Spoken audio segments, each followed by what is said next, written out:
12. Wow. Number 12. The Toronto Maple Leafs have won the NHL Draft Lottery, and Matt Sundin is smiling ear to ear.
All that time, the microphone was muted. How about that? Welcome back, everybody, to the NHL Draft. Oh, I could never live that one down, can I? All right. Muted. Yep, I know, guys. Wow. Waiting on all the other guests coming on in. Phil, Statboy Steven coming in soon. We were supposed to have the Rangers guys, the Rangers Central guys. So instead of making you guys wait, because after all, we got everybody, make sure you grab a couple beers and get ready for a night where I'm going to mispronounce at least a bunch of names. But welcome back, everybody, to another episode of Big Apple Hockey, another installment in the long history of the New York Rangers. This week, I mean, we're listening to Alexa, stop. We're listening, which, by the way, is going all right. It's just, for some reason, I'm like waiting for you to say it.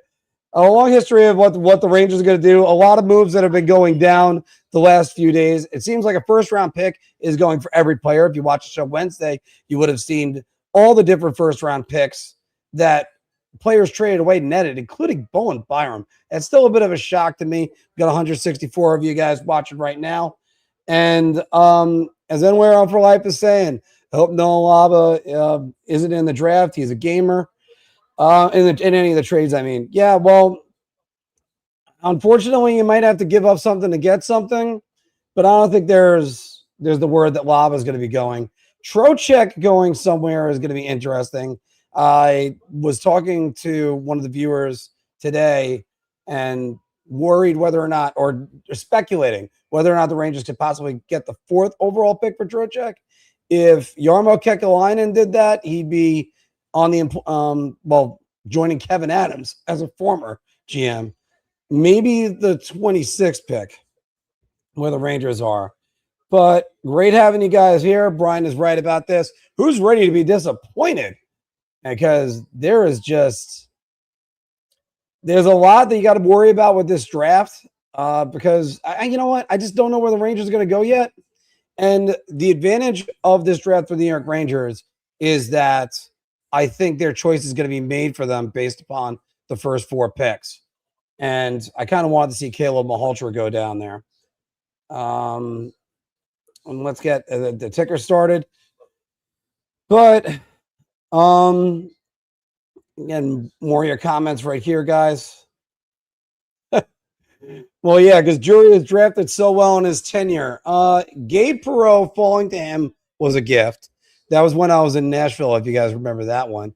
And not so excited about any other picks of his. And it says something that Brendan Ottman it took him 5 years to get his first NHL goal. What a great, either a great selection or a great use of that selection. So take a pick on that. We also got the New York Islanders. They're going to be drafting, I believe, number 13 tonight. And yes, the Islanders are 13th. You wonder who they're targeting. There's some chatter about people checking in on Matt Barzal. And if that's the case, you know, you got to see where that's going to go with that. Everybody has that speculation. Matt Barzal is going to be a former Islander. But here we go. Gary Bettman is going to the podium right now to announce the start of the draft. There's anybody that embraces the booze, it's Gary Bettman.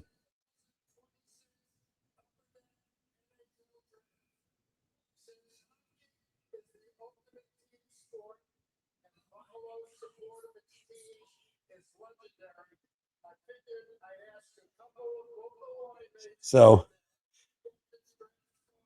right now,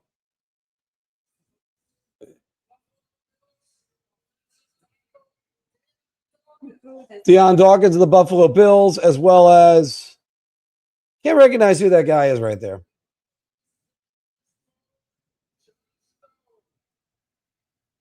No. That was the first of the jury draftees. And yeah, that's right on this one. Boo this man. All right. And guys, just remember, make sure you guys are hitting that subscribe, hit the like button for us. And gotta love that they're always bringing out like the local talent. Well, the Bills' new stadium is going to be opening up very soon, so can't wait to see. Can't wait to see how that's going to look. I thought they were talking about it on NHL Network the other day. They're like, why don't they put a retractable roof on it? Because it's Buffalo. You want to use your elements.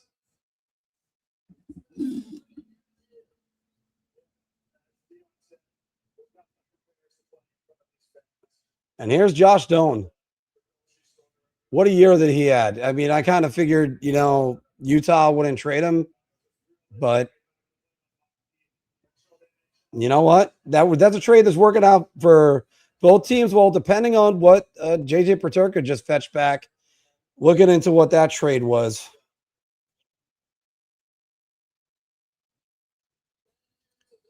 Really? Mikey, your ESPN is out? Well, at least you can watch with us. We'll announce every single pick for you. And hopefully we'll have all the reactions, all the analysis that we're going to have with these right now. I still think one thing I would have loved to have discussed is whether or not there's going to be any chance Ivor Stenberg could go first. After all, he is the most NHL ready player in this draft. But yeah, mine's on ESPN right now. As Leo's saying, credit Statboy Steven, who we should have on later. But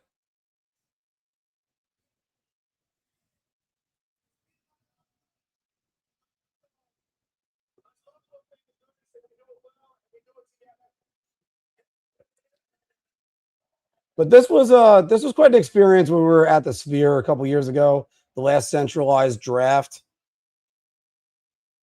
And as Joe Graves is saying right here, Gary Bettman is a testament to longevity. Stuck around the league long enough for the other commissioners to be worse than what he was. Now he might be the best. Look, I'll agree with you on that one. Actually, I think Gary has done overall a great job. And a lot of guys kind of want to rip him for what he's done, but no, he's and thanks, Gabe. I think Bettman's done a great job expanding this game to 32 teams, trying to keep him in the markets that he wanted them to stay in. This is a high school state championship that was sponsored by the Golden Knights, or that was.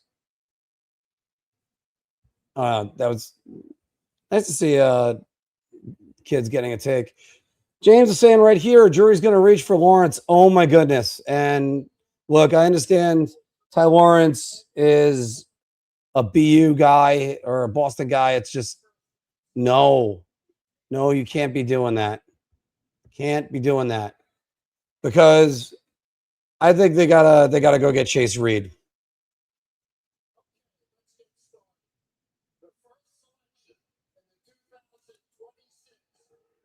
All right, here we go. He's announcing that the Maple Leafs are on the clock, everybody. So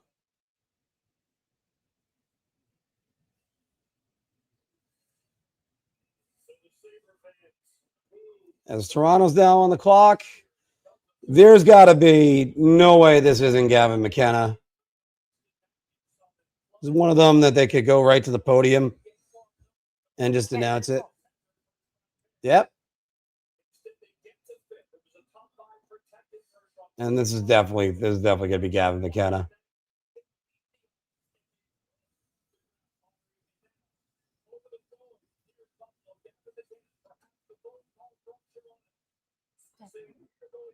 I mean, he's on the phone. He's hunched over. They hope that's not going to be the case. He looks disappointed. I'd be too, buddy. Well, I'd be hoping to get that phone call from Matt Sundin and not John Shaika.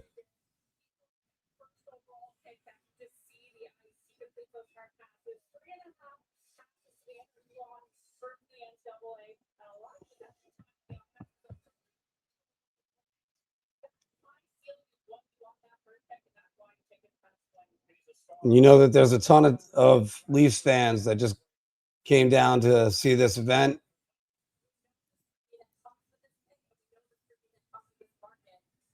See, you love it when you get the ones that you know are going to happen. Like, I think Slavkovsky was the one time we were all, like, really shocked. But even at that, hearing about that was,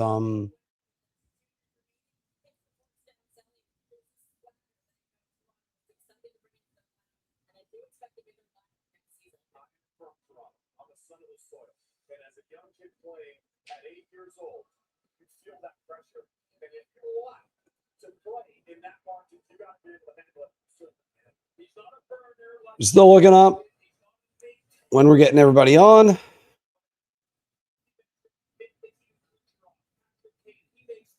All right, here we go. First time able to use this tonight, guys, and that would be the pick is in.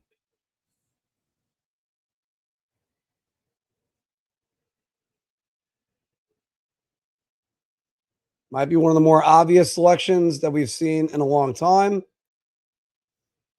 I don't know about that, actually.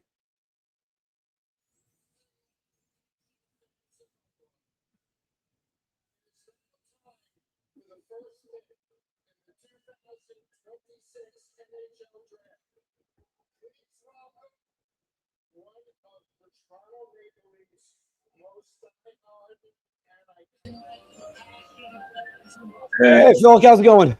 What's going on? Nothing much. I thought it started at 8. No, it started at 7. Okay, cool. Oh, Jesus. Wait, who is this? Justin Bieber. Oh, man.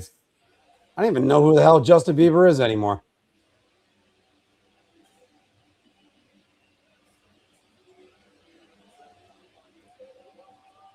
Oh, it's Biebs.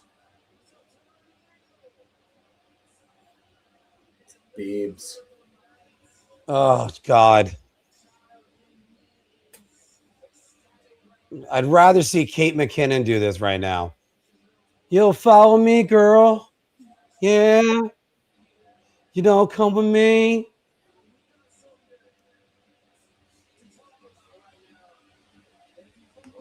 Yeah, I think Gabe's right. By the time they make this pick, it'll probably be 8 o'clock. So Yeah. Oh my God. You know what? James, I got to agree with you on this. I think about the edited version of the Holy Grail where they go, get on with it. Jeez, this is terrible. Mikey's saying it does Just go start at 8 take o'clock. McKenna and get the hell off the stage. Holy shit.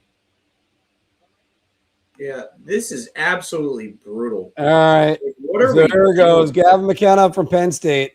You guys are ahead of me. All right, how long?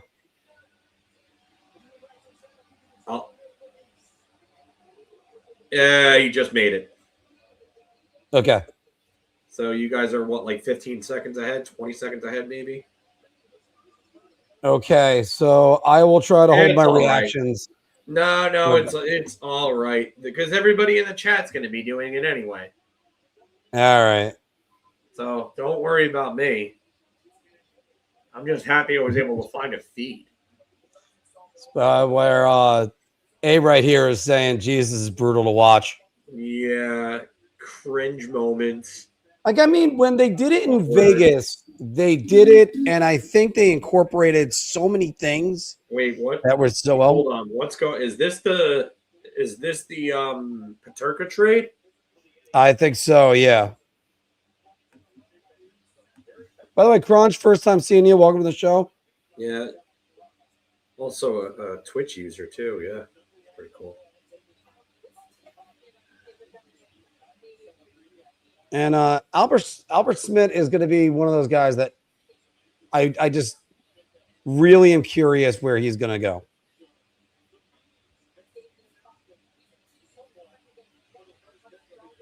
But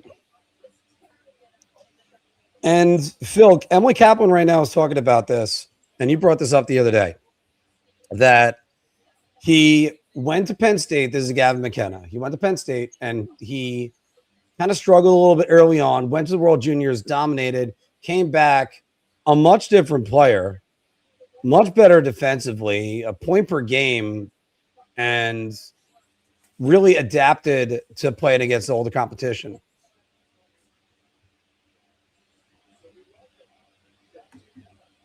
Yeah, I mean, it's a tougher game in the NCAA than it is in juniors. It's not as wide open. It's not as there's not as much lackadaisical defensive play. What is this? This is. Why are we showing this right now? What is this garbage? I don't know. That's cool. You have Austin Matthews, who's clearly not looking into a camera for a recorded video that he's sending in to Gavin McKenna for draft night. This looks closer to a hostage negotiation. This looks like a friggin' amateur shit right here. Yeah, like blink if you want to tell us that you're okay, Austin. Yeah, blink twice if you're in danger. Yeah. I mean, and like you're saying, Stenberg is going to go next. Yeah, I can't. Whoa. I did say Smits. Oh, I said Albert Smits. I think I said because the other guy said Albert. Yeah. Yeah. Oh man, we all want an ESPN back, and it's like NHL. These last two drafts have been absolute dog shit. I mean, I gotta say, Gavin McKenna, I worked all my life to get to here in this moment, and I gotta still share a couch with Justin Bieber. Yeah, I don't know what this sofa setup is. I don't like it. And like, what's the theme of this? Leah Hextall trying to look like Emma Stone? Well, yeah. Well, who's this on the couch talking to them? That's not Leah Hextall. No, that's not Claire Hanna. Is that Claire Hanna? No, or Kenzie Lalonde, I think. I thought those two were with TSN, not Sportsnet. I mean, I guess what they're trying to do is, because are those all pictures of Gavin McKenna behind him? Yeah, I think so, yeah. No, I you know what, Brian? I need Hogan's office in TNA. That's what I need as the backdrop. And I need the still shot being the video of friggin' Hogan kicking Dixie out. That's what I need right now. And yeah, go ahead. You clicked on it at the same time I did, Phil. Yeah, go ahead. What do you guys' orders on the defenseman? Would you go? Because Matt drafted Carson Carls with this pick when we did our mock draft, but that was before. I don't think that's happening. Everything changed. I don't. I think Matt was trying to have some fun with it, which I commend him for. I thought that was pretty cool to kind of throw a wrench in there. Hold on, because now you got Matthew Schaefer as a sideline reporter.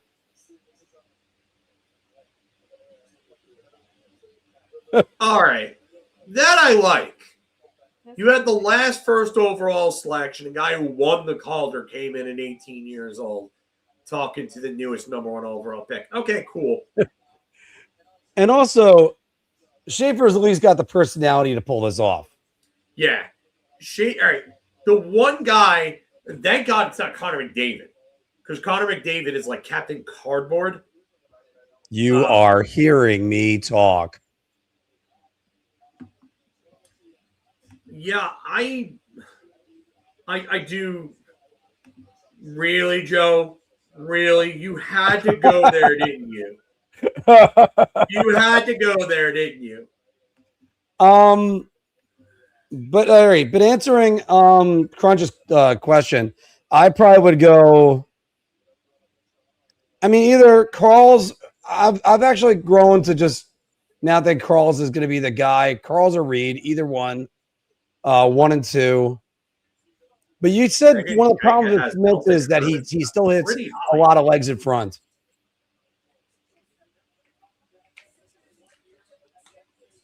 There you go, Leah Hextall.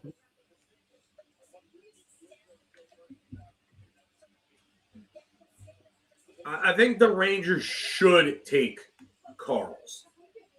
Like I do think that he has a real good chance of being. I see a lot of Ryan McDonough and Carson Carls. That's a good compliment.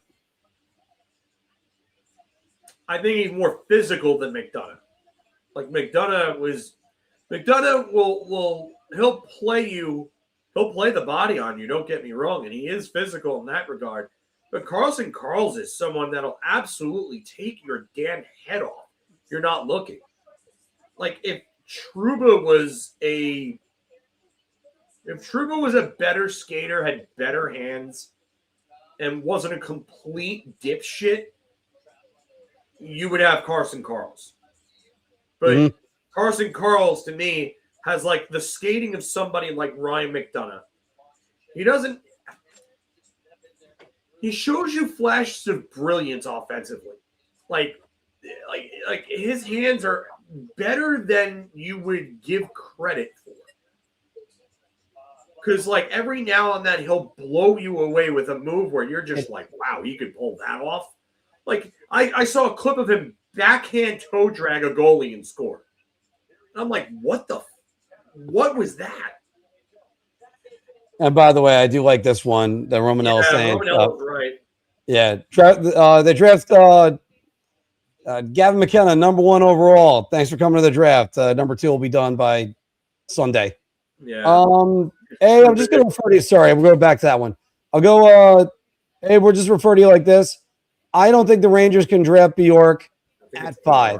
I know everybody is saying that they could take him. He's too small. That's a big gamble. All right, sorry. Yeah, if Trouba was good, we'd have Carls. Yeah, it's pretty much like he plays a lot like Trouba in some aspects. Also, I'm gonna start drinking right now. A bit of a throwback. Have it a Killian's Red. So I have a tall boy twisted I could kill, but I'm not gonna do that. I do have to get up for work tomorrow early. Yeah, I mean, I got to work tomorrow night also. No, tomorrow night. Spare me. Yeah, I know. We got both of you guys here. Yeah, I was about to say that's the first time I think I've seen you guys in the same chat at the same time in a while. Yeah, well, getting all of the Big Apple hockey guys too, and yeah, J Tech. Yeah, let's drink to that. We got We got the Pizza Boy coming up in 4 picks. But San Jose is on the clock.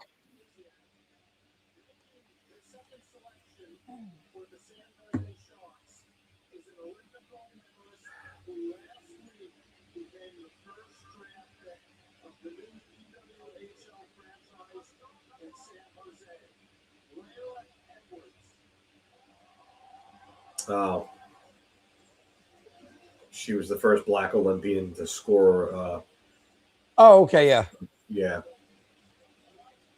She played well in the Olympics, too.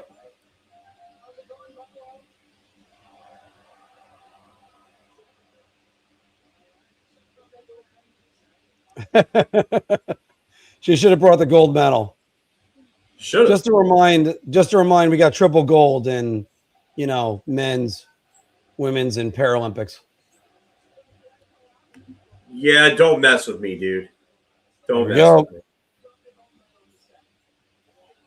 Yeah. I figured it was Stenberg. As soon as you said Frölunda, knew it.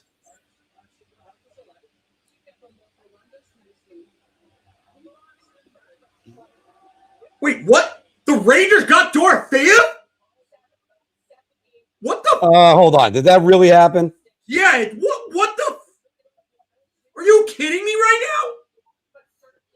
now? Holy shit! What did they give up? The whole team.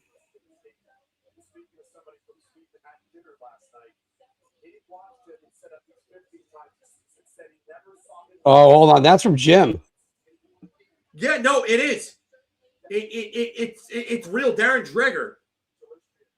Okay. Oh my God, we're getting Dorothy's point. So they got all right. So the Rangers got Dorofeyev, but and I gotta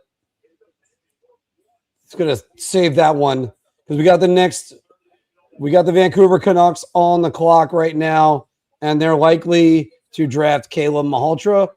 Waiting for the shock on this one, but we got the shock right now.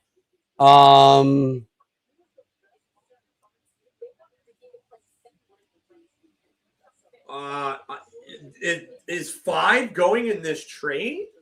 It better not. Oh no.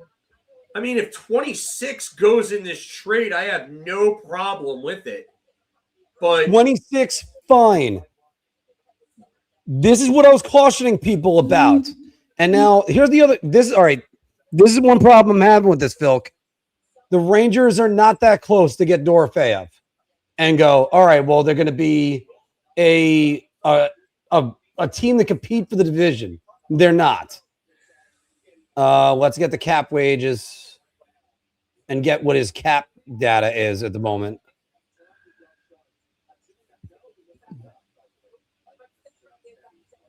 And waiting on the return on this one because that is tremendous news. Yeah, this is depending on what's going. MYR for life is saying 42nd, 70th, and 193. Where did you see that?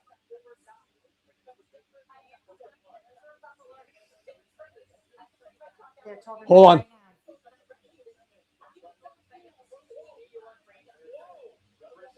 It still has the Rangers on as the 5th pick. Emily Kaplan just announced it. What is it?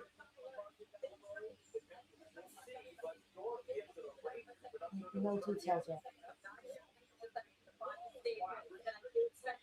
yet. Now she said it's in the final stages. Okay.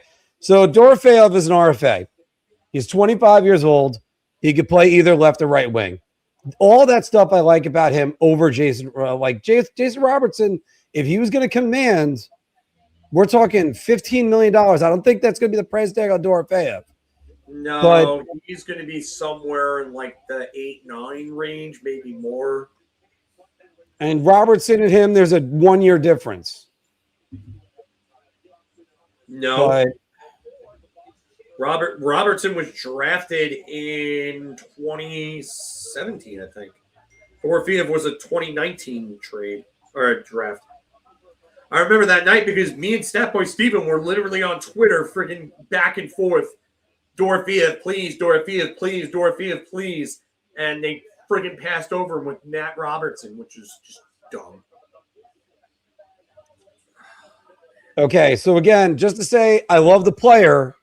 I still want to know what's going to cost the Rangers on that contract coming up, because that's the whole thing. And look, that means the Rangers got a 30-goal scorer on their roster. Wow, that's crazy. That's crazy.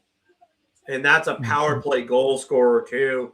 That's a hell of a goal scorer right there. Oh, you know what? Phil hasn't been able to do this for a while, but we got the pick is in Toronto and Buffalo. This is for Vancouver. And the only question I have for you is, Phil, any chance that it's not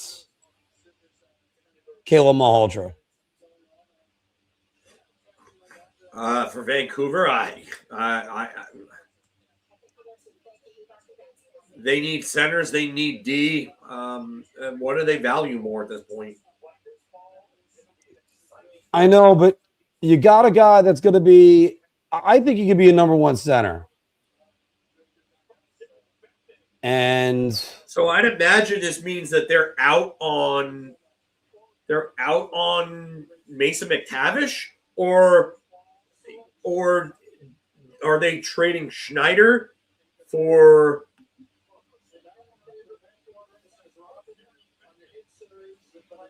And they got Colby Smulders to announce the pick.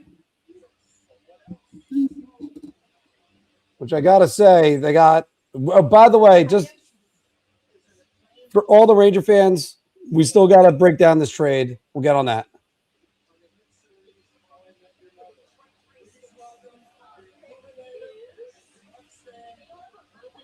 And it's official. It's Caleb Malhotra.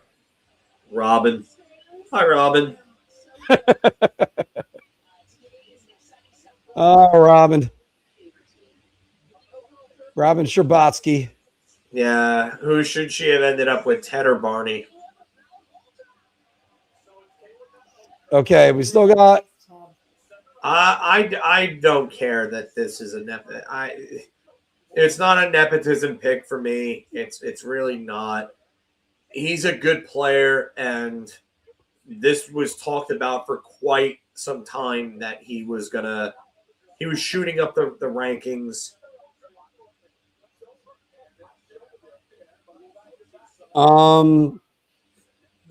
Yeah, I'm actually going to say, I'm going to agree with you. This isn't a Nepo pick, because after all, if he fell down to number 5. Nephew? What the? Yes, he's Steve Nash's nephew as well. Imagine being Manny Malhotra's son and because Steve Nash's nephew. Manny was in Dallas around the same time that Nash was. Yeah. And look, I still think Manny Malhotra got a raw deal from the New York Rangers, but I think he's going to be a much better player than Manny. By the way, it's Steve Nash's sister who he married. Who Manny did? Yeah, Joanne Nash. Wow. Oh, he's going to BU next year. You don't think Chris Drury was drooling over that? Yes, he was drooling. Okay, Emily is saying the 5th pick is not involved. Okay, that's what matters. Voided that. Big bullet dodge. Thank God. Okay. This is what the funny thing is about some of this, where Phil, I was on it. I'm not as lukewarm on the idea of Robertson, just because that money was going to be a lot. And the Rangers already committed a lot. I think Dorofeyev is going to come in cheaper. I'm not surprised I'm surprised it's Dorofeyev, but I'm not surprised that they've made a move. They don't want to go scorched earth. They don't want to go scorched earth. And they are changing out the pictures in the background all night in those fireside chats. And look, you guys are right. They do have a lot of cap space. I don't know if Dorofeyev gets the $10 million a year, but the thing is, you got Alex Tuck that's making that now. I know they're in cap hell, but you couldn't have gotten a better deal. That's what I'm. 37 goals and 64 points from Dorofeyev this year.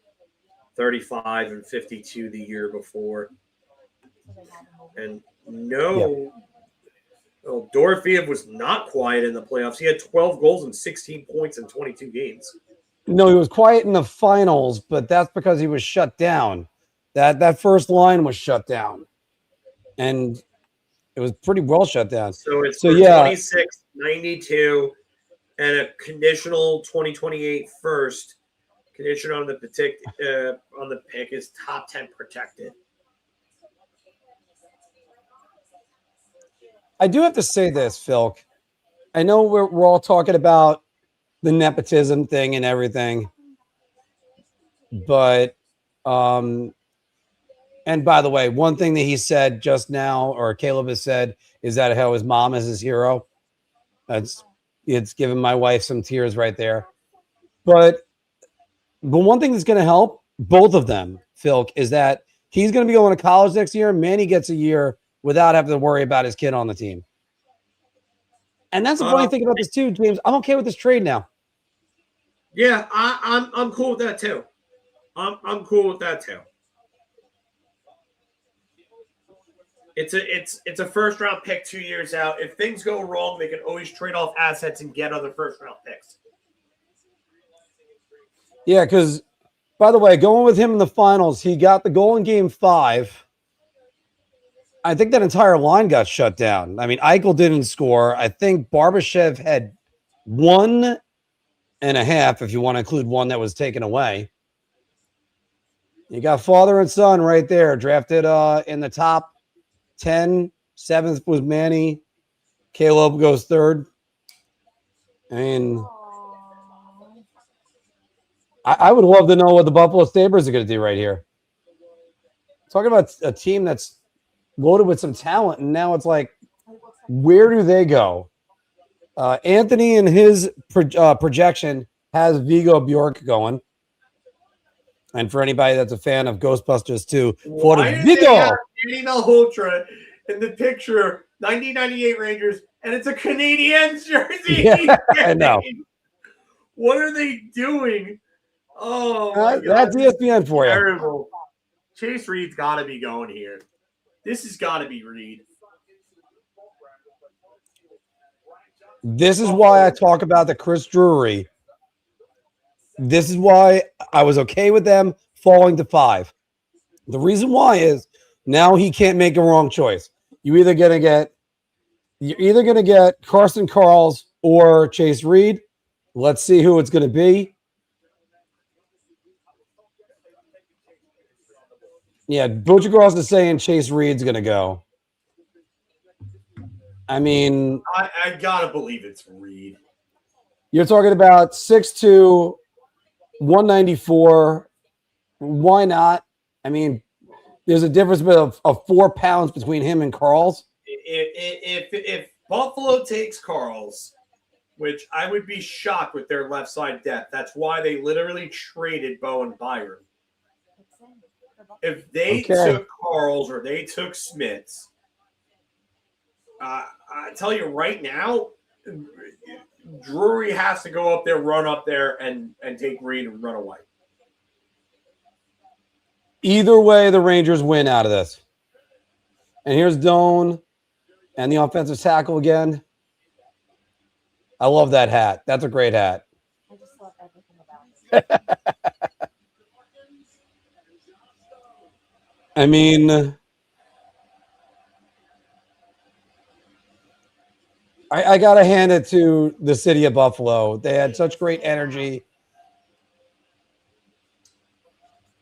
Yeah. Thurman Thomas is coming out to announce the draft pick.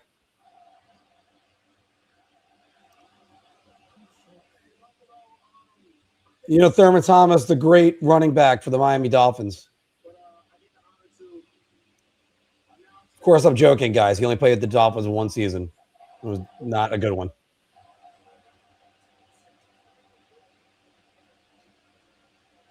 This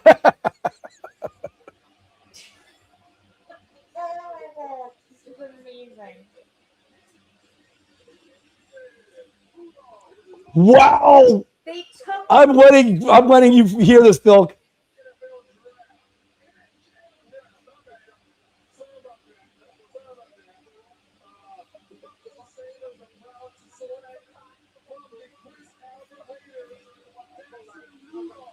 Whoa. Okay, so for everybody who look, I love it when the draft knocks the hell out of it. Holy That shit. is a shock. That is a reach. Wow. Okay, this has got to throw the Rangers have to go get Reed. It has to be Chase Reed now. Anyway, Josh is right on this one. Run to that podium. You have to take Reed. You cannot pass up on Reed here. You can't. I'm sorry, you can't. Watch me. What the fuck? All right. First things first. I know he's not with the organization anymore, but where's Gordy Clark? He doesn't need to be around. Yeah, and Leo, you're right. This is like the situation, the Perot situation. He just kept falling and falling and falling. J-Tech, yeah. I mean, he better. Chris Drury just went from you're doing nothing, you're a terrible GM to all right, I'm gonna give him an A for this weekend now. Shut your mouth.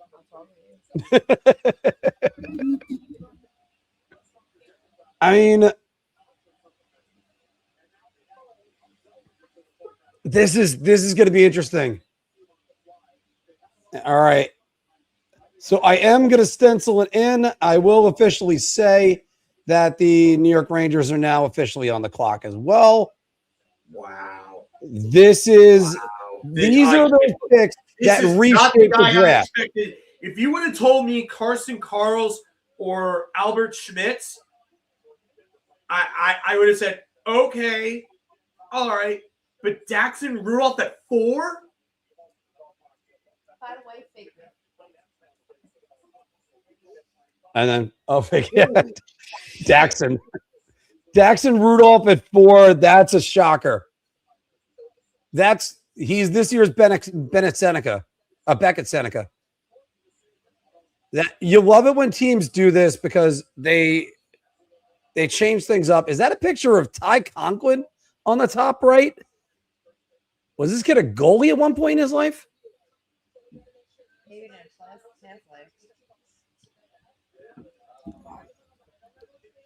not. Oh my goodness. I would actually love to see. I would have loved to have seen Evan and the boys' reaction. Oh my God. Sorry, Sean. Could be this year's Moritz Seider. Yeah. A guy that you went, oh my God, he went off the board, but there are those guys that think that he could be ready to get there and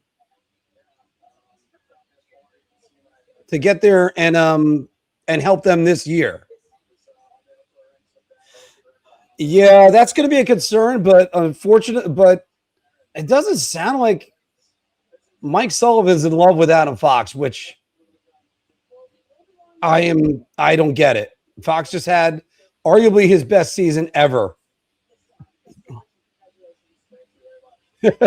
And as Joe Graves is saying, they got to pick Reed. Drury can't mess this up. Hold my beer. Literally hold my beer. All right. Oh my goodness. Like I like Rudolph. Don't get me wrong. Like, and I think in terms of puck movers, he's right near the top of this draft. He's got to be a top 3 to 5 puck mover in the draft. But holy shit. I mean, Phil, going back to what you're saying with this, but this is why when we talk about reaches, you got to see the way everybody's ranked. Do you think anybody in the next 4 picks, let's say, we're going to try to get him? I mean, I'm just spitballing by saying 4. Let's say San Jose, might have targeted him at 9. But I mean, if that's the case, Buffalo could have traded down and accrued more assets. To be fair, I could see him at the bottom half of the top 10. Yeah. Like in the 8 to 10 range, I could see somebody buying in on him in that area. But this hot 4? 4? Really?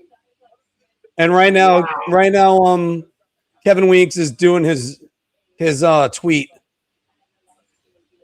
Holy shit. That reshapes a lot. Now, when you talk about Pavel Dorofeyev, can you actually, how much of a comparison can you make to a Jake Gensel with his game? Like he goes to dirty areas. Sorry, Phil, go ahead. I want to hear your thoughts. You were talking Dorofeyev you're talking about? Yeah. Not really a direct comparison. They're different types of players. I would say Gensel's a better playmaker. Dorofeyev is really a shoot-first type guy. Yeah, and on the Rangers, they need a shoot-first type guy. Need those types, but I can't believe. Well, this is where Vinny Trocheck comes into play, because if the 26th pick is out, Vinny Trocheck trade I think needs to happen ASAP. Maybe the Rangers get back into the first round again.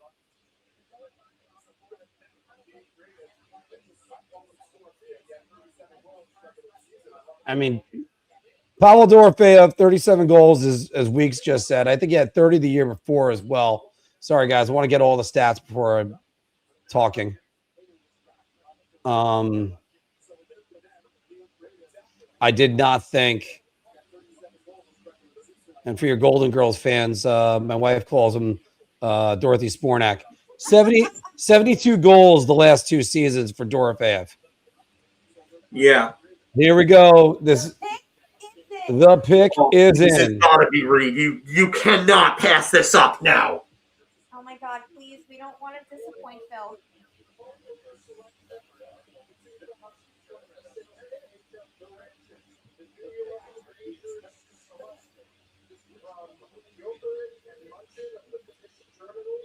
Please, for the fucking love of God, be Reed.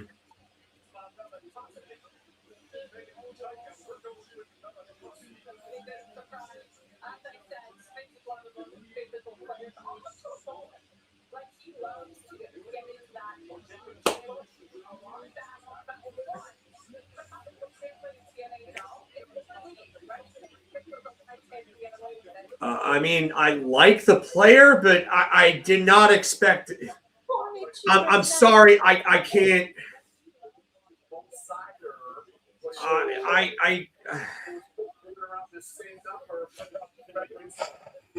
Over Chase Reed. I like the player, but not over Chase Reed. I'm sorry. I hope I'm proven wrong. As am I. Wrong. As am I. And the reason why, this is why I'm disappointed in this pick. They just got Dorofeyev. Follow me in the thinking, Phil. They got Dorofeyev. You're paying JT Miller $8.5 million, as are Mika Zibanejad, till 2030. Igor Shesterkin is making $11.5 million. This pick was made for Albert Smits to be a New York Rangers defenseman next season. I am.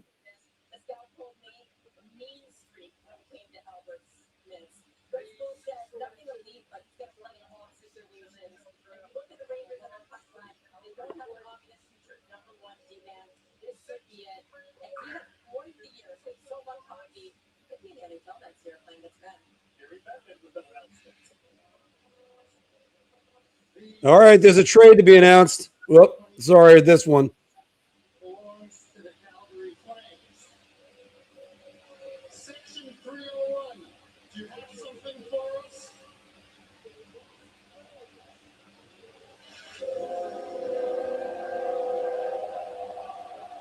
Okay.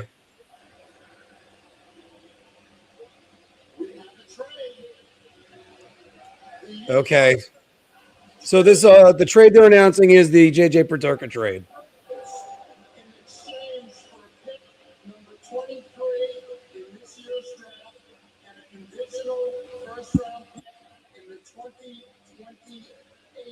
NHL Draft. Peterka from Utah to Boston for pick 23 and a conditional first. The Panthers' first round pick in 2028. You have something else for us?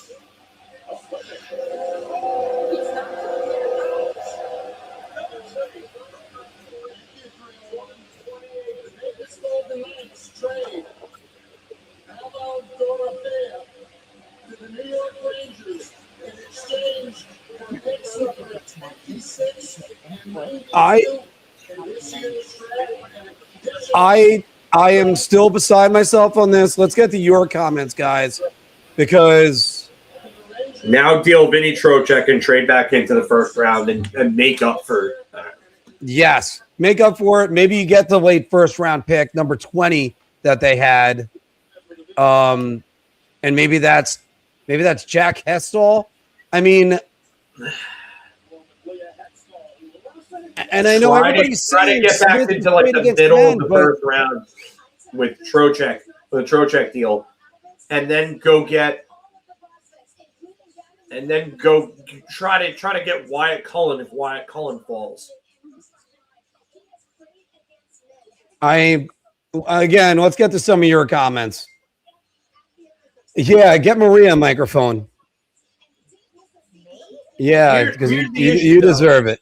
You don't take the guy that's you deserve one. Ready. That's not the issue here.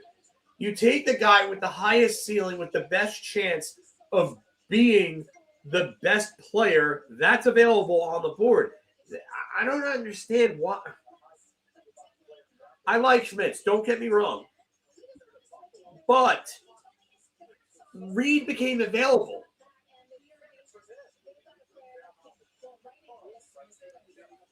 You have a guy like Chase Reed fall into your lap, and you just I'm gonna need to do a shot in a second. But you have a guy like Chase Reed. Well, it's for the camera. But you got a guy like Chase Reed fall into your lap. The pick is in for Calgary. And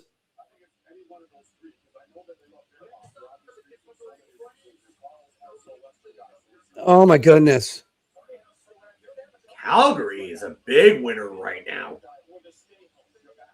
They could do whatever the hell they want with this pick, and they've got so many options.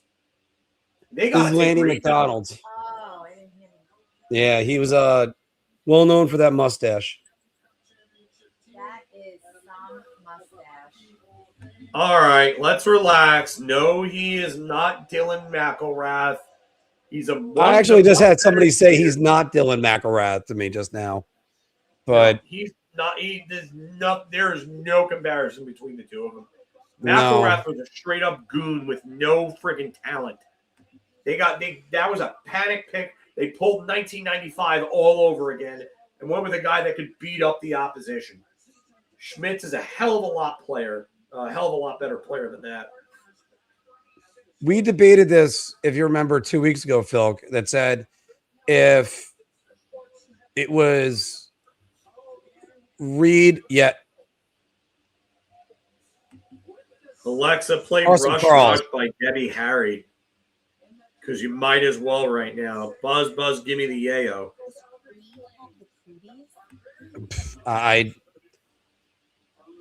Phil, so Carson Carls. there it goes. So Carson Carls went. So why would Reed fall this much right now?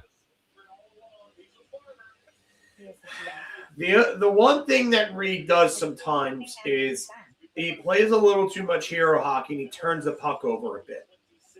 And Carson Carls, there is no safer pick out of the defenseman than Carson Carls. Like I think he is a bona fide for sure. Like I think he's a top pairing guy. Like if the Rangers would have taken Carls, I would have been more than okay with that. And I understand that the reason they might have passed on Reed also is handedness. Right side. So,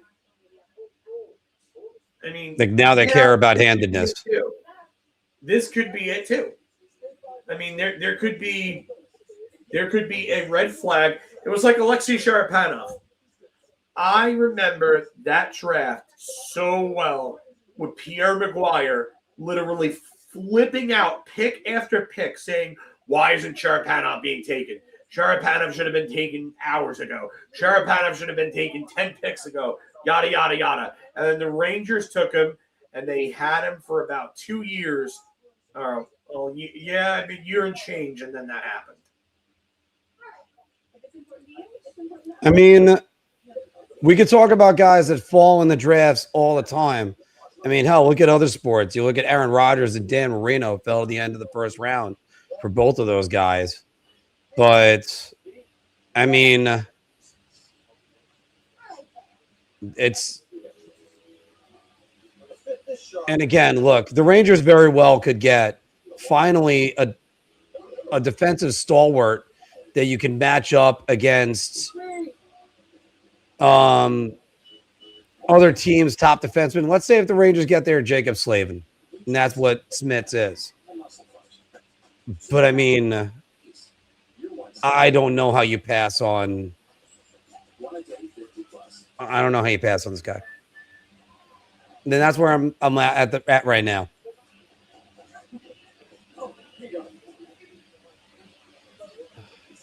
Just unreal.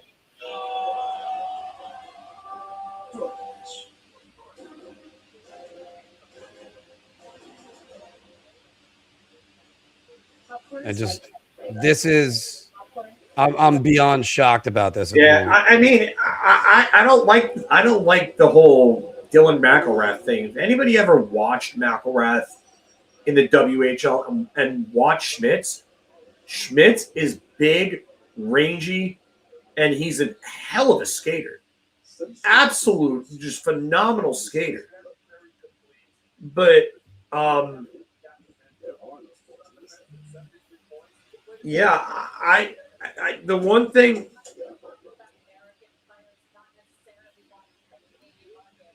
I mean,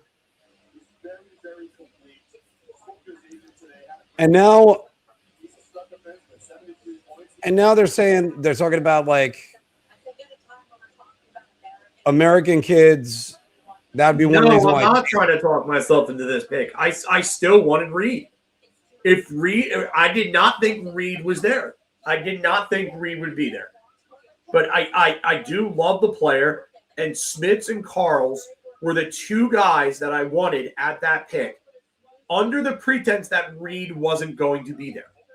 That's what I was operating under for a long time. I've said this, and I've said this on our streams over the past few weeks. I think Smits can have a similar developmental curve to Moritz Seider. I see a lot of it. He's big. He's rangy. He's got a mean streak to him. He can move the puck. He can skate very well for a guy his size.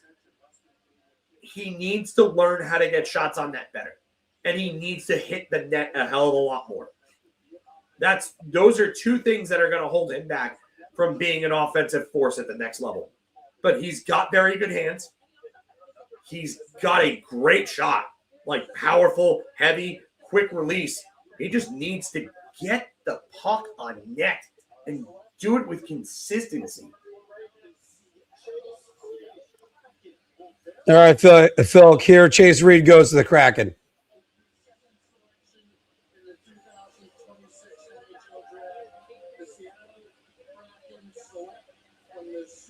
Yeah. You have to. You have to. No, there's no way they would have thought that. No way. No one could have seen it. No one thought he was going to be available at 5. Right. And the Rangers passed on him. I'm telling you, they did that so he could be on the team next year.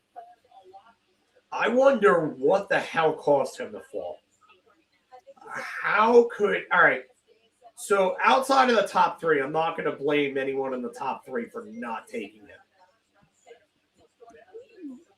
But what caused Buffalo, the Rangers, and I don't know if I blame Calgary for passing over him, just because Carl's is right in their backyard.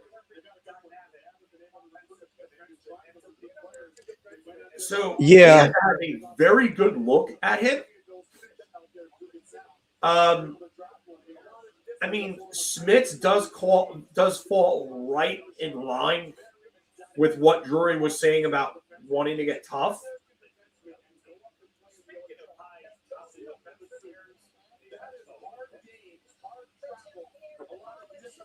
I mean, I just think you know what, and it's one of those. I hope I'm wrong.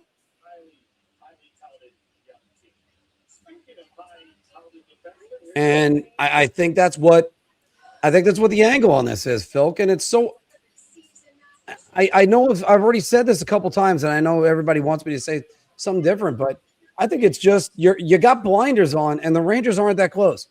Go ahead, guys, prove me wrong next year. But this really took the wind out of my sails. So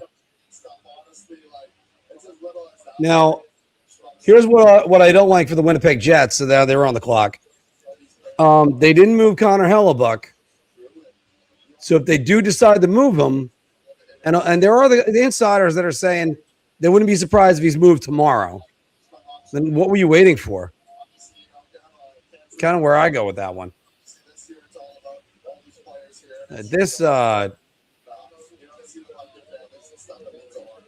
Watch like Keaton Verhoff or somebody like that fall the Islanders. I would not be surprised if he's taken here. See, it's either here or San Jose. They both need right shot defensemen. And Verhoff at 8 or 9 is a very good value pick. All right, good. So you guys got to see Evan's reaction because I wanted to see that. What was Evan's reaction? He said he liked the pick. And Joe, you're right. This is all my fault. And this pretty lady saying that Drury showed us. There's a yeah. We know who that girl is right there. Yeah, that's what it say, Joe.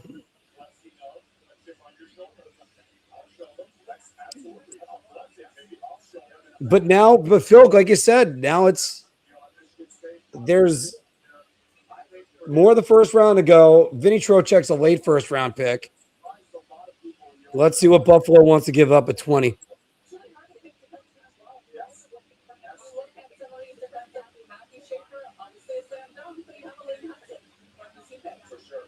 And Paul, you're right about this one. Sometimes it's the stupidest league on the planet.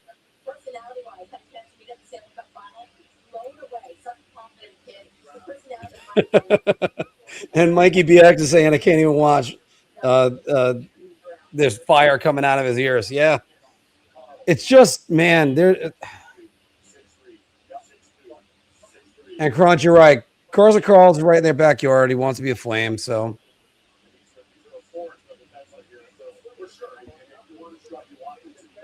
All right. I like the Dorofeyev trade. I mean the condition, the top 10 protection on the 2028 pick is nice. Just because if this thing somehow goes wrong with Smits and he's not the guy that they think, and this comment is great.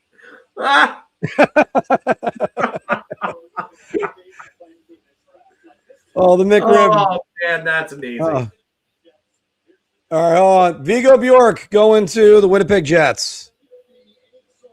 I mean, they do need a center.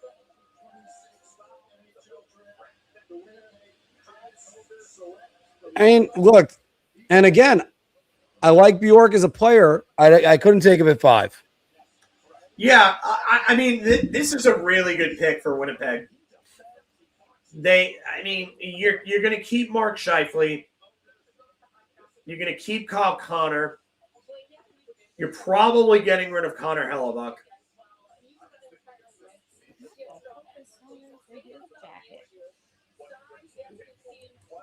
Wow, what is the lining on his jacket? Yeah, the Yacht Rock. Always got to go with the Yacht Rock. Although I'd say Little River Band. Definitely want to be reminiscing. Well, what about the King of Yacht Rock in Michael McDonald? Christopher Cross? Christopher Cross? Oh, Sailing? Hell yeah, Sailing's a banger. Sailing. Yeah, man. Throwing some Michael McDonald, some Christopher Cross. So I guess I gotta say, less than an hour into the draft, they are cruising through this. That they're a quarter of the way through, an hour in. That's funny because I used Marco Rossi as a comp. That's what I was asking. I think I asked that on the last 2 streams. Yeah, I think you said it in the mock. I know I said it in the mock for sure. I'm pretty sure I said it before that as well. But, is he a Marco Rossi or is he someone more talented? Like, the motor is great. I think he's got a better motor than Rossi, to be honest with you. He plays more physical too.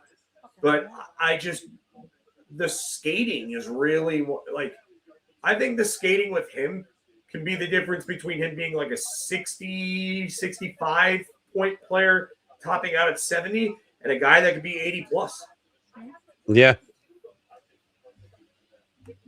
There you go.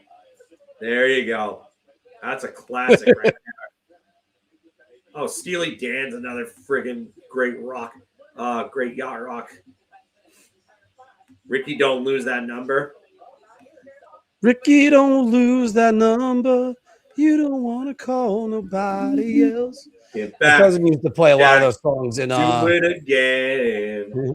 In a band called Those Old Bastards. Yeah, Deacon Blues. That's another good one. No, he wasn't a head case. He had long COVID. Yeah. He got long COVID and his career was literally in jeopardy.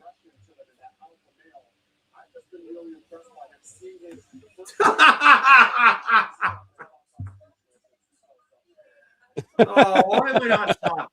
And then, go trade for Tarek Skubal. Go get Skubal. We need more starting pitching. So I guess we could stop talking about Mason McTavish. I mean, all right. So to be fair with that. To be fair,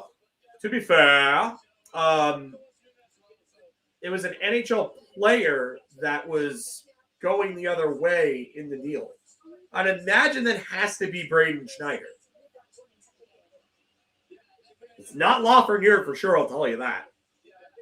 I mean, everyone confirmed that it's not Trocheck and it's not Lafreniere, so it's got to be Schneider. You go get Mason McTavish. I don't think he's dead. All right. You do that, or you get me Wyatt Cullen. I'm back. I'm fucking back if you do that. Right. You will get me. Oh, I'll fucking start running around. You don't want me to. Oh no, that happens. Forget about it. Villanova for friggin'. Oh man, if they could get that. If they could get that high and take him, oh my god. Well, yeah, James. What other NHL player are they moving in that deal? All right. So multiple sources ruled out that it was Trocheck and a Lafreniere. None of those guys were going anywhere. They were also ruled out that the 5th wasn't going anywhere. Obviously, it did. So who else is available that they're moving? It's more. It's not Perot. They moved Perot for Mason McTavish. I'll fucking nosedive off the top of my No, that would be ludicrous. Die. That's how that. Yeah. I mean, that's why I keep preaching about you got to draft and develop young talent, because that's the way you really do everything in this league. The teams that win have younger, cheaper players. That's why you get the guys that have, and the pick is in for San Jose, by the way. They have that money ball words that's coming out with Carolina. But the thing with Carolina is Carolina drafted to develop a lot of their players. I thought that said Dennis Lemieux for a second. And I was It did, yeah. Trade me right fucking now. And first you go to penalty box and you feel shame. Yeah, this girl's going to be on at least one more time tonight. You up and you free again. Right now, Layla's got all the Sharks fans on their knees. Phil, what can you see the Sharks doing at the moment? Because this pick is so wide open for them. They're off. The Rangers traded Mark for Dorofeyev. There he goes, Keen Verhoff. Sorry, just joke. I'm gonna go inside. I'll leave the book. I'll leave you alone now. No, you don't have to. You don't have to run.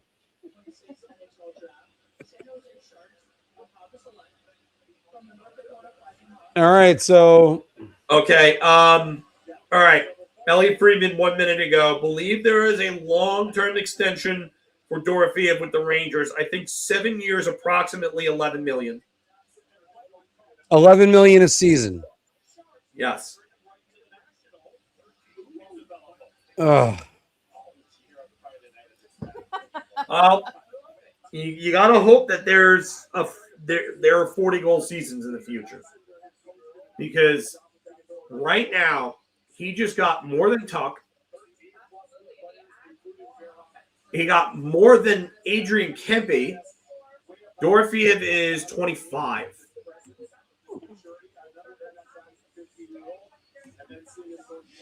Dorofeyev is 25. He had 15 goals and 35 goals, 17 assists last season. 37 goals, 27 assists last season. I was hoping they could keep it under 10, but holy shit. And he is a minus player. I just can't help but go, what? And you're paying him $11 million.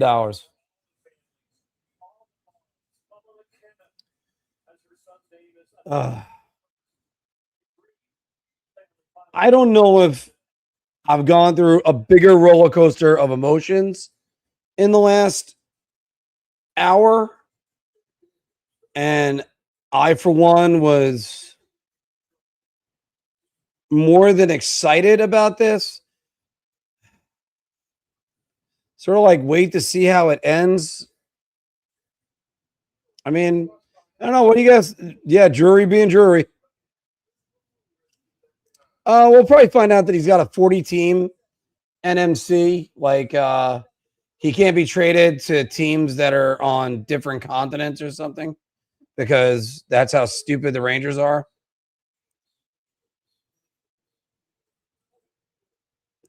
Yeah, I hope you're not going to have to.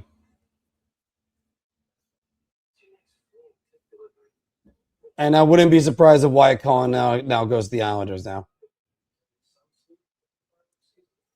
Because, Frank, I hope that's going to be the case.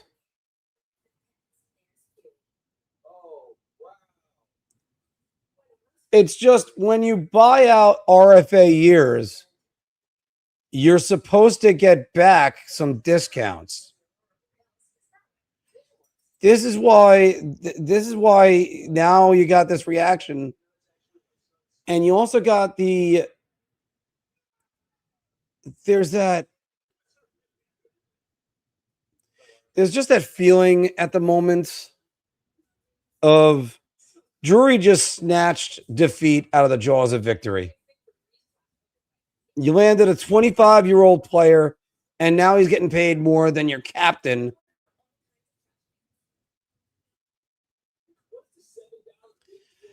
No, I got to disagree with that one, Frank. He's not the passer Panarin was. He's not the playmaker Panarin was. He's a shooter. You know what? He's probably a better comparison with his numbers is to Chris Kreider. And that makes you happy, but this just feels like yeah, but again, Tuck was going to be a UFA. That's what the big difference is, and that's where we gotta keep on remembering that. I know you're saying not actually replacing Panarin for his stats. I just don't think he's the passer Panarin is. I don't think he's a guy you run a power play through. And yeah, I agree. I wouldn't. Well, first off, I wouldn't have taken on Miller to begin with, but that's still in the past.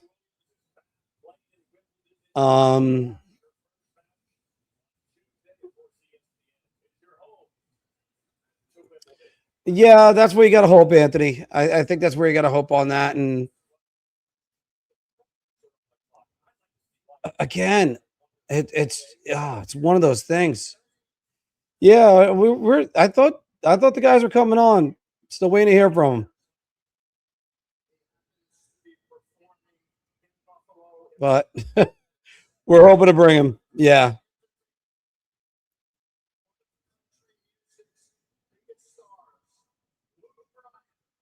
And they're bringing out Luke Bryant for this.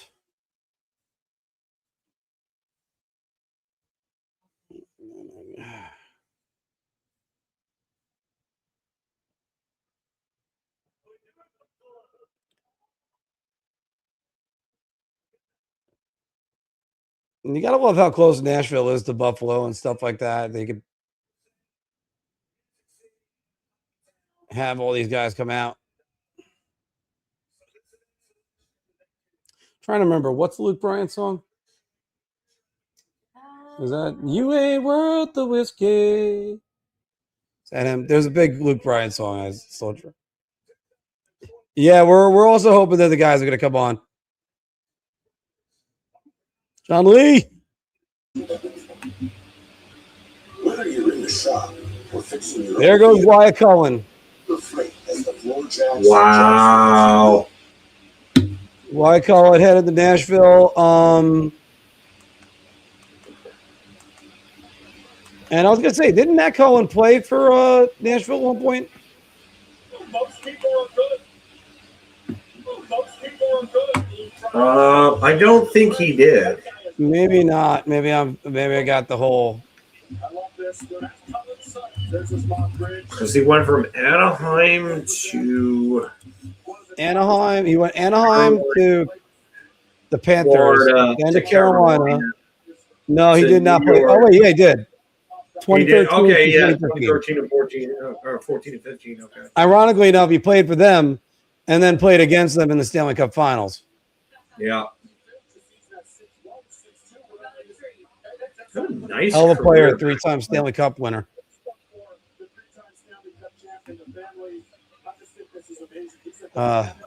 Yeah, this is a real good pick.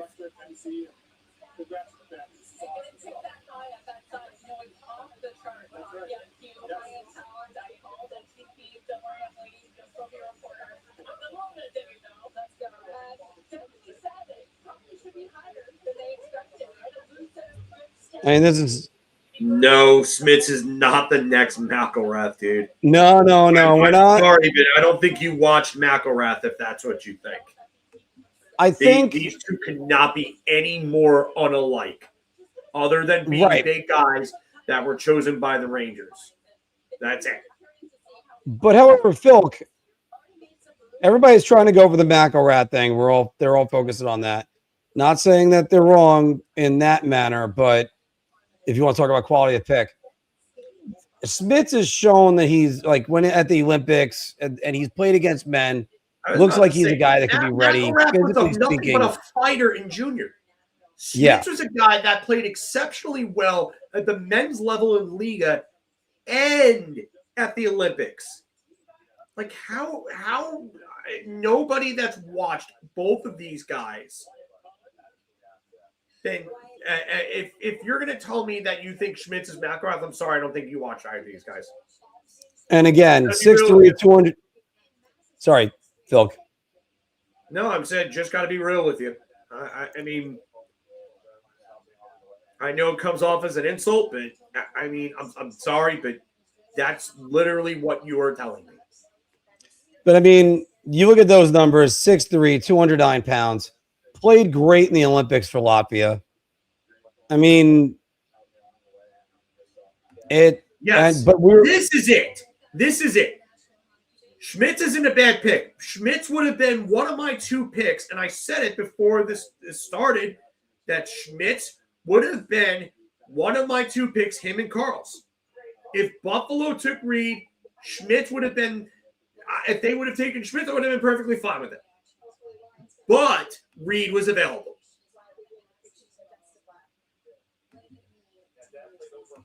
And it's not the same philosophy. It's not at all. They were hoodwinked by Dallas to believe that Dallas was going to take McElrath where they took Jack Campbell. It's not that. This is revisionist history. I'm sorry, it's revisionist history. Yeah. You're going to have to go back and no. Okay, so the Vegas Golden Knights get a 25th overall pick in the 26th draft. Mhm. No, that's the Worlds that you're talking about, not the Olympics. Pick in the 2020. York didn't play for Sweden in the Olympics. It's not a bad pick. It's really not a bad pick at all. The only problem there is that Chase Reed was available. That's it. And if you prioritize handedness over talent, then I'm sorry, that's dumb. And no, I'm not talking about anybody in the chat. I'm talking about the Rangers. The Rangers are dumb if they prioritize handedness over talent. Yeah. That's majorly overthinking anything. I get that. I know that that's been the mantra that's been out there. That's been the MO. I get it. I understand it. But you cannot pass up on the best player available because of toughness or handedness. That's not how this works. That's how you fuck a franchise up. And I'm not saying that Smits is going to be a worse player than Reed. I believe that Smits has the potential to become a more Sider type. I can see the developmental curve working the same way. He cannot come up, though, this year. He cannot come up this year. You have to let him develop. Let him develop. He still has to come out and develop his offensive skills. There are skills there. He needs to learn how to get shots on net better. He needs to learn how to identify shooting lanes better. But he has a heavy, heavy shot and one that can beat goalies from distance. I'm telling you that. He's very good at closing in on gaps, using his range and then his body to eliminate guys. Like he's a very good defenseman.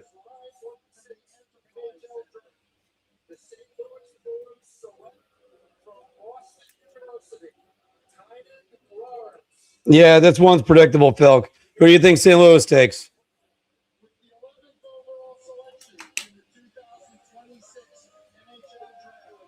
Going to be you, Ty Lawrence. Yeah, I mean, there was a lot of. I mean, Anthony even said it. You can take a Robert Thomas Light here, and that's Tynan Lawrence. Yeah. I still say that if he would have stayed at Muskegon, the numbers would have looked a lot better. The linings on these jackets are just incredible. And the high school team, the thanks for them being there is they get to take all the suit jackets. Yeah, I mean that's Gabe. You're not wrong here. I mean that's how it is. It's how it's going to be from now on. 100%. I would love to. They don't have 26 anymore, so it's got to be Trocheck for to get back into the first round, and that seemed like it's not happening tonight.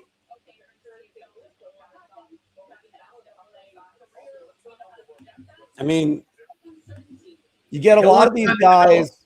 St. Louis ain't going to rush him.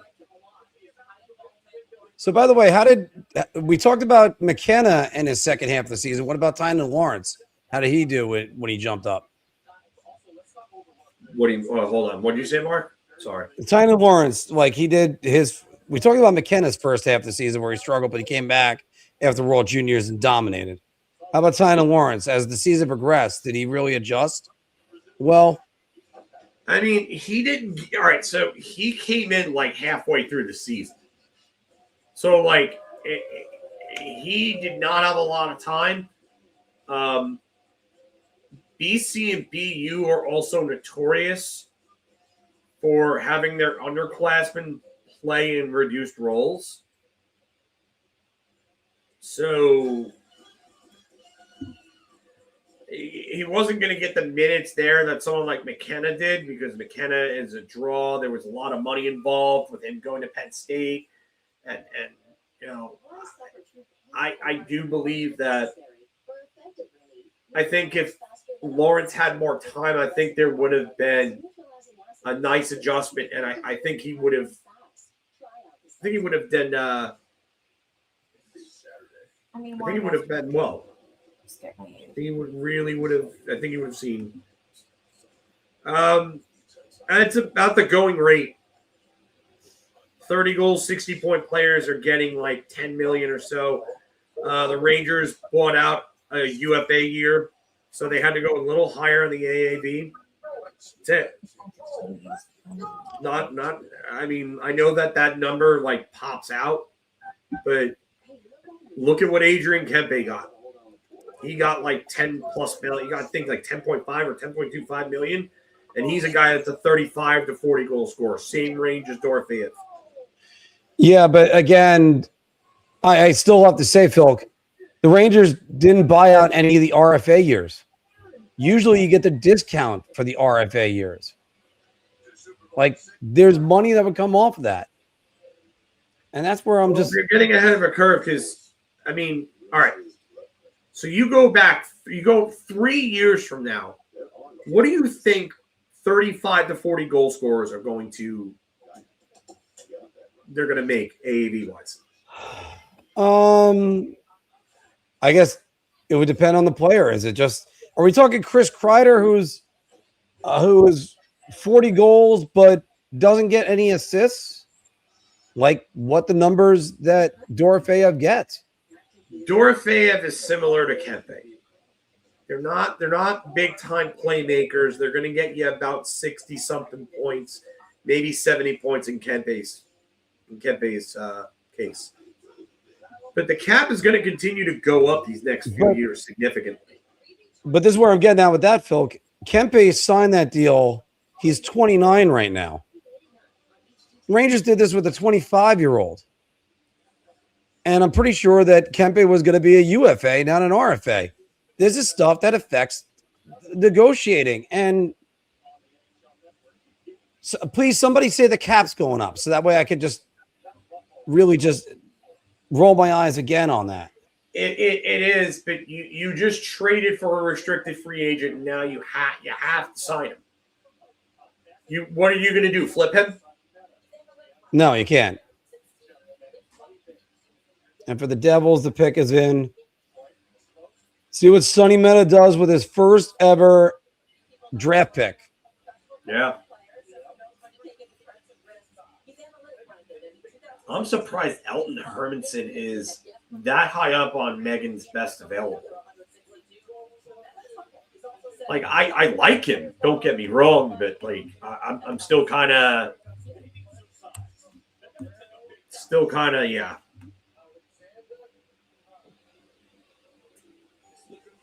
Okay. Could it be Belchet's? No, that's a little bit of a surprise, but I think you're going to see it again in a second, Phil. So Alexander Command. Okay. all right. I mean, not a bad pick. At least I don't think. A little higher than Yeah, I gotta agree. We put him in the 20s when he when they I drafted think him. this is a bit of a reach. You're like, oh my God, New Jersey. This And is now a we bit got of the a- New York Islanders that are on the clock. So I'm not gonna lie. I know I might get shit for this, but this reminds me a little bit of Jacob Josephson when they picked him in 09.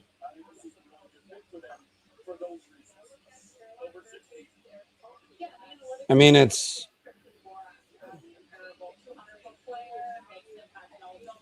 sort of interesting. Christian that, Dvorak as a comparable. I don't think he's going to be a bad player, but I just think that with, and I get it, they probably wanted like safer. I mean, someone who's a two-way player. Maybe he could.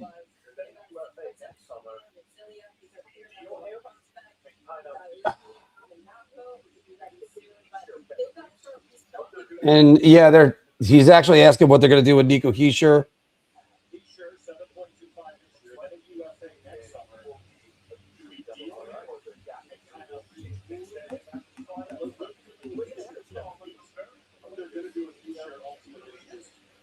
I mean, this is The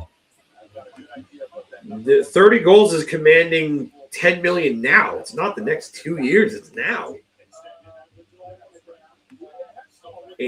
this is now. What's happening now? Now, I mean, It's happening now. Kempe's deal really, like, I hate to say this, and I'm going to go back to this deal. Kevin Hayes getting $7 million per year, those back from Philadelphia back then, really kind of set this market in motion. Because middle six players started getting even more and more money, which meant the second line players were going to get more and more money. I mean, that's it. Yeah. And we got our ticker updated now as well.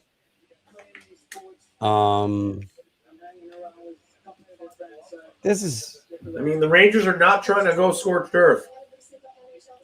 Tell you that. they're trying to build Falcon. I still think they might be in on McTavish.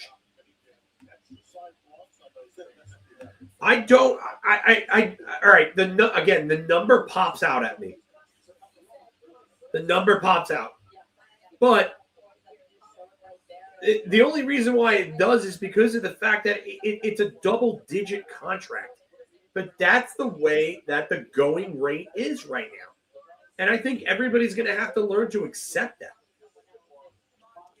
And I think that's where I have to accept that. It's Yeah, I'm still thinking on the terms of a few years ago, if you will. It's like I still just I don't like it because I do think I just think they kind of rushed to pay him when you possibly could have gotten a little bit less. Here. They should absolutely take Nikita Klepov here.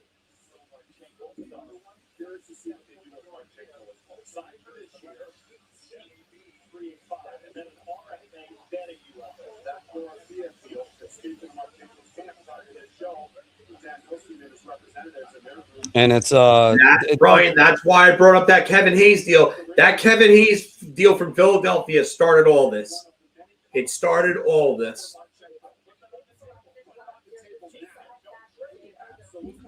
On the Islanders, I'd take Klepov. They need a dynamic player. They need a guy that can score.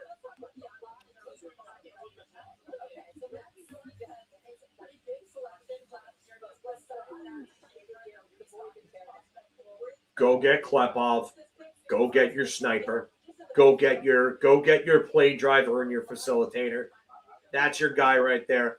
It's a guy with a heavy shot, guy that has sandpaper to his game. He would be a perfect fit for them.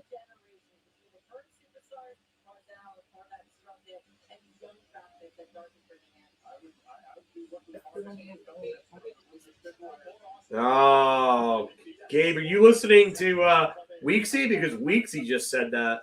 Oh, what did he say? He said the Islanders should take Ethan Belchatz. Yeah, it could be a little bit of nasty that team could use. Yeah, I just think that I think they need someone a little more dynamic. The Islanders are kind of missing that dynamic player, and they haven't had it for a while.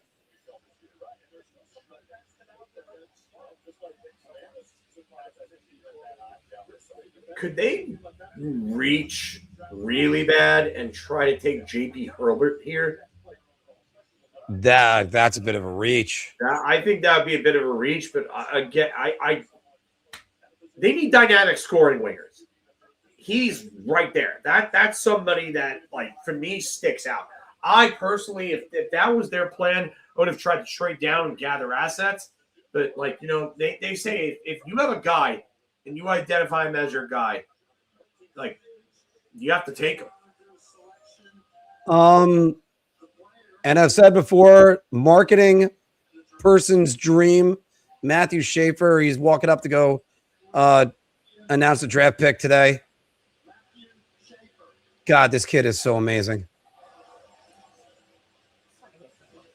Just a good, humble kid. Very, very likable. Yeah. But I mean, carries himself well, great in front of the camera. He's got that, like, raw energy. And here we go. Yeah, let's see what they do.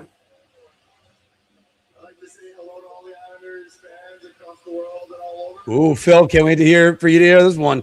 Got ruined in the chat. Multi Gustafson. I'm actually kind of surprised. I mean, this is about where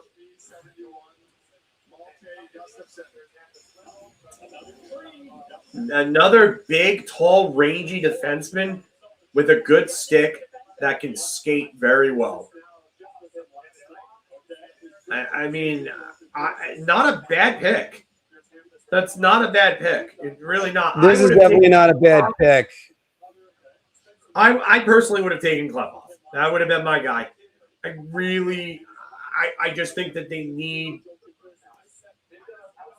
I guess they like Yzerman as that type of player, but I just think Klepov. To me, Klepov. He comes off as more of a more well-rounded offensive player. Yzerman seems like a type guy that, like, he gets the puck and he's looking at shooting. But 6'4", 203 pounds. That's a big kid. Yeah.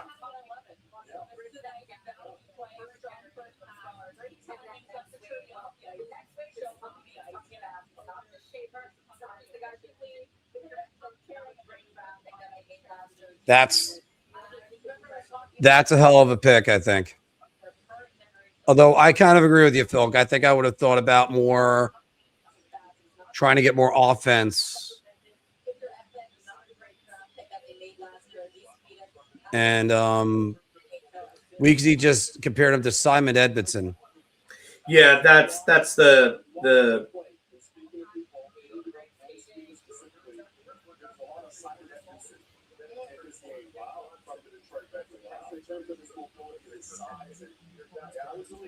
Okay.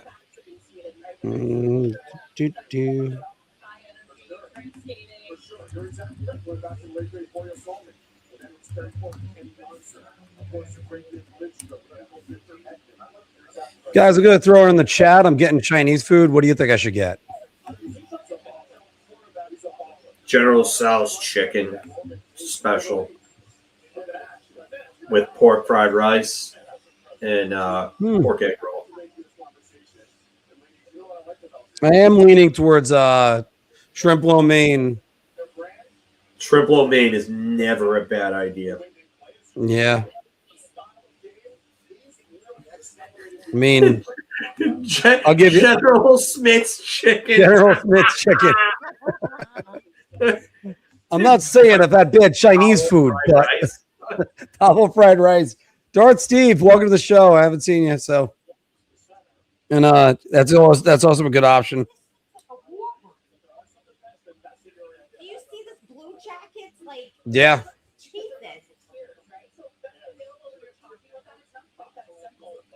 Like, all right, so I mean, I understand it in a way because this was the same argument I had for the Rangers taking Reed.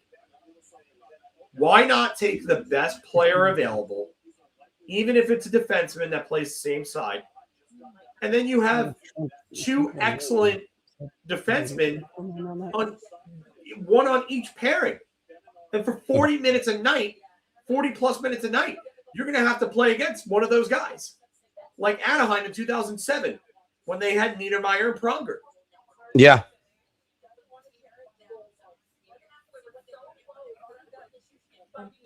Wonton egg drop soup is also phenomenal. It's always a great choice. You've got get a good Chinese place that does good dim sum. For sure. All right. Where?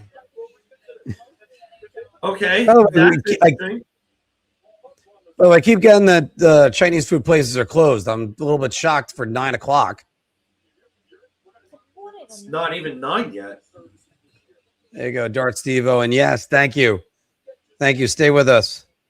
We got a lot more that's going to be coming down the pipeline. We might take some like every other week off or something like that. We got a pick in, by the way. Columbus has got the pick is in.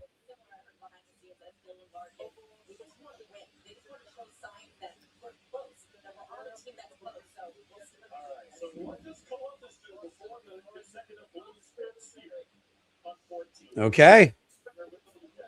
Phil, it's going to be a guy that you're going to kind of – this is an easy guy to imagine as a Columbus Blue Jacket.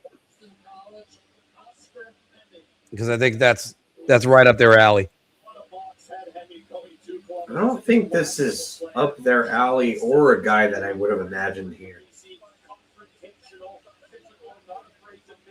I mean, I have no problem with this pick. I mean, he's been mocked right around this area, anywhere from like I've seen him as high as like 12.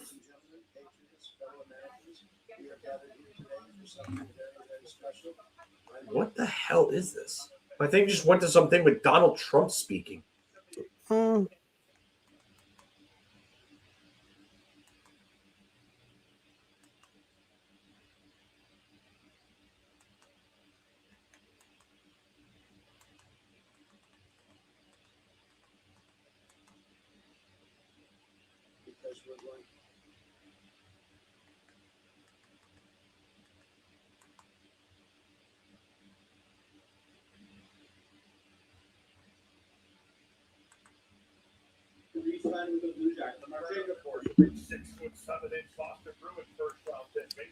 I mean, and by the way, yeah, you're saying that Cleb would have Cleb Pop would have been your pick, and Anthony's a little bit shocked that they went with another left-handed D. Yeah, I mean, I don't blame him. If you identify Malte Gustafsson as the best player on your board at this point, he's the best remaining. All right, if he's the best remaining available player on the board, you take him. Doesn't matter the position. Unless it's a complete surplus, but they don't have a complete surplus. Do I shrimp mean- fried rice. I got it. Okay. Yeah. You have Matthew Schaefer there, and then you have what? Adam Pellick. Adam Pellick is hurt every year. Every year he's hurt. Every year he misses significant time. How old is he now? 33, 34? And he's sort of like Dan Girardi, where he might be like, take whatever age he is, add at least No, 2 he's years. 31. Sorry. Wow, I can't believe Pellick is only 31. Because with the way that he's played, as long as he's played for, you would figure that he was like mid-30s almost. But he's all right. So he played 82 games this year. First time he has ever played 80 games or more in his career. The last time he played a full like 70 plus games was the 21-22 season. He was 27. He made the All-Star game that year. Oh. St. Louis is another pick here. You know what? Yeah. Yeah, St. Louis has got the next 2 picks, which, I mean, I believe that the kid needs some time to like enjoy his moment. There's Oliver Savanto, Ryan Lynn. I mean, for me, I'd go with Villanova. Villanova or Klepov here would be great for them. I mean, Elton Hermanson could be another very good pick. JP Herbert. I mean, I just think that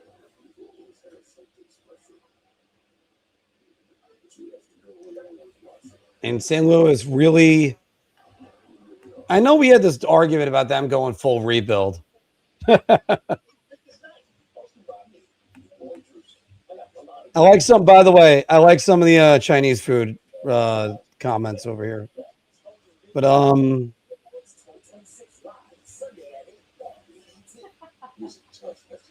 Alexa just keeps on talking. Alexa, stop listening. But I mean, okay, Mason McTavish is going to St. Louis for 15 and 29. Crunch is killing it. He threw that one out just as you were putting in there. And then Anthony, literally right as I was saying it, texted in the chat.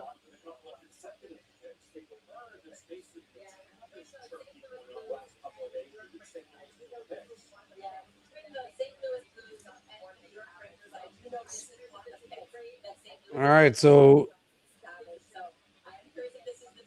it's going down right now. And announcing that trade alert.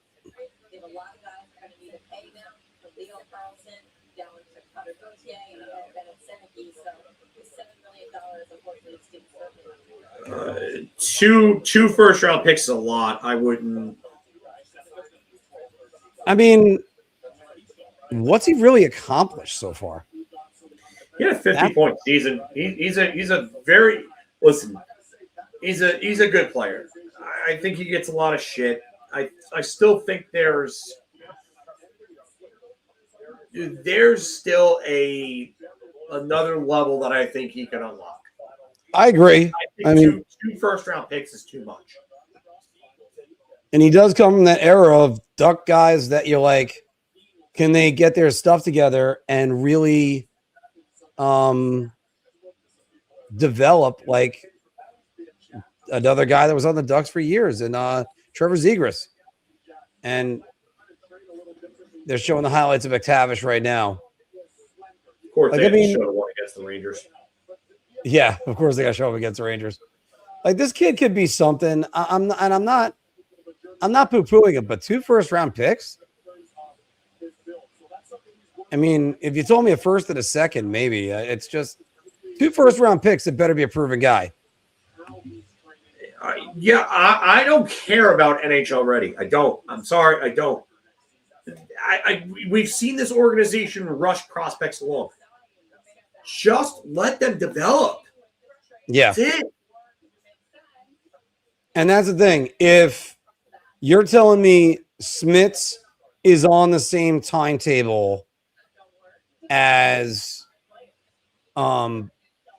Reed, I'd be okay with that. I'm telling you, the Rangers did this. I mean, don't get me wrong. Smits could end up being a very good player for the Rangers for years. Maybe they want. I mean, I would love that if they traded one of these picks for Braden Schneider. Like, please go. Yeah. And then you get guys like, Dart Steve was right about this one. Heard the same thing about Kako. I would not have traded Mason the keeper over Mason McTavish. No. Oh my God, no. I know, and I know what you're thinking, because everybody still remembers McTavish for the player that he was at the World Juniors, knocking down the pass out of the shot out of midair that would have won the game, I think, in overtime. And didn't he score the game winner right after that too? But no, I think Gabe Perreault showed too much. You can't do that. Gabe Perreault was a big time contributor at the World Juniors. He was awesome at Boston College, and he looked great this year. He is a big reason why that line with Zibanejad and Lafreniere worked the way it did. And by the way, what NYR for Life is saying right here, I think you're right. I think it has to be Miller, Mika, and Laba, not necessarily in that order. And they're announcing the McTavish trade right now.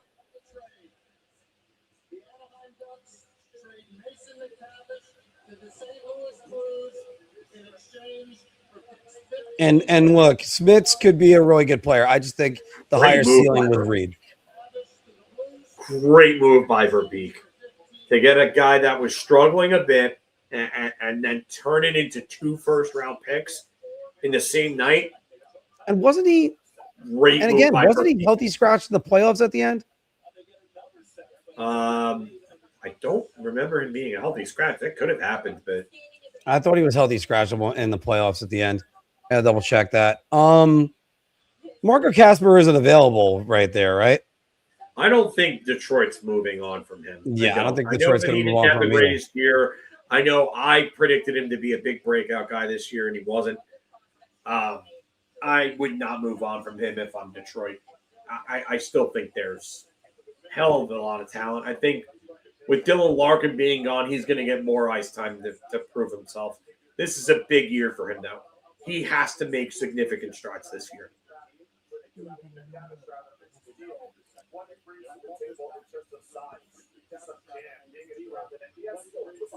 I'm a little bit, like I said, I'm a little bit surprised.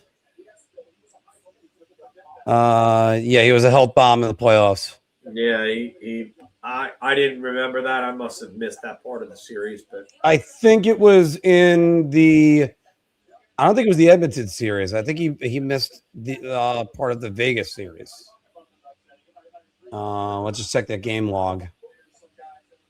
I know it was the Edmonton series because he played.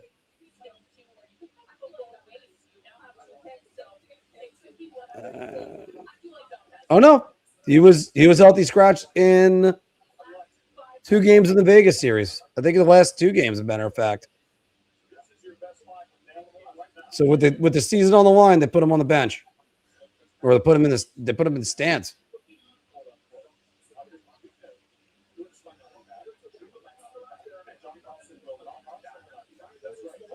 Yeah, they're saying right now. Ryan Lynn would be a very good pick for Anaheim here. Ryan Lynn. Yeah, Ryan. I mean, Jackson Combs a left-handed D. You go and you add somebody like Ryan Lynn, who, like, I see a lot of Adam Fox and Ryan Lynn. Let's just say, all right, again, just to say for what Boxer fans saying right here, I went from thinking that Drury was going to hit a home run to it's a 7, and you could say that could go up from there. Because I'm not mad. I'm not disappointed either. They didn't go the way I would have. Yeah, that's about it. I would have taken Reed. Yeah. Out of theory. I like the Dorofeyev trade. I understand people like they look at that AAV, they start freaking out. Yeah. If they didn't trade for JT Miller, I mean, they probably could have taken Ben Kindle last year. Yeah. And Ben Kindle would have helped this team out quite a bit.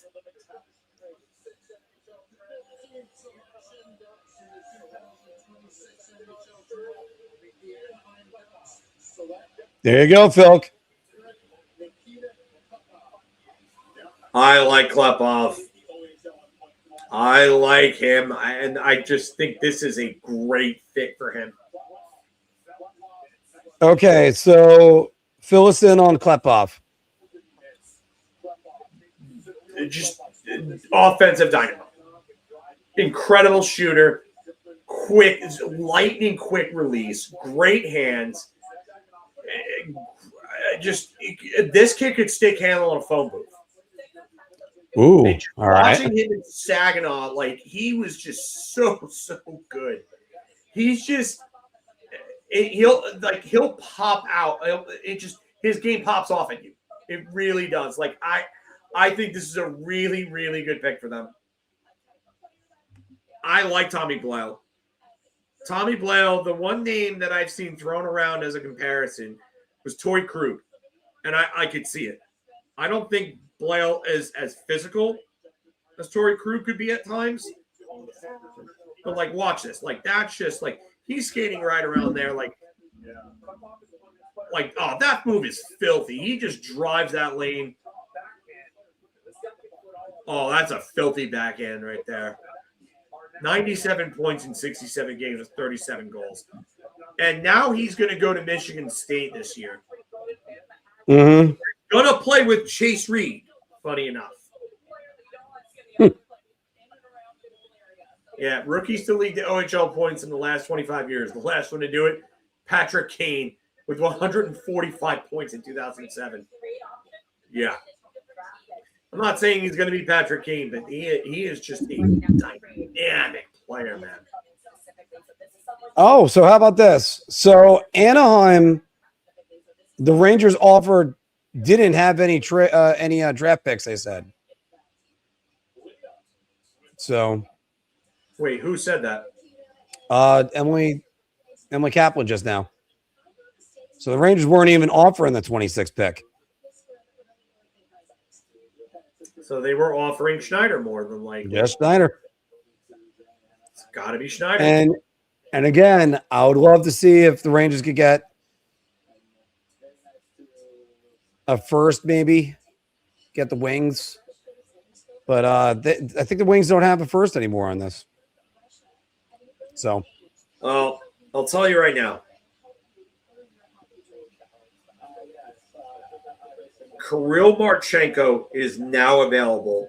Kevin Weeks just tweeted 15 minutes ago, Marchenko's camp tells me that as of now, he's unlikely to re-sign with Columbus. Wow. Okay, so if that's the case, go get Marchenko. Go get him. Shit.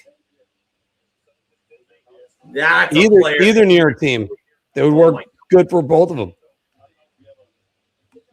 Yeah, I would. Oh man, I absolutely would. He's 25 years old because he was a younger player in the 2018 draft. He was born in 2000. So he was drafted still as a 17-year-old. But go get him. He is a solid player. 31 and 74 in 2025. 27 and 67 last year in 76 games. Like, go get him.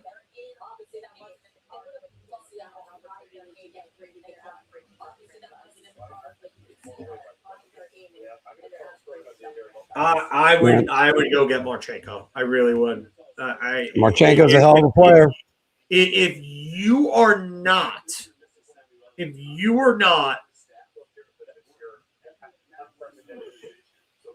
so here's 16 St. Louis. Could they go with Lynn here? Could they go with Savanto? JP Hurlbut would make a lot of sense for them too. Where do you think their needs are right now? Defense. Ryan Lynn sticks out to me like right now, like right off the bat. All right. So, Or yeah. Xavier, or Villanova, or Xavier Villanova. It truly is amazing, Phil, how things shake out.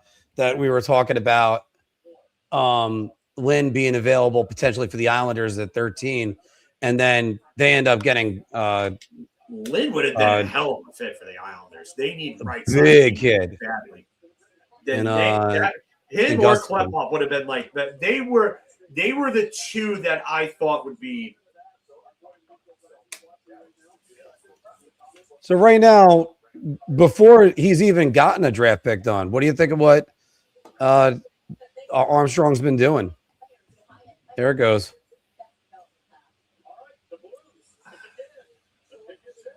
I like McTavish for them.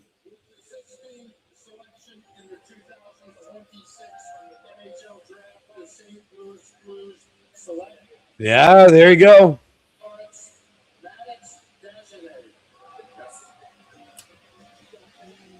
Another center?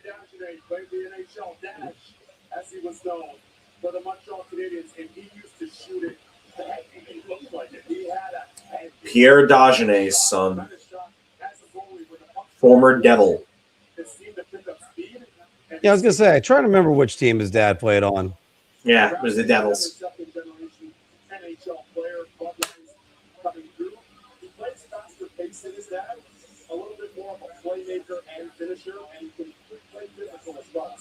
I mean, could have always drafted Maddox Dash and B. Jeez, Mark. I know. I had to go for the terrible joke.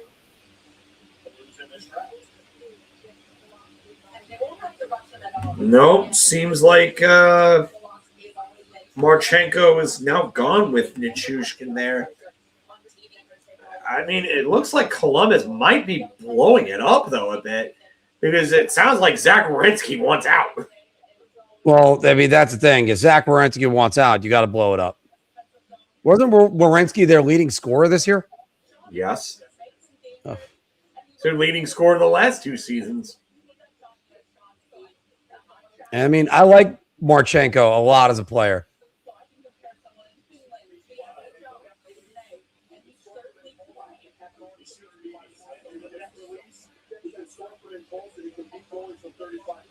Who we got on the clock now? I think it's the. Why is Darsh kicking himself?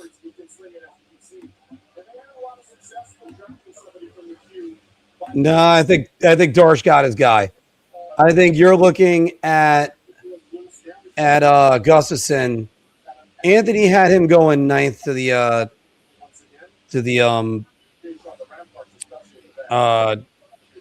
San Jose Sharks, and that's good value. You look at that guy, the 6'4", 203.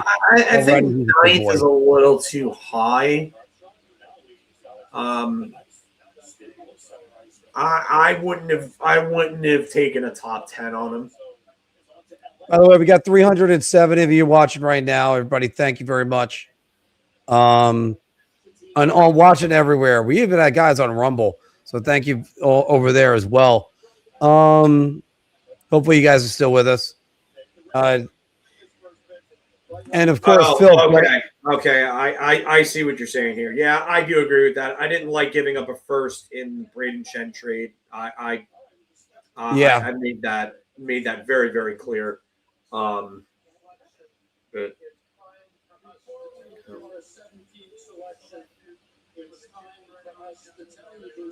General Manager of the Year award, the Jim Gregory Award. Hey, I don't see Chris Drury on there.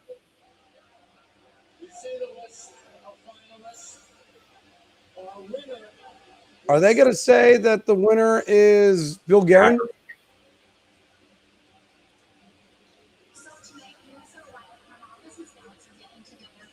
Yep, Bill Guerin. Guerin. Do you like that they've been doing it like this with the more of a social media thing instead of like an event awards night? I don't know.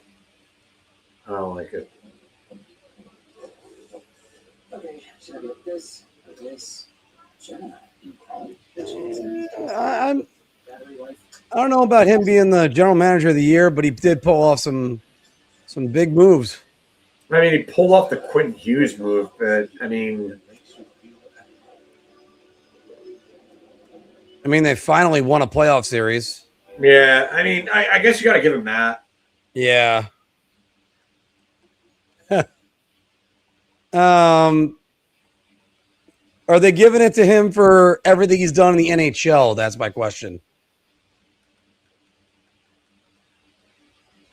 Whether or not people want to say it's good or bad, saying it's just the NHL. By the way, Phil, let's not forget who's on the clock. It's LA. Yeah, I gotta have the tacos out in LA. A stream I was watching on got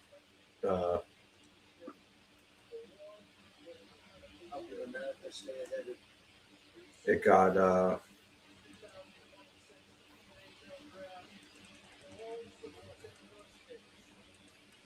basically watching through YouTube and finding streams on YouTube just because I don't have my Fire Stick right now.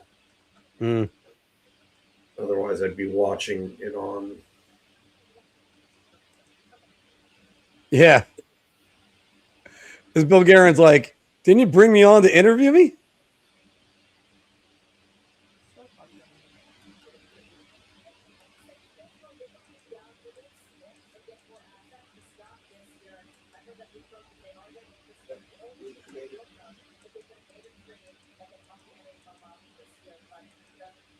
Well, speaking about teams that need to kind of understand they're in a rebuild or close to a rebuild, the LA Kings.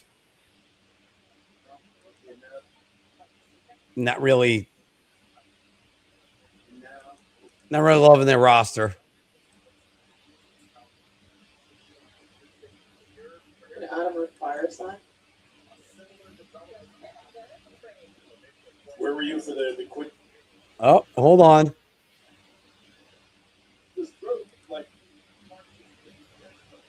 They just say there's a trade?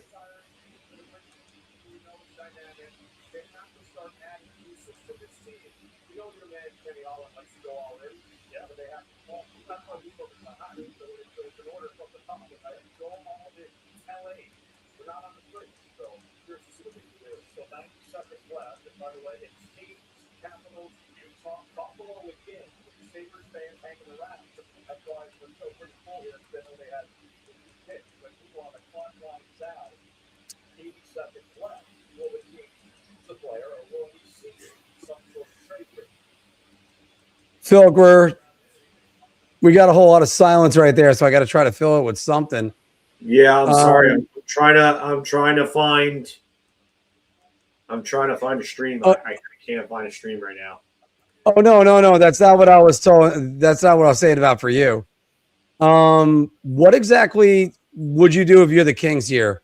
Because the clock's winding down. They're saying there might be a trade in the works right here. I think that's probably what it is. I just hope it's Vincent Trocheck going there. Give me if it's Vinny Trocheck, let's say that. All right, we're down to the last 30. Get me pick 16, so I can take pick 16 and send it to Columbus for fucking Marchenko. Oh man, I gotta find. I'll do it on my laptop. Fuck it. There's 9 seconds remaining right here. Are they gonna let the clock run out?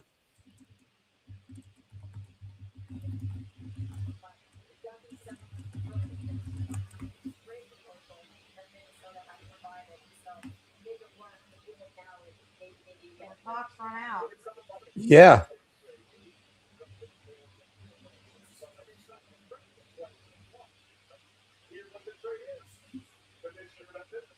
Hold on. What? Okay. I don't know why he's calling out sections. Oh, trade horn. Yeah. Yeah, that's when he does one. Yeah.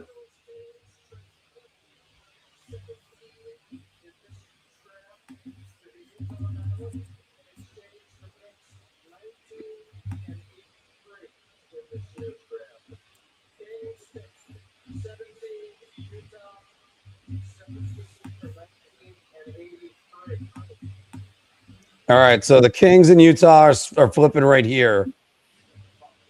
Oh, it's just a pick flip? Yeah. Okay. And there's I think they gave up 993.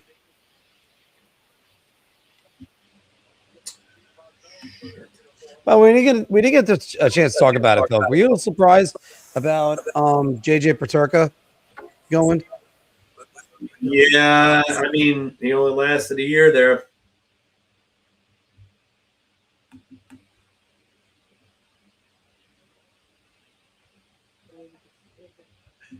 But Phil, sorry. But did that shock you? They went all out to go get him, and then suddenly, no.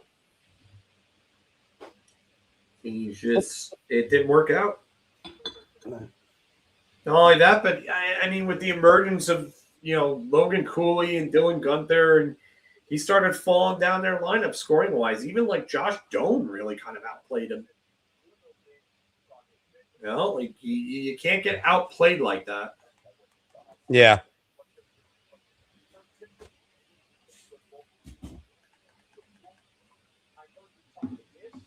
So looking at them, Chika's already saying what's available: either Belchitz, Hermanson, Sorrento. I mean, but where would you go if you're Utah? Right here.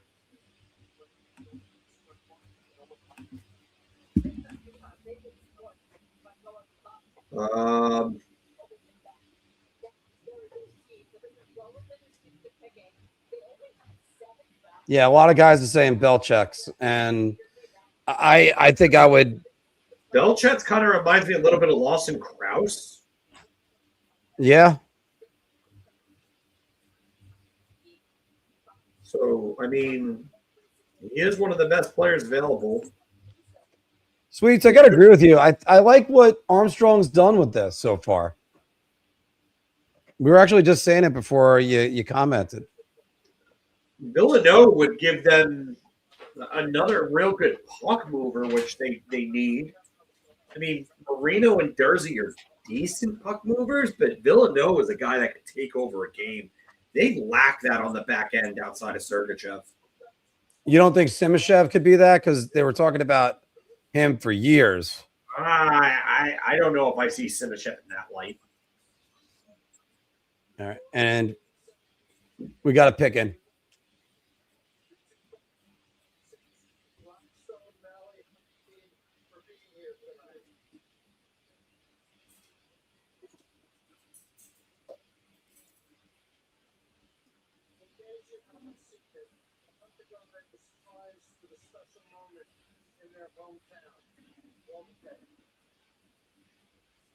Is that what you're supposed to do, Gavin? I have no idea. Right now, they're showing the high school team that they're honoring.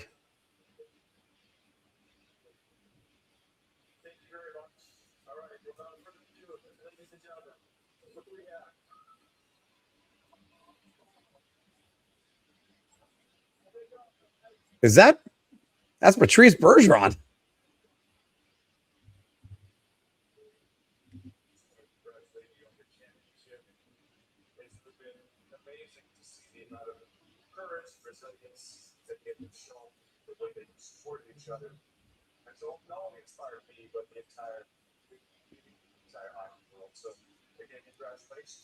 Phil, I'll be right back. All right, let's see what Utah does.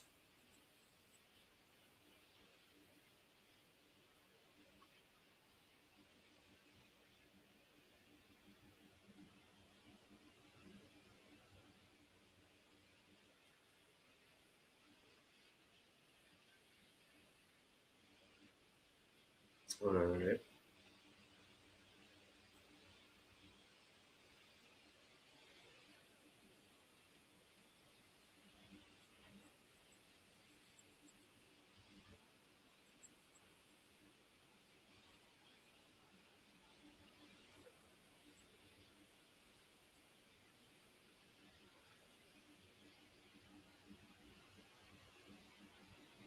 That's pretty cool.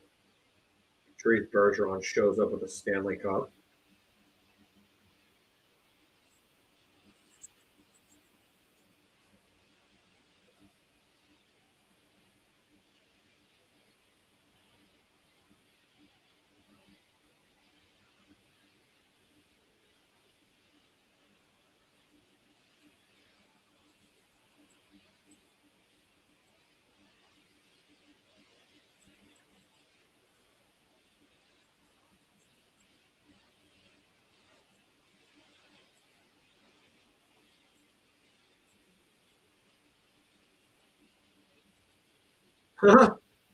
That's been a trend though. The babies going in the cup.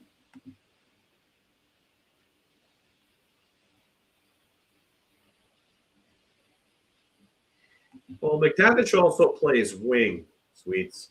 So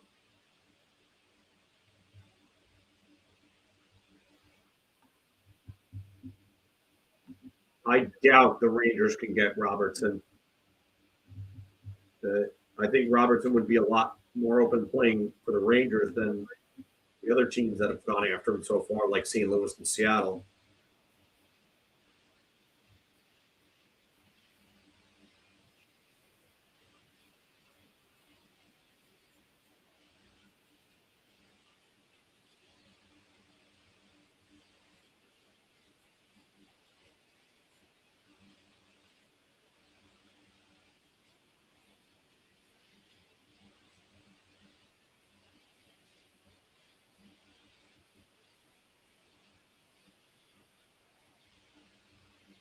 Damn.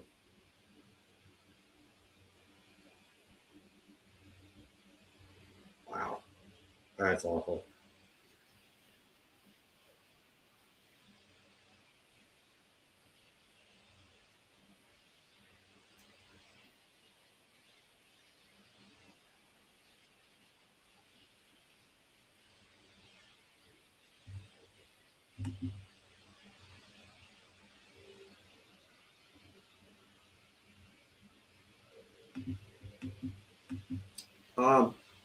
I like Smits, but again, I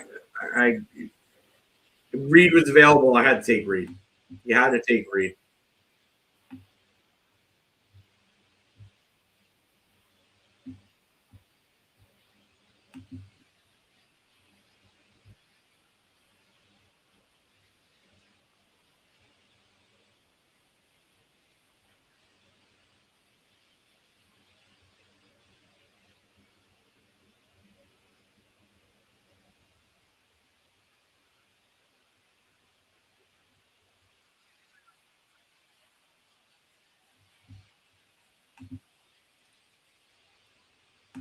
Yeah, Ethan Belchutz, yeah.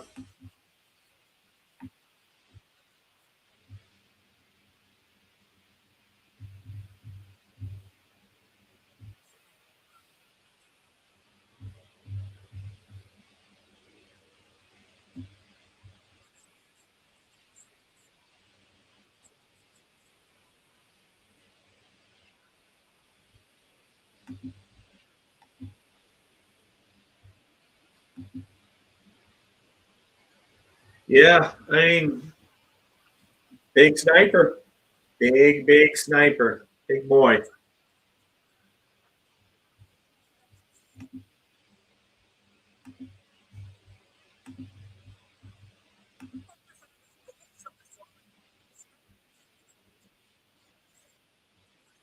He's got NHL ready frame. Like, just he's just a massive human being at that age. And he's probably going to add some muscle. He's another one that's going to go to a stacked Michigan State team. Gavin, congratulations. Top trading after the draft. All right. I mean, the Vegas, again, that's the Dorofeyev trade, Davey. I like the Dorofeyev trade. I like getting Pavel Dorofeyev. I think that changes the outlook on this season. It does. And I think you're going to probably see Vladislav Gavrikov whatever rumors those were about him leaving, I think he probably backs off them now. You got Gavin talking to him. Agreed on that, Phil. I think that kind of does change around the perception. Yeah.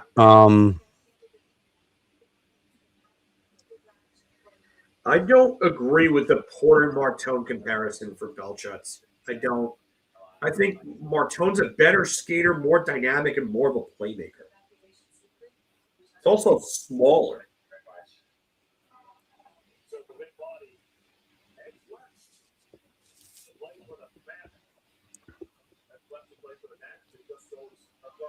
Yeah. A mammoth guy playing for the Mammoths. Yeah. 6'5". A mammoth of a man playing for the Mammoth, yeah. 6'5", 229. Yeah, they have him at 6'5", 230 on here. But, the one thing I will say, the one thing that him and Martone do have in common, they can absolutely rip piss rockets on that.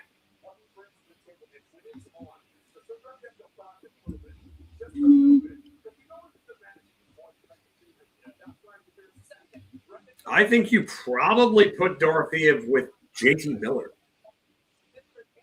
I wouldn't touch that Zibanejad Perot.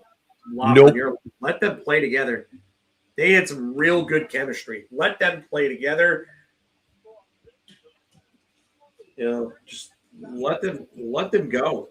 Let them do their thing.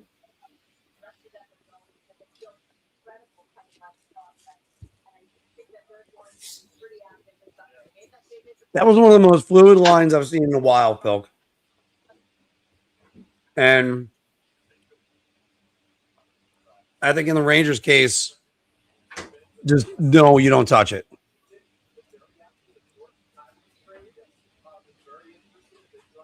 I think I would go Dorofeyev, Cartier, and Miller.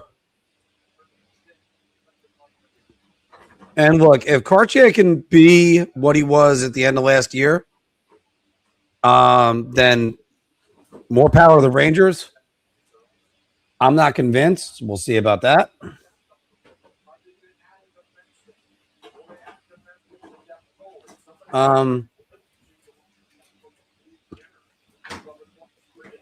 Yeah, there.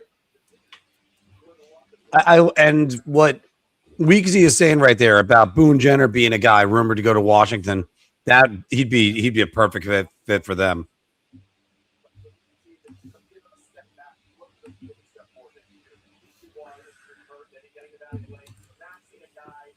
And Phil, let's quash this right now. I just want to kill your dreams. There's no chance.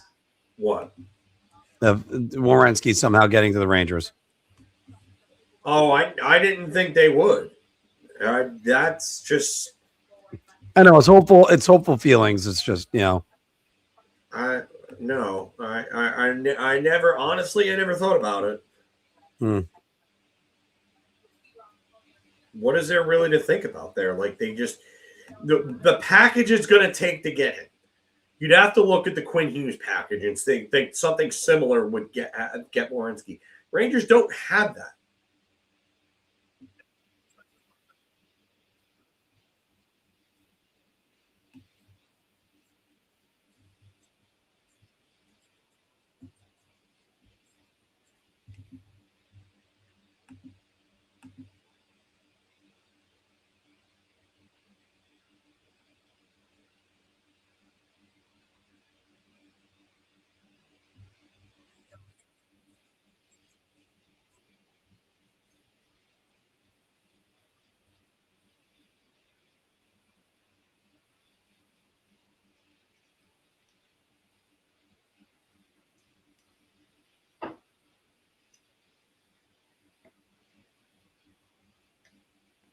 I don't think they take Villanova here just because they took Cole Hudson.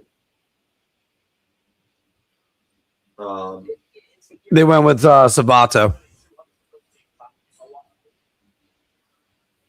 Oh, okay, they're behind. All right, I'm behind.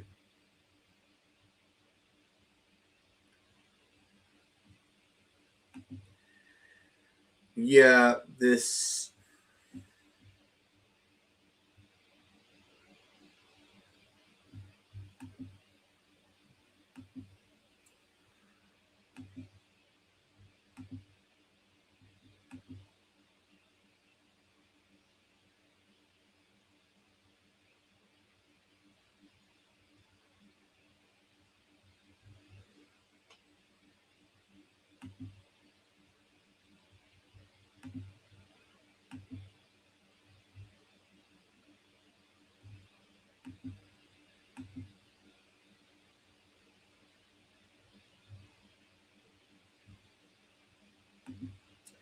Did that in the feed that I was watching? Okay.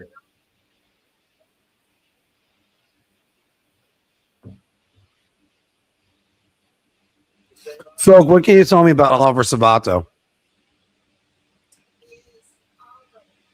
He's somebody I didn't get to watch a ton of. So I'm a little hit or miss on him. I know some have likened him to Rasmus Kapari a little bit, but I don't know. I'm not gonna go crazy and tell you a lot about it because this is one guy that I thought he could have fallen this. I didn't. All right. I thought he could have fallen out of the top 20 and maybe had a chance of even falling out of the first round. Interesting. I think he's a safe player.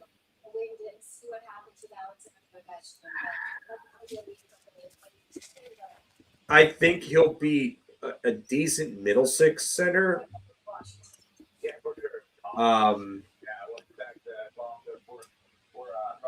I just think that there's other guys that I probably would have taken ahead of him. I liked Morozov better, and I think he projects similarly. I probably would have rather have taken the chance on Brooks Rogowski over him. I know, size, yada, yada. I just think that if Brooks Rogowski pans out, I just think there's I think there's a higher ceiling with Rogowski. I think the floor is a hell of a lot lower, but I think the ceiling is also higher with Rogowski. Hermanson is very dynamic, great hands, great shooter. I could have taken Hermanson there.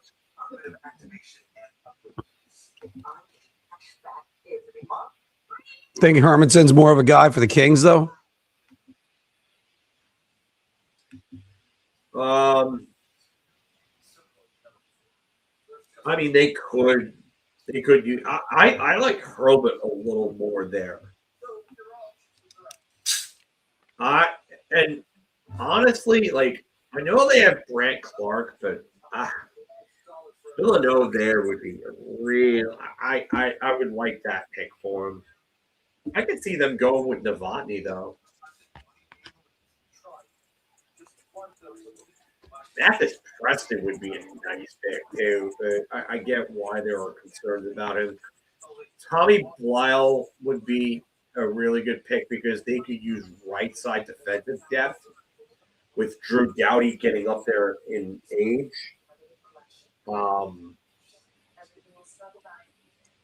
And outside of Clark, they really lack puck movers.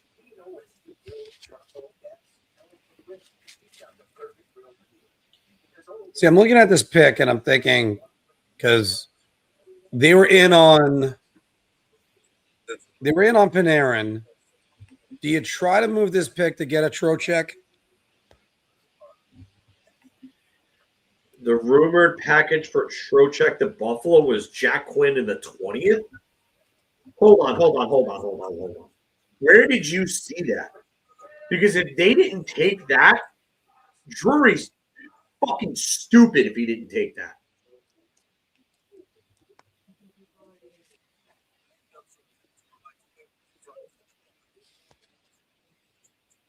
Well, if that's the case, he still has a couple minutes to revisit that.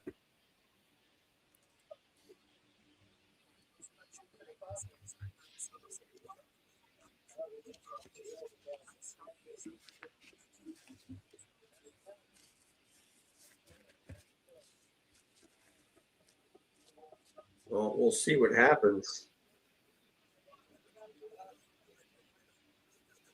When is Justin Bieber going to stop being a thing?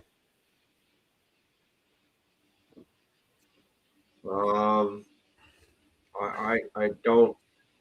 It doesn't really bother me. I don't know why you're like. I actually feel bad for him. Like, if you watch the videos of female celebrities creeping him out, something tells me something bad happened to him behind the scenes. And Phil, you're not going to be surprised. I just mentioned him for the Kings. But there you go. He's going right there. There's your Kings draft pick.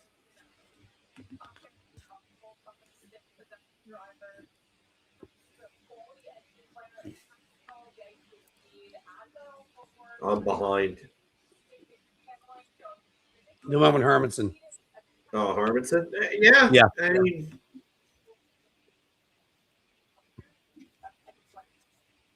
I don't mind. I don't mind this pick. I mean, they're taking a flyer on a guy that has a pretty high ceiling. I think this is a boomer bust type pick.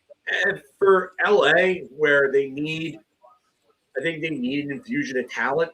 Yeah, I mean, not a bad pick here. Boulder was a great program. It's been a very good program for a very long time. Well, you know, Kenny Holland loves his Swedish defensemen or Swedish players. And I meant Hermanson's a forward. He's a right wing.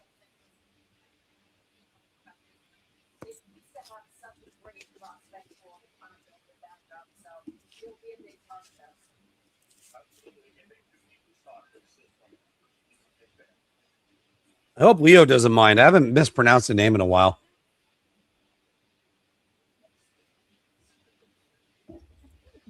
And here we go. The loud ovation for the Sabres in their home arena. Do the Sabres make this pick?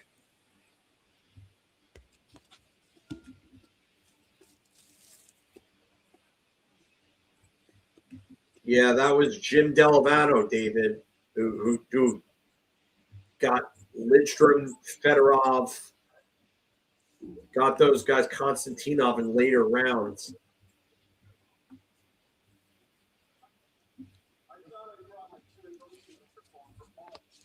And it's funny, they're interviewing Bill Guerin now.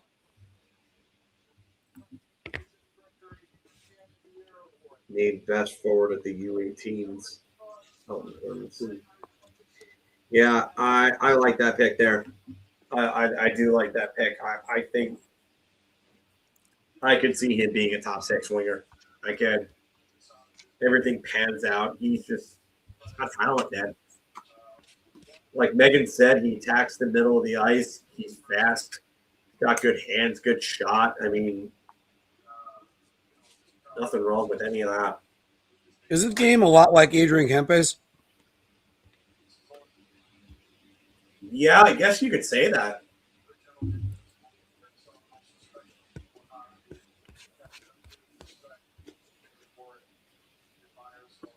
just got to wonder how different their season would have been if Kevin Fiala wasn't injured in the Olympics.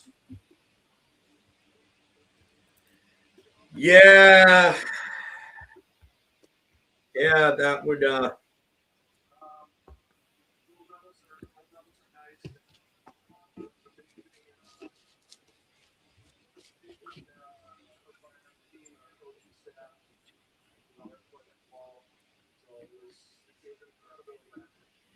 I'm happy that he's mentioning the gold medal because I forgot who won it. Couldn't remember who won it. Does Canada remember who won it? I think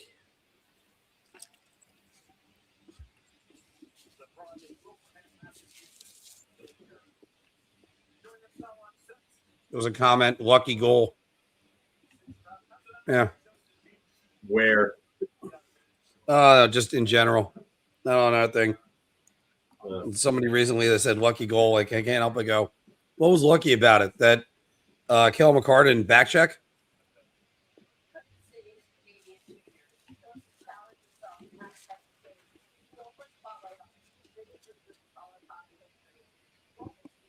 So Emily Kaplan's mentioning it right now, Phil.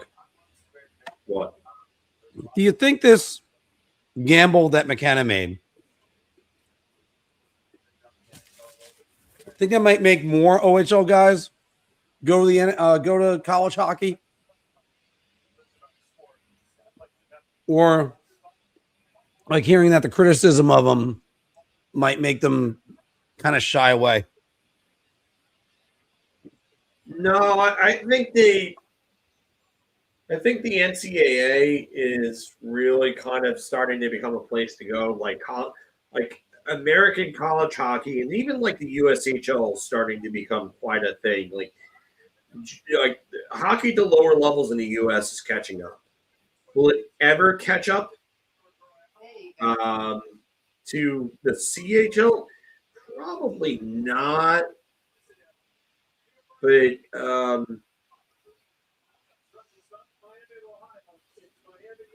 like I still think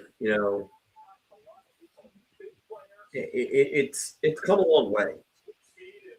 Like the biggest thing for me, and it's not just like the U.S. winning the gold medal, and you go back all the way back to 1980.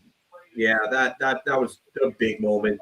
96 was big at the World Cup of Hockey. But for me, like at the lower levels, when you I started noticing it more was 2004 when the U.S. won the World Juniors, when Marc-Andre Fleury cleared the puck up the middle of the rink and put it off of Braden Coburn's back into his own net, and Patrick O'Sullivan got credited with the goal. Like that was a big, big moment for USA hockey at the developmental levels. Yeah. Because then after that, you had Carlson winning it, the golden goal. And then it seemed like the 2010s, USA just dominated the juniors. Like they couldn't break through for a little bit. And then 2010, they won in 2013.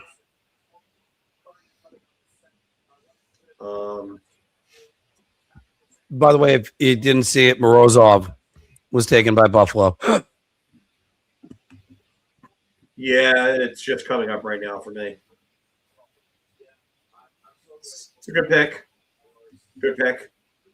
Another big center with size. I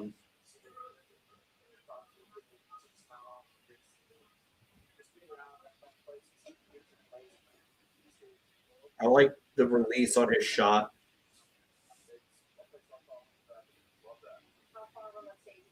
Not a good one. He's got size. He's got nice wheels for a guy's size.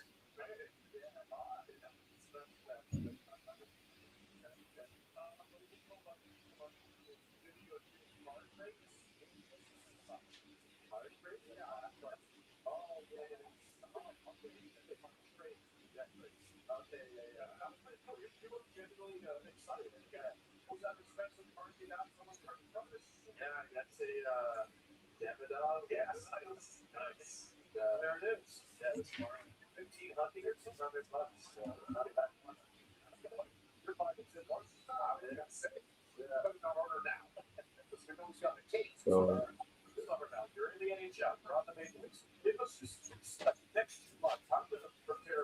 I wonder if Philly takes a swing on Mathis Preston with this next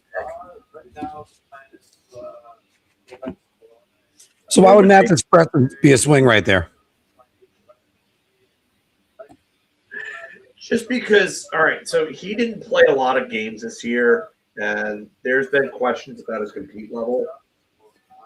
But out of all the players left, like at least the forwards, he might be the most naturally talented out of all of them left at this point. I gotta say something. You're being a little bashful because your brother's the general manager. What did it mean to you when they came up to visit the whiteboards? What did that mean to us? We got top class for the I meant the world. We're so grateful. Once again, the little kid saying, Yeah, I know. I'm a minute behind. so they're special. They Well, you always got me to get those on. I should be on camera in a second. Yeah. Wait. I didn't hear Albert Smits talking, but NYR for Life is saying it sounds like Drago from Rocky. If he dies, he dies.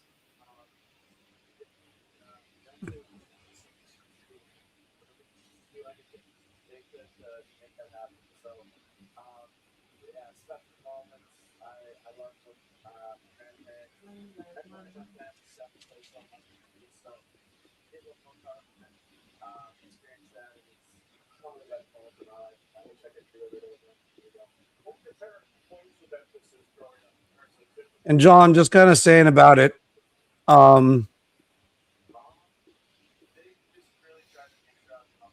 Again, I kind of, once Chase Reed became available, I was shocked the Rangers passed on Chase Reed for him.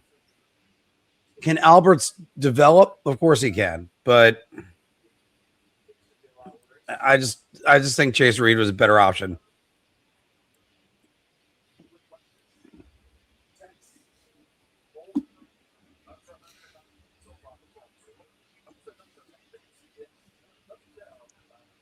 They're asking if Gavin McKenna is a part Native American.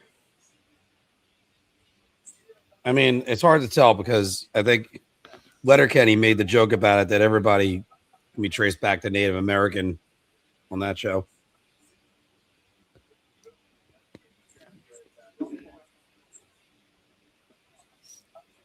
I said Native American. I meant to say, Native.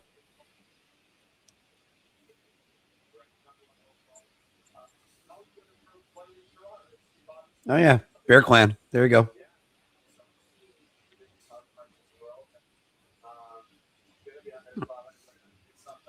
Look, it's still hard to believe that the last three overall picks were McKenna, Matthews, and Wendell Clark before him.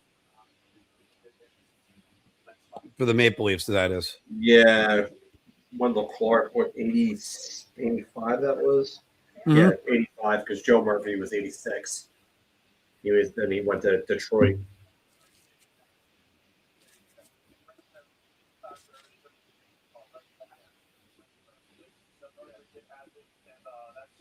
And the clock just ran out on the Flyers. Are they trading that pick then? I don't think they're trading the pick. Otherwise, it would have said the pick is in. No, it would. I'm saying, are they trading the pick? Because if they didn't make the pick, then the clock ran out. What the hell is that about? Yep. They're saying they heard it. They're hearing there's a trade. Oh, okay.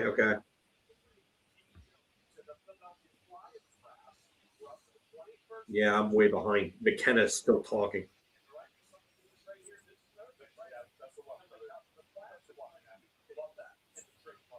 They absolutely are. I mean, this is a team that needs a center, sadly. They definitely need a center. But I talked to Danny Greer about a week ago. He said, it's just realistic for us to get one of these big guys. So, according to Dave Pagnotta, in addition to the Canadians having serious interest in Marchenko, hearing the Mammoth are also knocking at the door.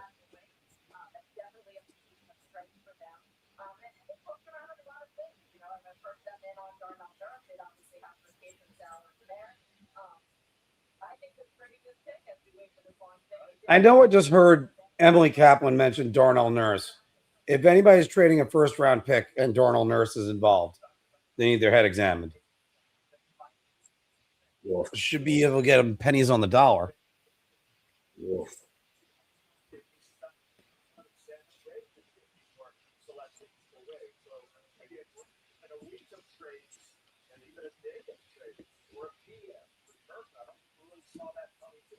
And you got to think, you got to. I'm just starting to doubt the Vinny Trocheck thing is going to happen at all tonight, but.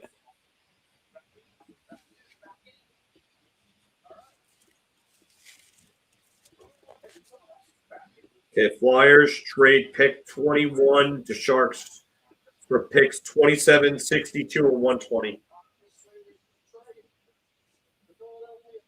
I found that from Twitter. And Yoda. So I wonder who San Jose is targeting right here. That the Sharks ended up backing up one pick out of all that.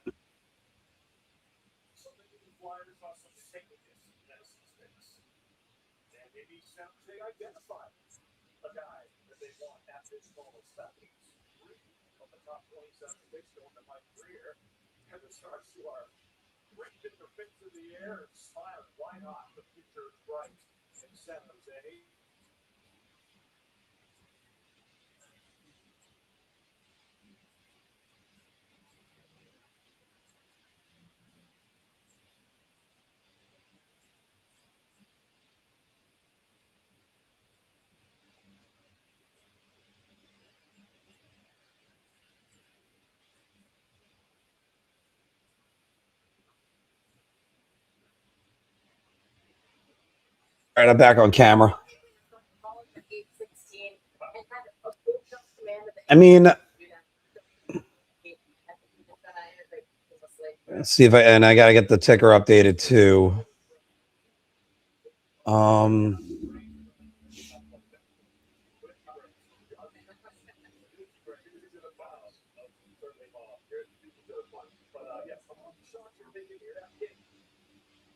Hey, Phil, do you know how old Kevin Weeks is now? Out of curiosity. Like 45, maybe. I don't know. Oh, he's actually younger than me.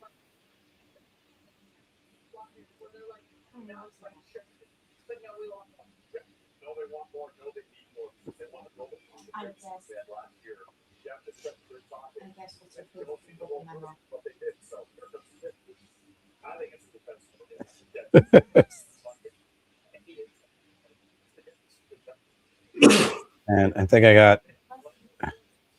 You got a bless you from the wife. Oh, thank you. Nah, good luck.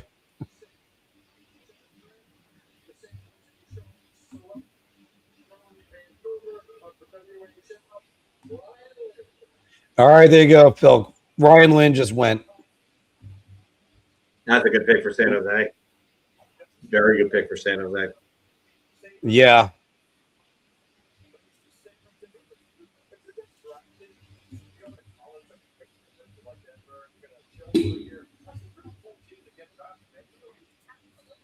So they got Stenberg, Verhoff, and Lynn. They might have won the first round so far.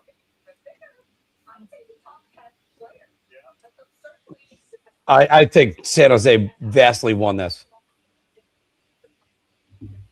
You get Verhoff at 9. That's real good value. Yeah. And then they get Lynn at 21. That's great. Good for them.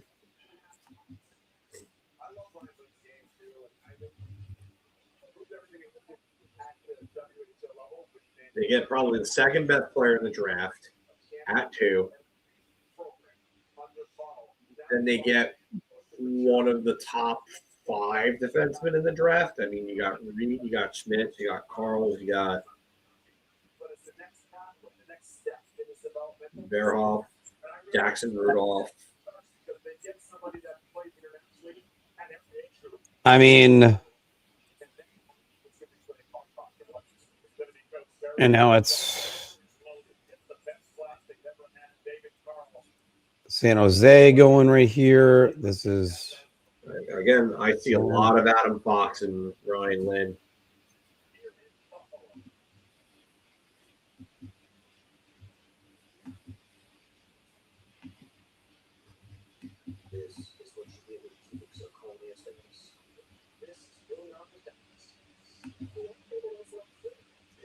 And again, you mentioned Adam Fox, so I'm going to go back to one thing I said for the Rangers. If you're told me that you could make that you get Albert Smits and he ends up being their matchup defenseman for the next decade, then I'm going to love this pick. Just in the moment, I'm not as in love with it as what I could be. The only reason I don't like the pick is that Reed was there. That's it. That's literally it. That's it. That's it. It's the only thing worth saying. And you know what? That's where you get a guy to come out and prove you wrong. Listen, and I hope Smits has a better career than Reed. I do. I don't know if I see it.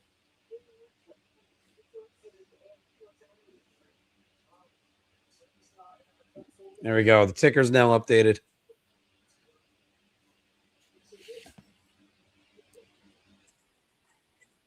But again, that's what the thinking was. You're going, all right. There was just a different player in mind. The Rangers had different thinking. Yeah, I mean, that's the thing. I mean, they identified Smits. That was their guy. You know, that's it. Mm-hmm.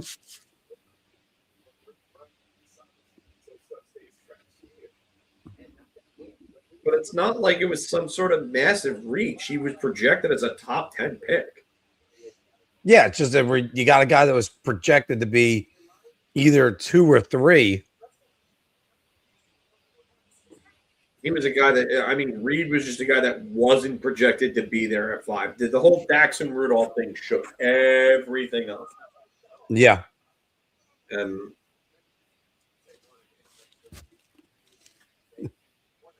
I still find it funny that Ludacris is doing commercials for one a day now. I'm sorry, guys. Let me update that for you. It's now Pittsburgh is on the clock.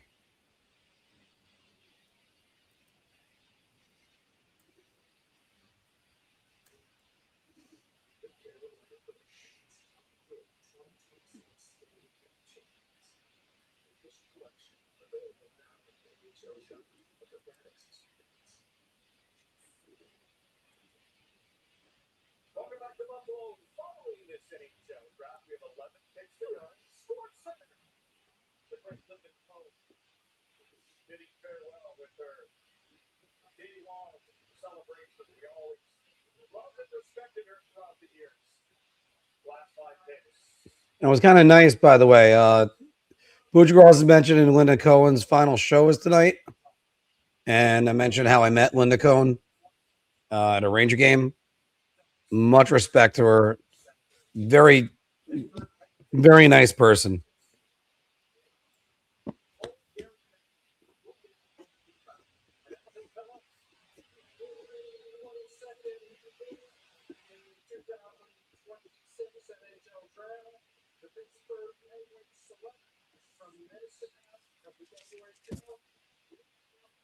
There you go, Phil.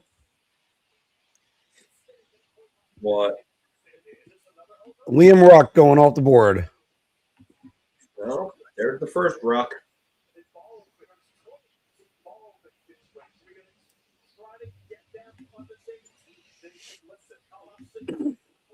Well, many who were higher on Liam were right. Liam ends up going before Marcus.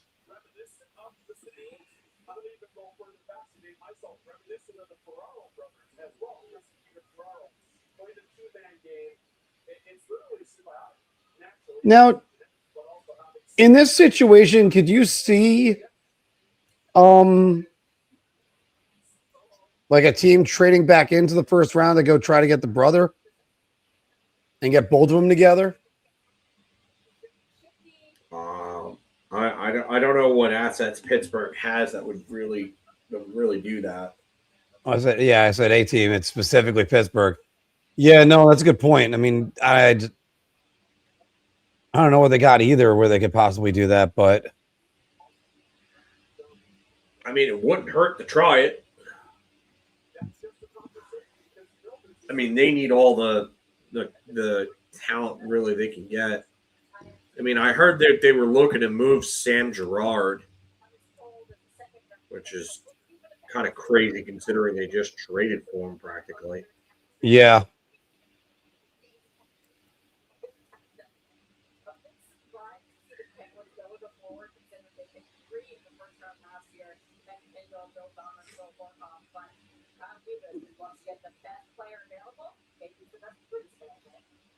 All right, such a great story. We have to give you more of it. And here's Leah Hexel.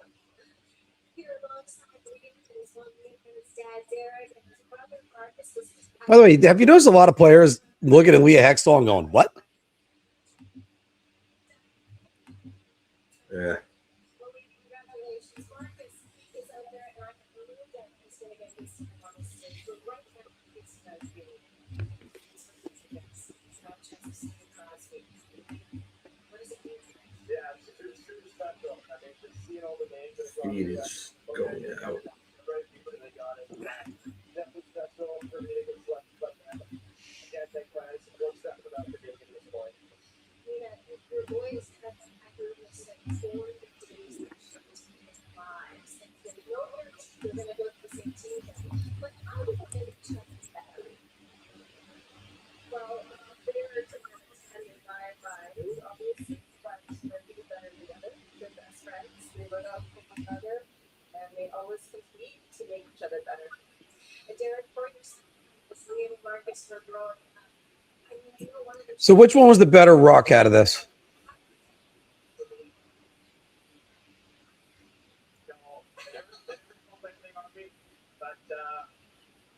So Phil, which one was the better rock?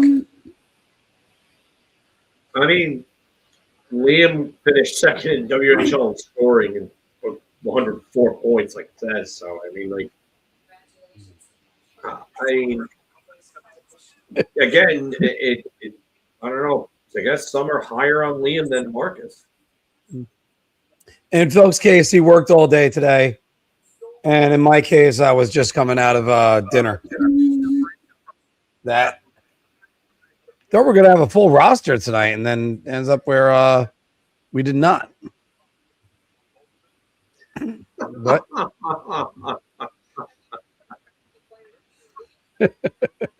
I guess that'll sober you up, buddy.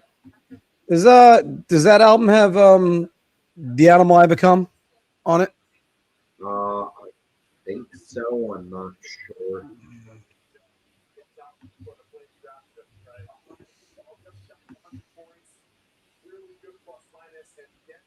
Yeah. And again, it's not so much the player. It's just that there was another guy that was available. I thought they were going to go for him. But no, I think, John, I think they're not moving Gavrikov. No, I don't. Yeah. You don't go and get Dorofeyev and then move Gavrikov. It just it's counterproductive. However, they do need to move Vinny Trocheck. And right now, they're predicting that Utah is likely to trade this pick. Could Utah be a landing spot for Vinny Trocheck?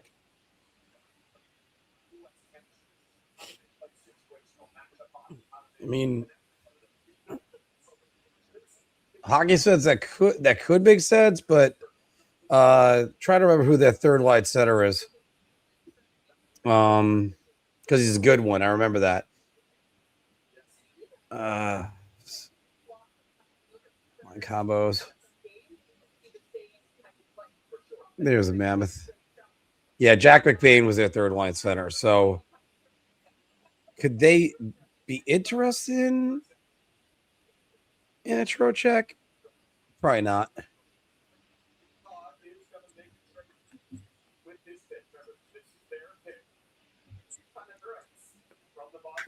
Bujagross is saying that the Mammoth is going to trade their pick. That this is the Bruins pick.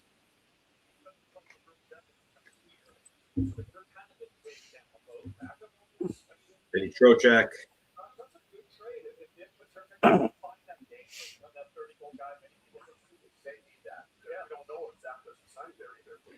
I think for the Bruins, everything was to pass the stick and Okay, so it's official. It's a trade. The Utah Bandit trading number 23 in this year's draft to the Detroit Red Wings. Wow, for Kosa. Sebastian Kosa. 23. Hell. Sebastian Kosa. Okay. So for Sebastian Kosa, okay. So the Red Wings are now on the clock. Okay.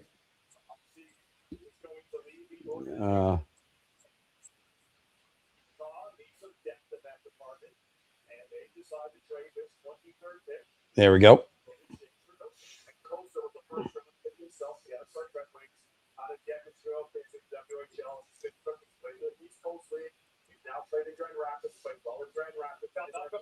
So do you think Kosa is playing up with Utah this season now? I mean, he'll get the chance.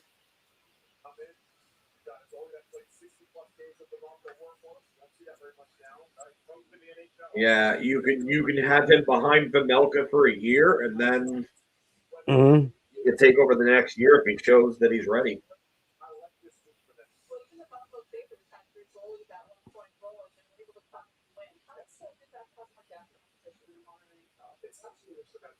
I'm not gonna lie, I like the Calgary Flames Blasty jersey. You like the Calgary Flames? What? The Blasty jersey. All right. I always think of when I see that jersey. I always think of Jerome McGinley on the cover of NHL 2003. Oh, just brings me back to better times. All right. And actually, and Kaplan's bringing this up right now. One reason why Detroit's able to make this trade is they have Augustine behind them. Yeah. Which one do you think would have been the goal you would have kept? I probably would have kept Trey Augustine. You're All right. So they made the right decision. Yeah. I mean, and not necessarily just because I would have done it. I mean, it's just I just think that at some point you're either going to play Cuss or you're going to not. And they went and they got Gibson. So I mean, Kosa has a lot of potential. I still think he can be a good starter. I mean, with Gibson there, I think there's just a little more pressure, I guess, to move him because of the fact that he's really kind of ready to be there with us. In the 2026 NHL Draft, the Detroit Red Wings select from Wow, the WHL. that's a good pick for them. Scoring winger. All right.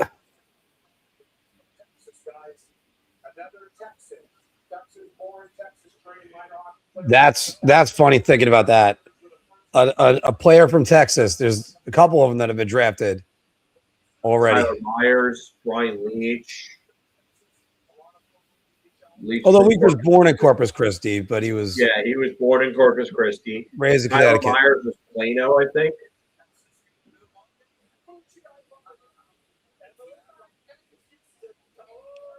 So Canucks coming up with their pick. Do you think that they look to move that pick? Or you think they're going to take it? I think they take this.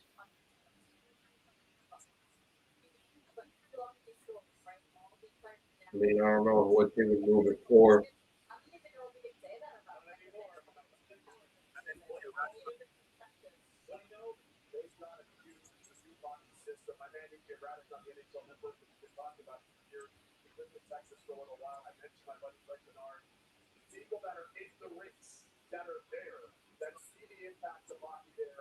Yeah.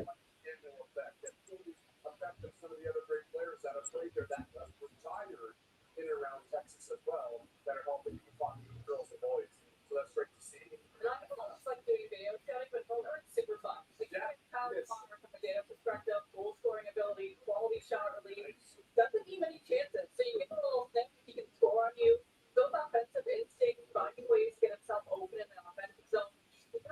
Oh boy. I do think Kosa will eventually be better than Vemelka, but I don't know if I can say that right now. Yeah, you gotta like what Vemelka's brought. He's shown that he could be a workhorse. Yeah, I do agree with that. Either. I don't think Connor McDavid's coming to the Rangers. I think that whoever has that No. pipe dream in their head, I think that needs to end. As much as McDavid's literally my favorite non-Ranger, so I would love for that to be the case, but that ain't happening. It's not happening. And no movement on Schneider either right now. No, nothing on Trocheck, nothing on Schneider right now. I mean, that could change by the weekend. So. Corpus Christi, the most depressing city in the USA. And yes, Myers did grow up in Canada.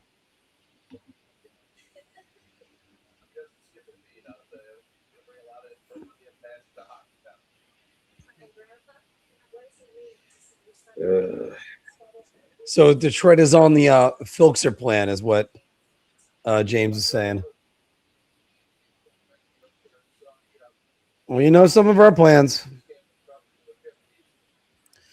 All right. James is asking this one. I actually do think he's got a good point. Do you think Schneider going to Ottawa makes any sense?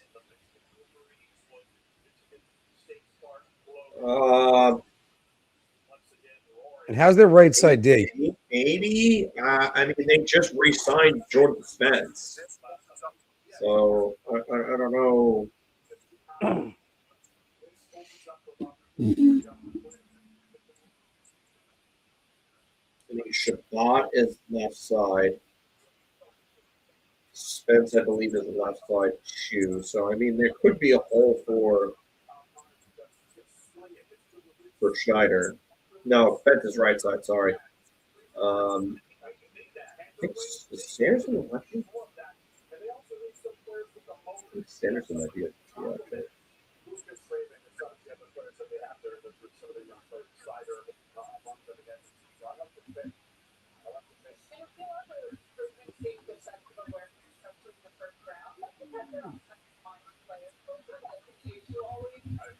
Still think there's going to be a move here. Yeah, Sanderson's a lefty. In the next couple of picks. I don't see it. San Jose moved up Philadelphia. I mean, maybe outside of some pick flipping, I don't see anything else like major to do anything like that.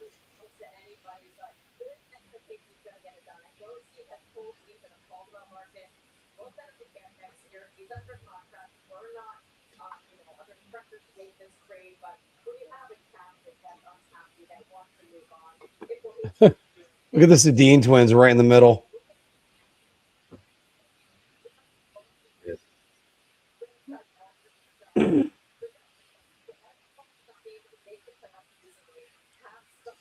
How much do you think the perception of the Red Wings would be different if if they ended up making the playoffs back in 2024? Would that help with the patience of a lot of people, or would it be like? I mean, maybe a little bit, yeah. But if you miss the playoffs the next 2 years, I mean, yeah, I think everybody would also look over and think regression too, right? Yeah, then you're looking at regression.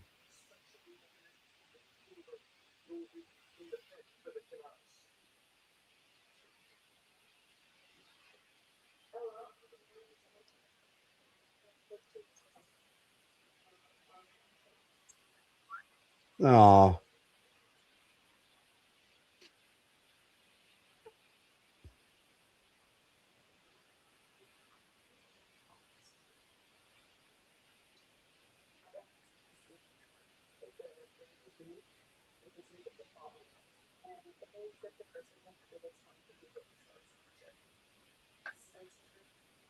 Jeez.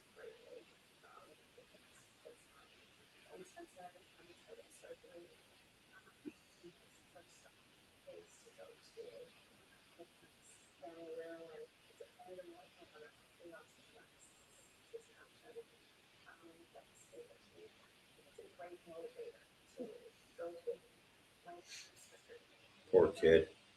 Yeah.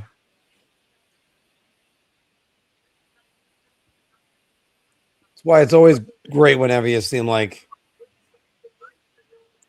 the fans embrace or the teams embracing little fans like this.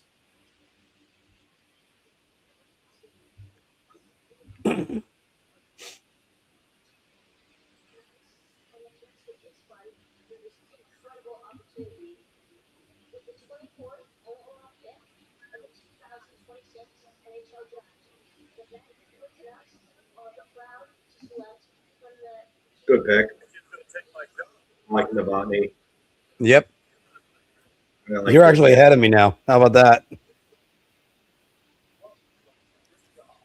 And this is kind of amazing. Novotny falling as much as he did compared to what our draft was. If I remember correctly, I think it was Matt that made that pick. Yeah. 8-1.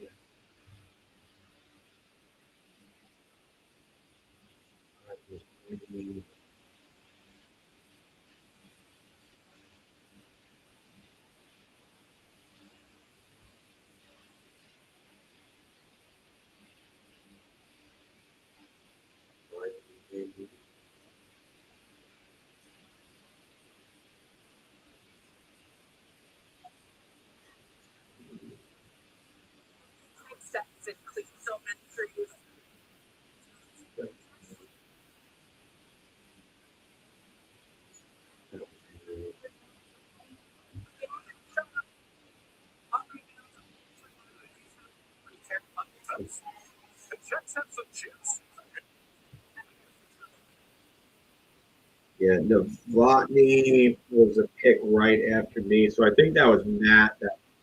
Matt tried doing a lot of different things. We were originally what we were thinking. I didn't realize I was on mute. Sorry about that. Yeah, no, But I'm back anyway. yeah, I do recall Matt trying to like really. By the way, Phil, I promised the crowd a little shot of John Powers Irish whiskey, everybody. Oh, jeez, here we go. No. Those wild days are done.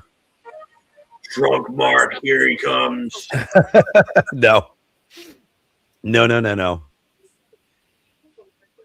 you start seeing a future for yourself and you're pushing 50, it's a little bit harder. However, I always like to give the shot out to Grandpa John. If you got drunk right now, I think Maria would probably kill you. Well, we're a far cry from me doing.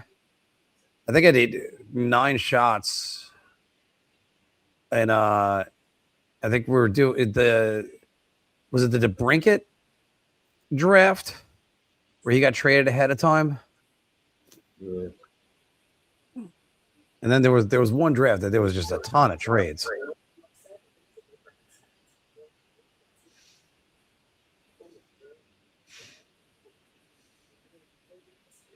But nonetheless, how are we doing over here, guys? By the way, again, 360 of you guys still watching with us. John Radigan right here talking about how Tommy Boyle and Villeneuve Yeah, Xavier Villeneuve still on the board. is still there.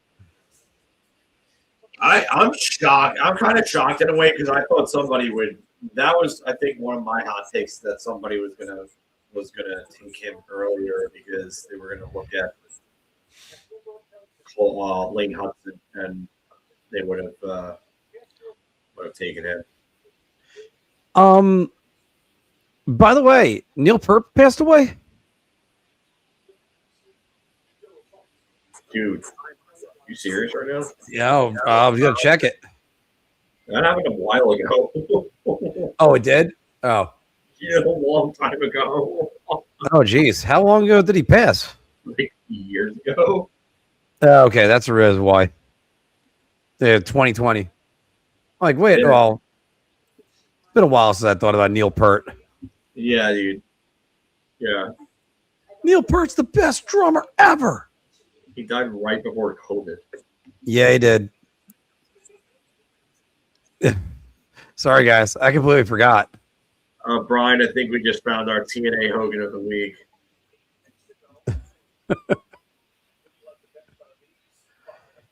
All right. Leo was saying ideas of this comparison. Smits can be McDonough. No, I don't see it. You were saying McDonough more for Chase Reed, right? No, I was saying McDonough for Carson Carls. That was it. All right. That was. I mean, Smith to me, like I don't. I'm not saying he's going to become this, but I see a lot of Moritz Sider in him. And again, when Moritz Sider was picked, they did not think he had the offensive upside to do it. And then he went and he played in the SHL, and he won Defenseman of the Year there.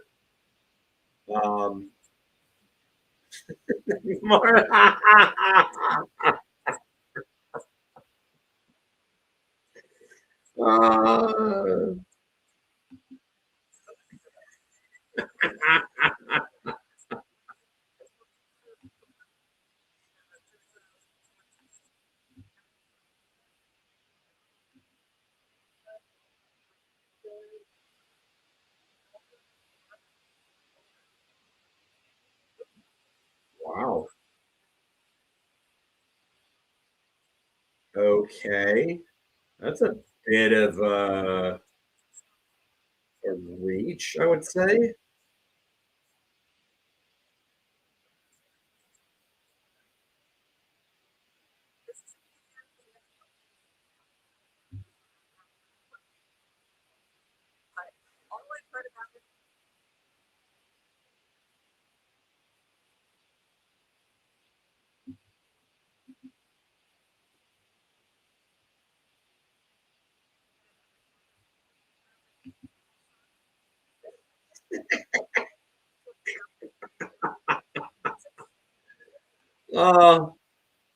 Mark, you're muted, but you're never gonna live that one down.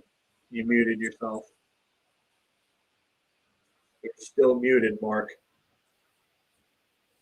How the hell was I muted? It's not nearly as bad, Philk, as Justin Huberto. That's still the worst. I don't know, man. The Neil. Oh man, I think this is quite a. I just completely forgot that Neil Peart died. You just say Neil Smith. No, I just said Neil Peart. I caught it. Oh, I was about to say something like that. To say Neil Smith. I heard you climbing up. I don't know if it was Neil Smith or if it was going to be Neil something else. This all started happening after Mark took that shot, by the way, guys. It's just a coincidence. Do not blame the whiskey. Just a coincidence. Just a coincidence, Mark. Alcohol is a way of life. It's my way of life. Oh man.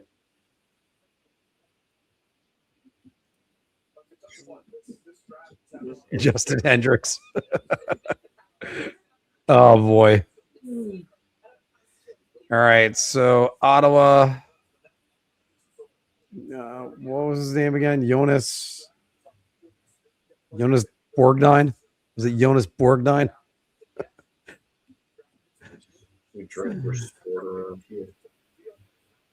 Neil Smits. Neil Smits.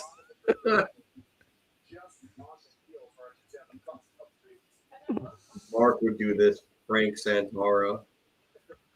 Now, I know they're dead, guys. I remember when they all died.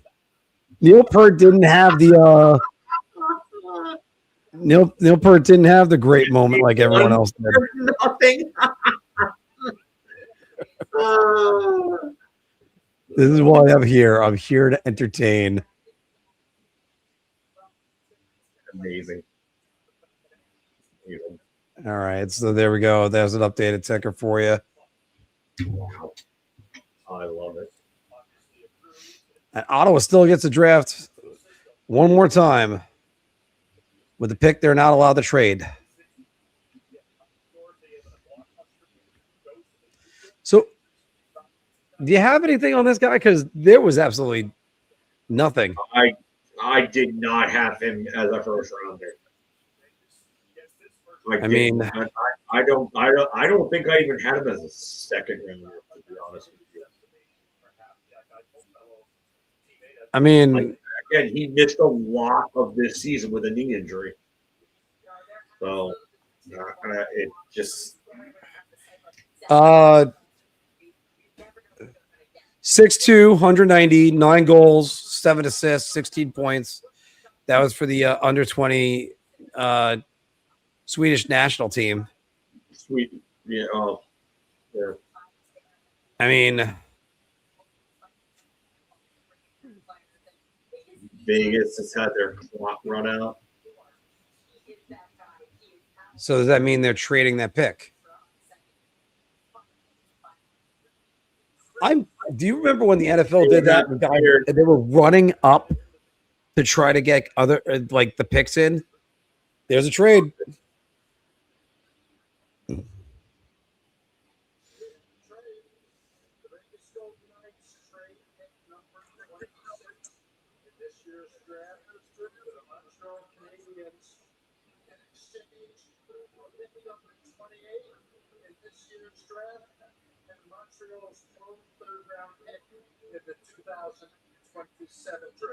So they get a third round in 20. Yeah, so they're swapping right now, and they're getting a third round pick in 2 years. Or next year, I mean. All right. So, yep.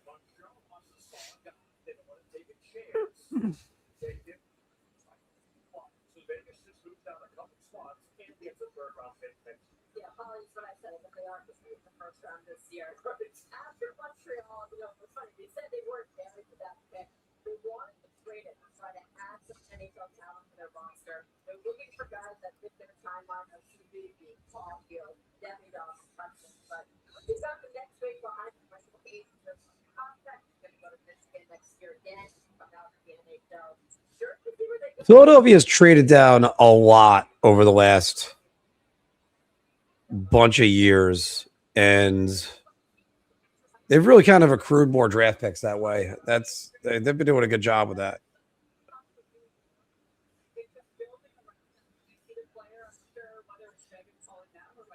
And I only say that because I was just entering in their information just now.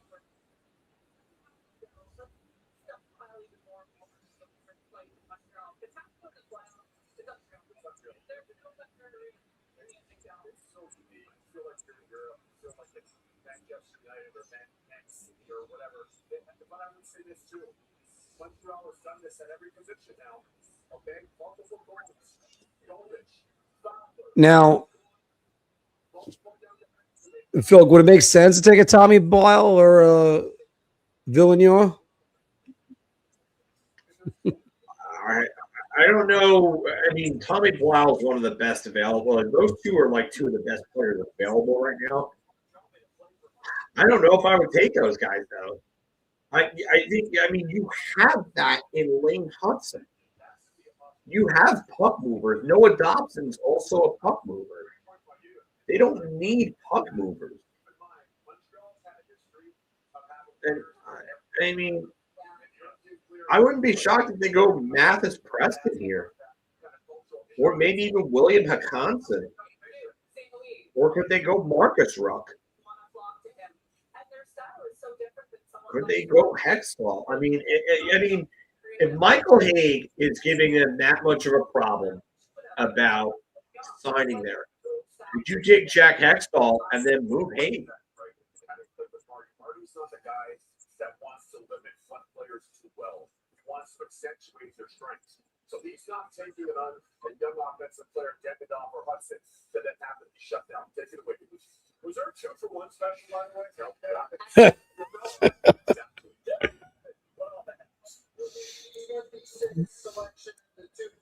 Pick is in. Okay.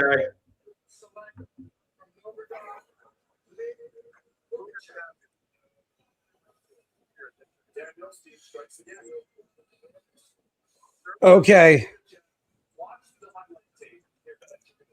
All right, Phil. Here's one.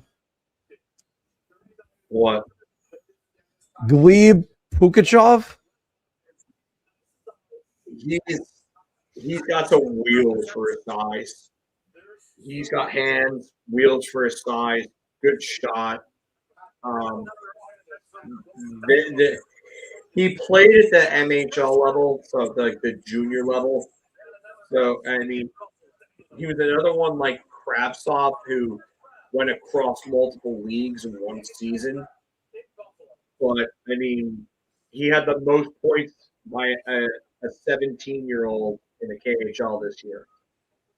So I mean, I actually like this pick here. You want to talk about like taking a flyer on a guy that's really kind of boom or bust? That's actually a good pick. And I'm not Okay, so that they have no problem adding Euros.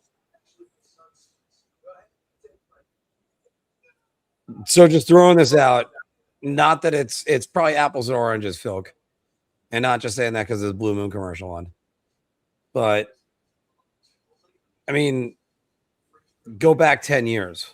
Jeff Gorton drafted Vitaly Kravtsov out of the KHL, guy that like,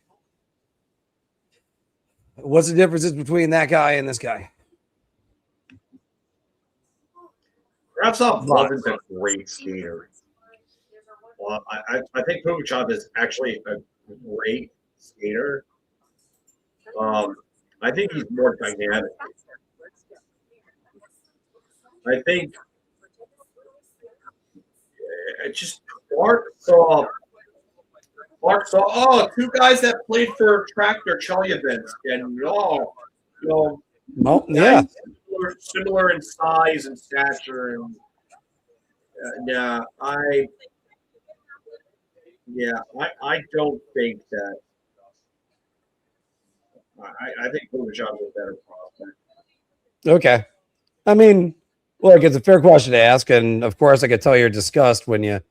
It looks like I just ripped a tremendous fart in front of you when you do that face of the. My brother Rob does that to me all the time, so it's No, I'm just tired. Oh no. Well, I mean, usually you do that for me right before get the hoop. No, this was just me being tired. That if I made that face, I had no idea I was making that face. All right. Well, there was a little bit of disgust in your eyes. I'm more than trying to display that. That's just an accidental thing. There. Well, Phil, I found it funny. Don't worry about it. No, I know. I'm just saying. I had no idea I was doing that. I got that reaction. I could cause that reaction out of people anyway. So we got 6 more picks left in this first round. That it's amazing. We're going to be done with the first round, Phil, well before midnight. And last year it was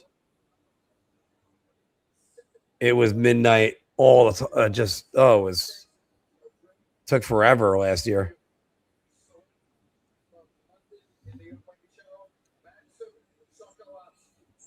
Yeah, Sokolovsky. This is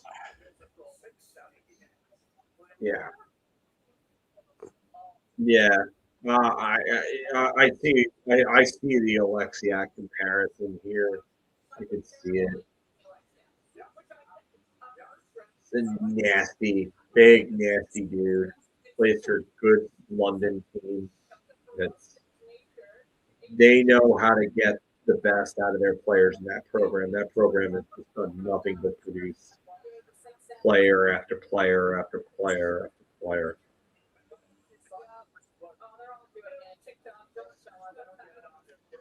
And I have his information right here. Oh, although Megan Chaika said 6'7", he's actually 6'8". He's listed as.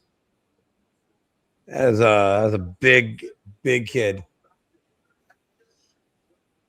That's crazy. They actually print the jerseys like right on the spot for him.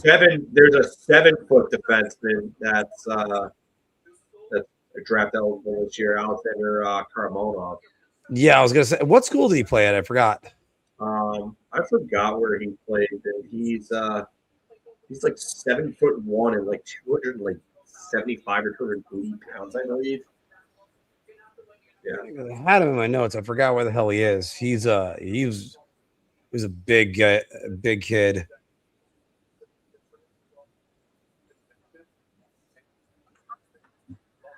Yeah. I want to address this because I think what's going to happen here is I think the Larkin trade is going to be like the table center.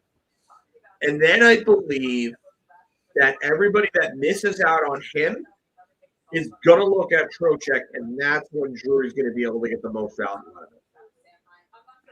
I know everybody wanted to get the pick, and I selfishly, I wanted to get the pick too tonight, the way the Rangers could make picks.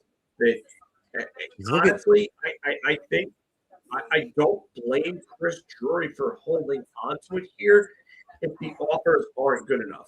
I don't believe that whole Jack Quinn in 20. I don't, because Jack Quinn would have been enough by himself. So I don't think that was actually ever on the table. I don't know who saw that where, but I can imagine that probably some Twitter account pretending to be an insider, probably spitballing things. No, they're going to trade him this offseason. Yeah, they're not running him back. They're not. They're not. There's no way you can run him back. He requested a trade, and he requested it publicly. It's too much of a distraction. He's got to be dealt this offseason. It's not like the Trocheck situation where the team was looking to move on from him because they were going in a different direction. No, this is a different thing. No, and yeah, no, you're absolutely right, Brian. Absolutely right about that.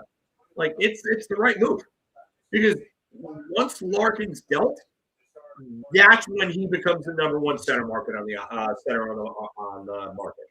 And now we know for sure that Robert Thomas is not going to be moved because they're not. They don't go and they make that Mason McTavish trade without having with having the idea that you're going to move Robert Thomas. But you don't go into that trade with the mindset that you're moving Robert Thomas. You bring him in to supplement him. Not only that, but Dalibor Dvorsky looks like he's ready to take that next step. And from my point of view, I think that he could probably replace Kairu's production. Maybe not this upcoming year because it's going to be tough to go from 12 goals and 21 points, even though I like the way that he played with his ice time. I do think that Dvorsky could be a 20-plus goal, 50-plus point player this upcoming year.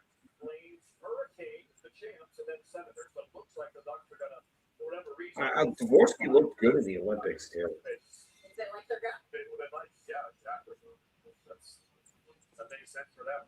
All right, they're saying Vegas is going to move down one more spot. Now, here's the thing. I'm not complaining about Drury's handling of Trocheck. Right now, I'm not. It was the trade deadline that I had problems with it. That's where he had max value. The trade deadline either. Okay, so then what was he going to do? Take a first and Stramel for Trocheck? Okay, no. They would have had and it wouldn't have even been a first this year. Well, then if that's the case, then it works out. We'll see about that. But again, that's where I had the problem. And look, that's the great thing about sports and doing this job is that stuff changes, stuff moves around. And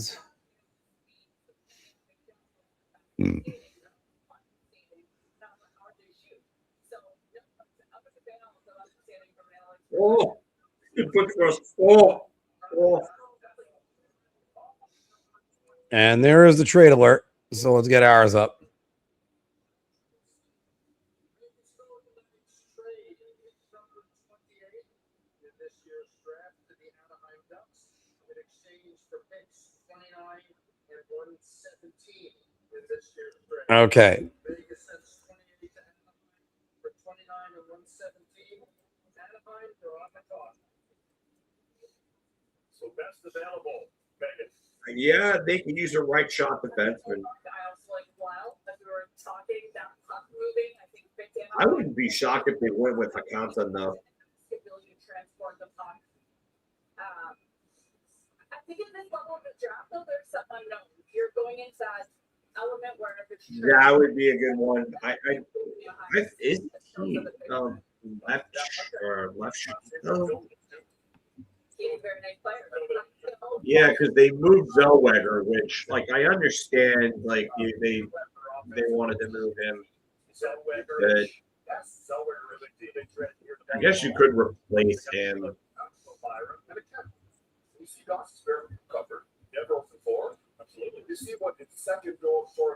Yeah, he's a less shot guy too. I mean, yeah, you could. Oh, that I'm correcting the ticker right now, and I still keep putting Anaheim in the wrong spot.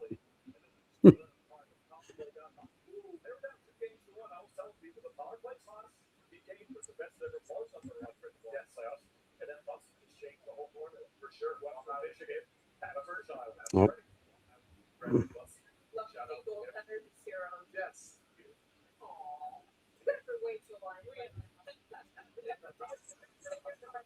There we go.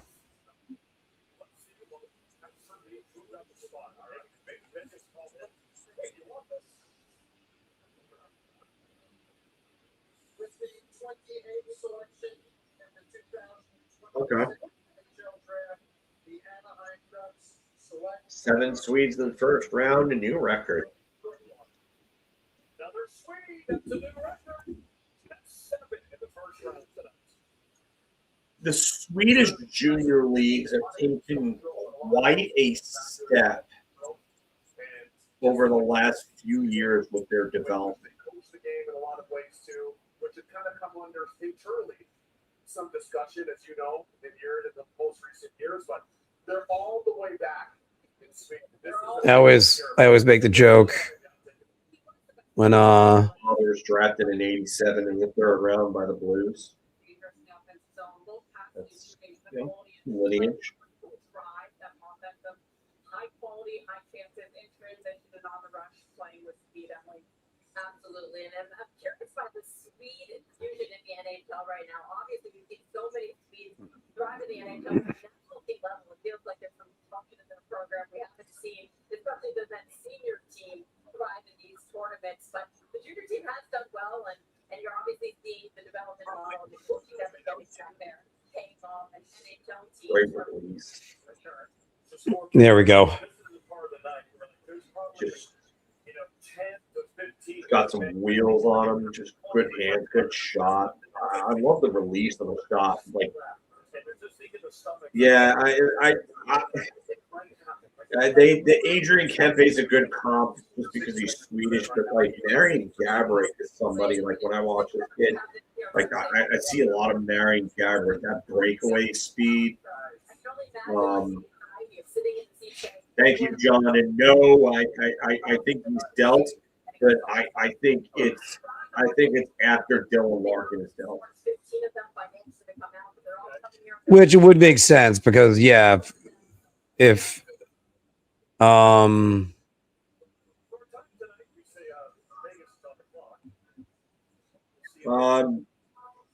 Houston is a bigger city than Austin, but Houston already has a major sports team. I think that they would discuss Austin, but truth is it's Houston. Houston, I believe, is the third biggest market in the United States. I don't know if Trocheck is gone by Wednesday. I mean, maybe. I mean, there were talks about Buffalo, but like now what goes back in return for Trocheck? Is it a first next year? Is it a prospect they took tonight? I mean, I don't know. Well, you got Vegas. I mean, could a reunion in Carolina be something? We know one thing: the Ottawa Senators cannot trade this pick, which is still kind of weird. And Steven brought up a great point. They can't trade the pick, so they gotta pick him. Does the player have a no move clause? Yeah, that's the thing. You know.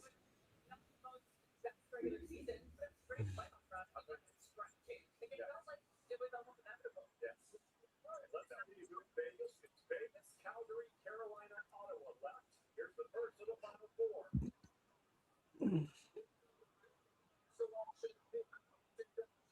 Okay. Wow, only 2 Finns in this round. That's crazy. All right. Nice blue suit, looks sharp. The hug with the family. So we mentioned the suite. So we're gonna see like somebody like Brooks Rakowski drop or Ryan Rubrick. Oh, Rubrick, yeah. Wow, his stock's been falling for quite some time. They're very edgy, competitive. They play hard. They're not afraid to play. And to their credit, they can play the game any style, any way you want it. Want a physical, no problem. Want a skill game. Just a solid. And So I love the good coach of this young man. You can see that. Yeah, just a real pain in the ass to play against. Good motor. This tape. He can speed. Very physical. I mentioned that, and you're seeing that here on the tape, and that fits with the identity of the Vegas Golden Knights. To me, they kind of ran out of gas in the postseason, certainly the Stanley Cup final, because they're a very physical group. You can see guys were out of gas, but taking full advantage of that MC, I think it's a good one. And it's a long playoff round. That's right. You're going and you're fighting for over and over and over. You run into Carolina Hurricanes that were routinized and great teams. But this draft pick really brings that vision, strong defensive instincts, great takeaways in the stick position, reach. Yeah, he's easy. Like his team is easily projectable to the NHL. I think that pain in the ass at like 6'2", 6'3", 205 pounds, somewhere in that range. He's just going to be a guy that's going to be one of their only homegrown players in the Stanley Cup final. complete pain in the ass. The third round draft pick of that. What did you say about New York Rangers? For the New York Rangers. I heard something about the Rangers. Yeah, I heard that too.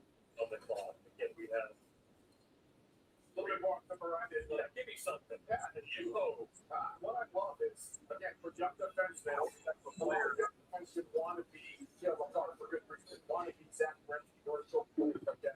And of course, Josh Morrissey, those type of players, Wayne Hughes.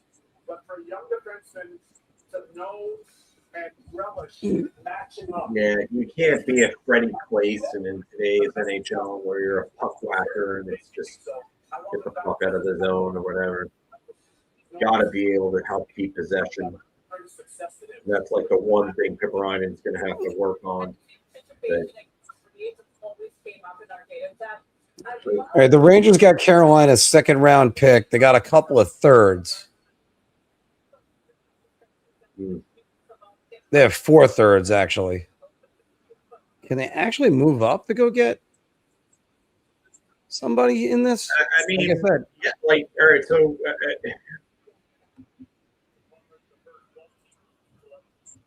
I mean, could they move on? Honestly,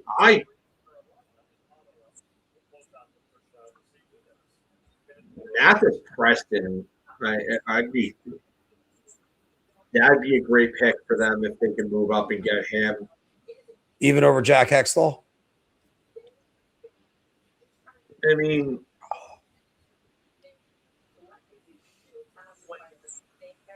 I think Preston has a higher ceiling. Hextall is a safer pick. I mean, Villanova would be great. I mean, they keep talking about. All right, so one of the things that Drury and Sullivan talked about was the need to add puck movers. Villanova would be a great puck mover. It's also left side depth. Tommy Blyle would be a good puck mover too. You can Tommy Ball makes sense for the Flames. Yeah, Tommy Blyle would make sense for a lot of teams here. I mean, he would make sense for the Flames. He'd make sense for the Hurricanes.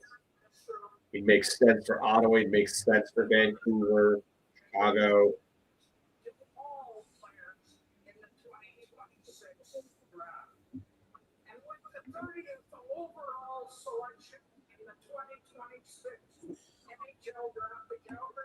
Hextall. Yep. There's that boy Steven's favorite right off the board. Yep. Yep. Okay. That Michigan State lineup is going to be stacked next year. You said Michigan? Michigan State. Oof. Hextall, Reed, Klepov, and there's like 2 or 3 others from this class that are going to Michigan State. Let's say 1 year ago, we're not the best prospect pool in the league. Now, significant improvements we see.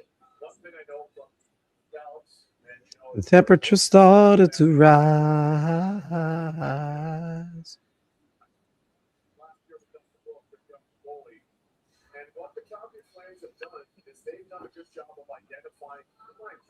I think we were talking about this earlier, Phil, about the would players stay away from U.S. born players in Canada? And the answer is no, you shouldn't. You shouldn't be avoiding anybody because of nationality. Keep the politics out of sports. So annoying. There's other stuff going on with the baseball stuff, and it just I'm over all of it. I really are. Yeah. Like, just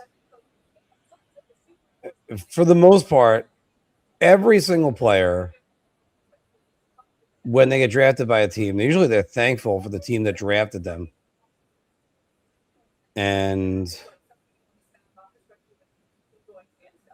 like USHL is absolutely growing. the what? I said the USHL is absolutely growing. Oh, absolutely. I mean that was part of our talk with Logan when Logan was on with us.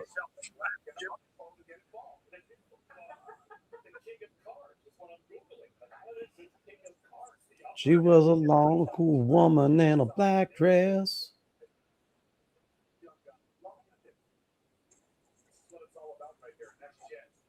We've got 2 picks left. Round. All right, so we'll get Carolina when they come back. What do you think? Carolina trades out of this? No. No. All right. So, this is where finishing the Trocheck thing. This is where you're right about that, Phil, because once Dylan Larkin's on there, you have to now wait it out for the team that finished second place for him. I mean, they're 2 different players. Like, if you got a team that's, let's say, Colorado, just using them as an example, and if they had assets the Rangers were looking to go pick up, then yeah, you can go over there and get them, send them there because they're looking for a third line center or a guy to take a little bit more defensive draws. Larkin would be a team that's looking more for a first or maybe a really good second. And it will affect it. It will affect the team that pivots. I just don't know if it affects the deal as much.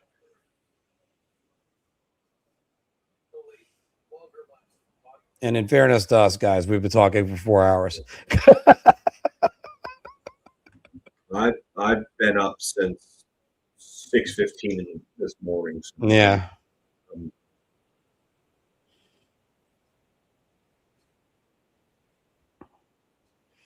Yeah, by the way, any thoughts on it being I think it's a 2028 first rounder that they sent for Dorofeyev. Yeah, it's top 10 protected in 2028. I mean, let's just say they bottom out for some weird reason. Things go wrong, everything goes wrong. There's no problem. Yeah. Then they don't have to worry about it.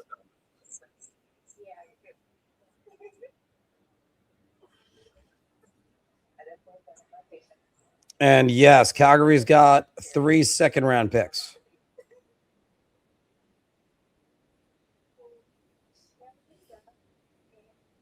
I can see the Rangers trying to fix that. That makes sense. And Vegas saved themselves a first-round pick by not winning a Stanley Cup.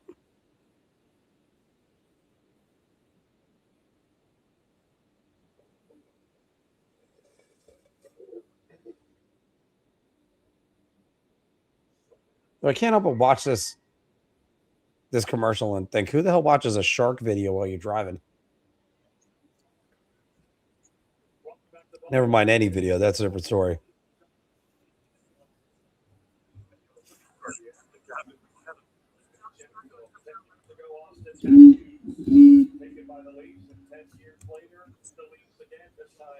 Hey, Phil, I forget. Where did Eric Lindros fall on your best top 10 picks of all time?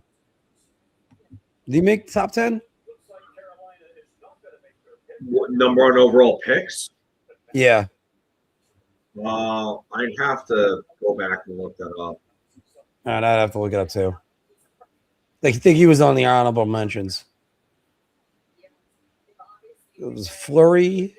I don't know. All right, so David's asking what happens to the pick if the protections event. I've tried to look that up. I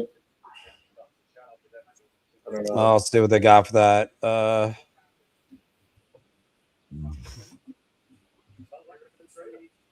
Top 10 protected in 2028.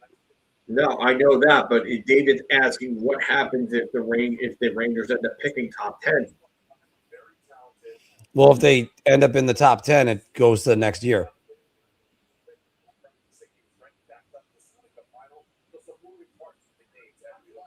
That's usually how that goes. And then it'll be 2029 for sure. And $29 million of cap space.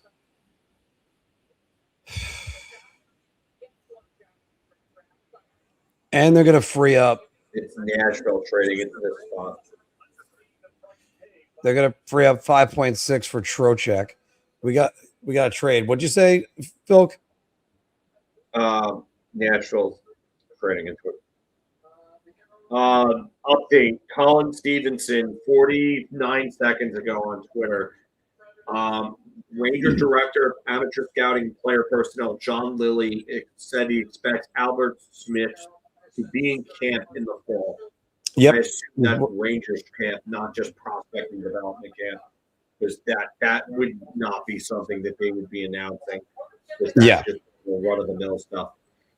I think they're saying he expects him to be in like Rangers training camp this year. So, well, I think it tracks. yeah. I mean, I really would like to just let this kid develop. Moritz Seider benefited so much from spending those a couple of years. From 1920 and 2021, he spent in Sweden.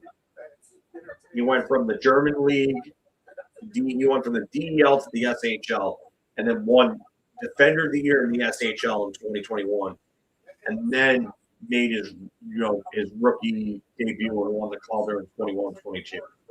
Like, how do you? I don't know. I feel like Smits could really work, really benefit from playing Liga or going somewhere else. And when it all with the guys like including Brandon Bussey, when they picked up on waivers in October. Totally, he can do the job. Yeah, but at 1.9 for the next couple of years.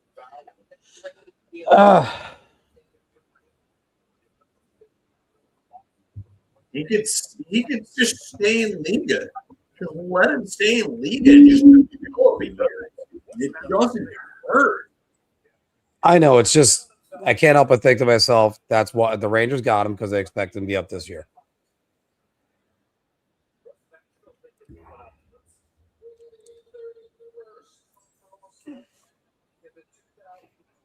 Wow. That's just a great pick for them.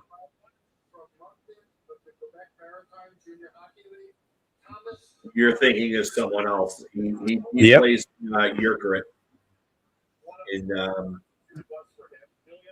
Liga. I got to tell you, Phil, I like this pick right here. In Nashville. Good on them for identifying it, moving up and grabbing them. This kid's good. Torrey Krug. That's what I think of when I watch this kid play.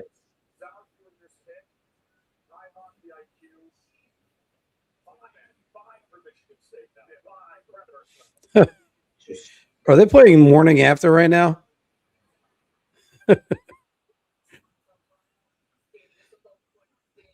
Say a prayer for me now. In the queue. And he's another one committed to Michigan State. Just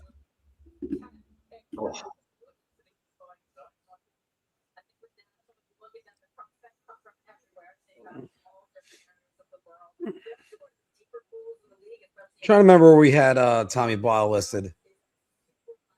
our draft, Lyle went 22 to Pittsburgh. Okay, yeah.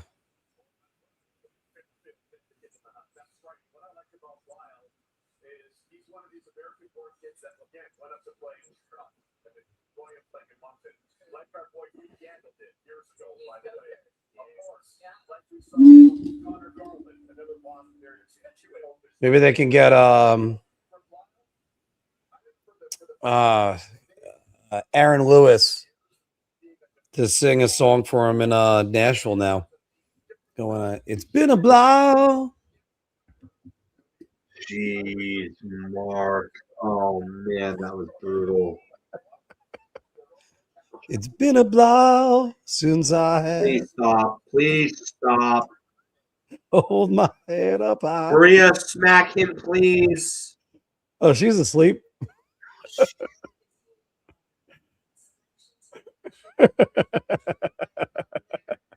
You're terrible. Yeah, I know.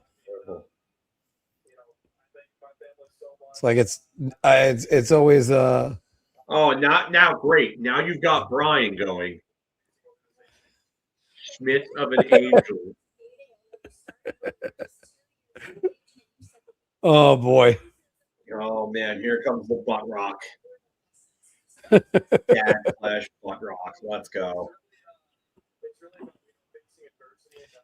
Tomorrow I'm not going to be able to watch the rest of the draft. That's why we always do the first round. Tomorrow I actually gotta be up at 6:15 probably again. David Poyle pick. This shouldn't be a David Poyle. This should be a McFarland. Did they really just say David Poyle? John did right there in the comments, but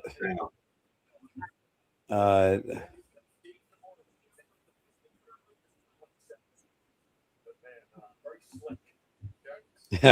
By the way, Walsh is saying right here, and by the way, welcome to the show.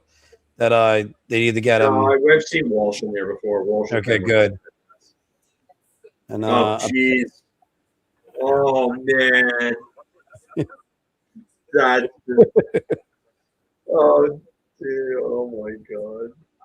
This is all of it that I've. This is such TNA Hogan material right here.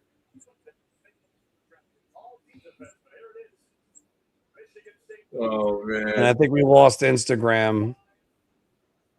And we did. Yeah. You spelt Moncton wrong, by the way, Mark. Okay. It's CTON. Moncton. Got it. Moncton, yeah. All right.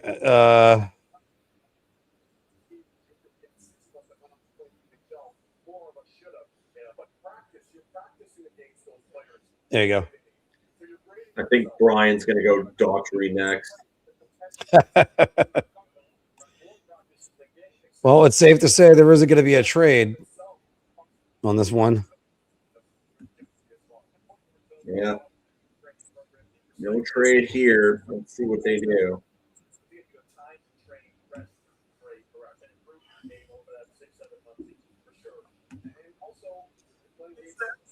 So with this running down, who's one of the teams that surprised you tonight?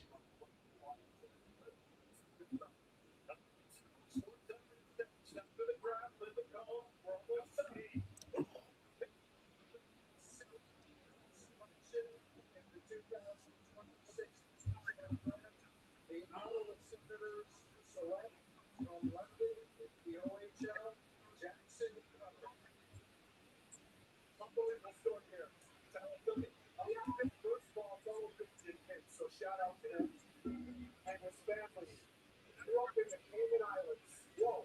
Started playing over hockey. Only been playing hockey for 5 Yeah, I can't hate on a kid for starting from roller hockey, going to ice, and then getting drafted in the first round. I mean, That's a great story.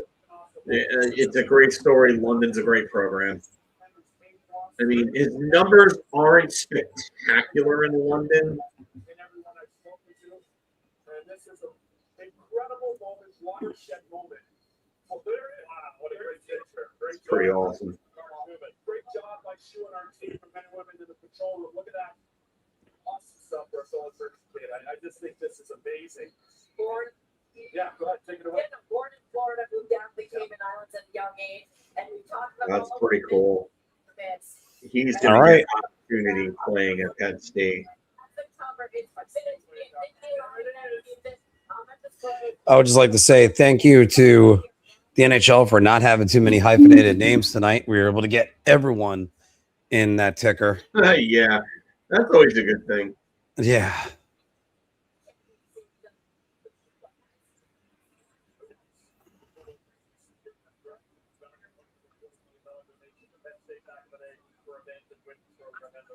Would you say that Smits basement could be a Mark Stahl?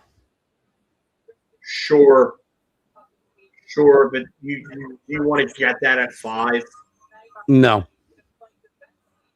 What you wanted is Mark Stahl to be better at I think he'll 18. be better than Mark Stahl, and I think he'll be better than Mark. It's just surprise.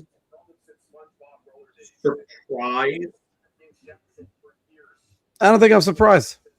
I don't know if they get traded tomorrow. I think Churchill can be traded soon, but I think again, I think that Drury did the right thing by not dealing him. I think you wait for what Larkin, what happens with Larkin.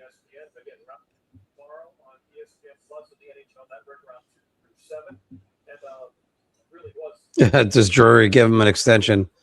Fortunately, he can't. Yeah. Can Smits be a bigger Forsling? If he turned out to be Gustav Forsling, I'm more than okay with that. Yeah. I would be more than okay with that. And Forsling's a 40-point defenseman that is one of the best shutdown defenders in the entire league. If you tell me that's what Albert Schmitz becomes, he's likely a legit number 2 on a top pairing. That's a compliment to a guy like Adam Fox. And that's what you hope he can become. I do think there is more room for offensive growth. It's just the shot selection, getting shots through to the net, and not missing the net nearly as much with this shot is really what could hold them back from being a better point Now, producer. but Phil, do you put some like faith in that Mike Sullivan does pretty well with making defensemen better. I don't want to use the term developing or anything like that, but he got the best out of Justin Schultz. He really got the best out of Trevor Daley. Not Paul Martin. I mean, obviously Brian Dumoulin, some of the depth ones, but he's been able to do pretty well with that. I mean, it helps when you have like the players that they had there at the time. I mean, Crosby, Malkin, Letang, Gensel, Kunitz. Like they had some really good, really good, players there to kind of support those guys. I don't know. Would you agree with this? What David says right here. If he's a fifth or overall defenseman, you want him to be McCarr, Hughes, or Darlene. Okay, but I understand what he's trying to say with that. Darlene was a pick a guy 5. McCarr probably would have went 1 or 2 if he wasn't playing in the BCHL, I think, or AJHL or something like that. I thought it was the BCHL. Year.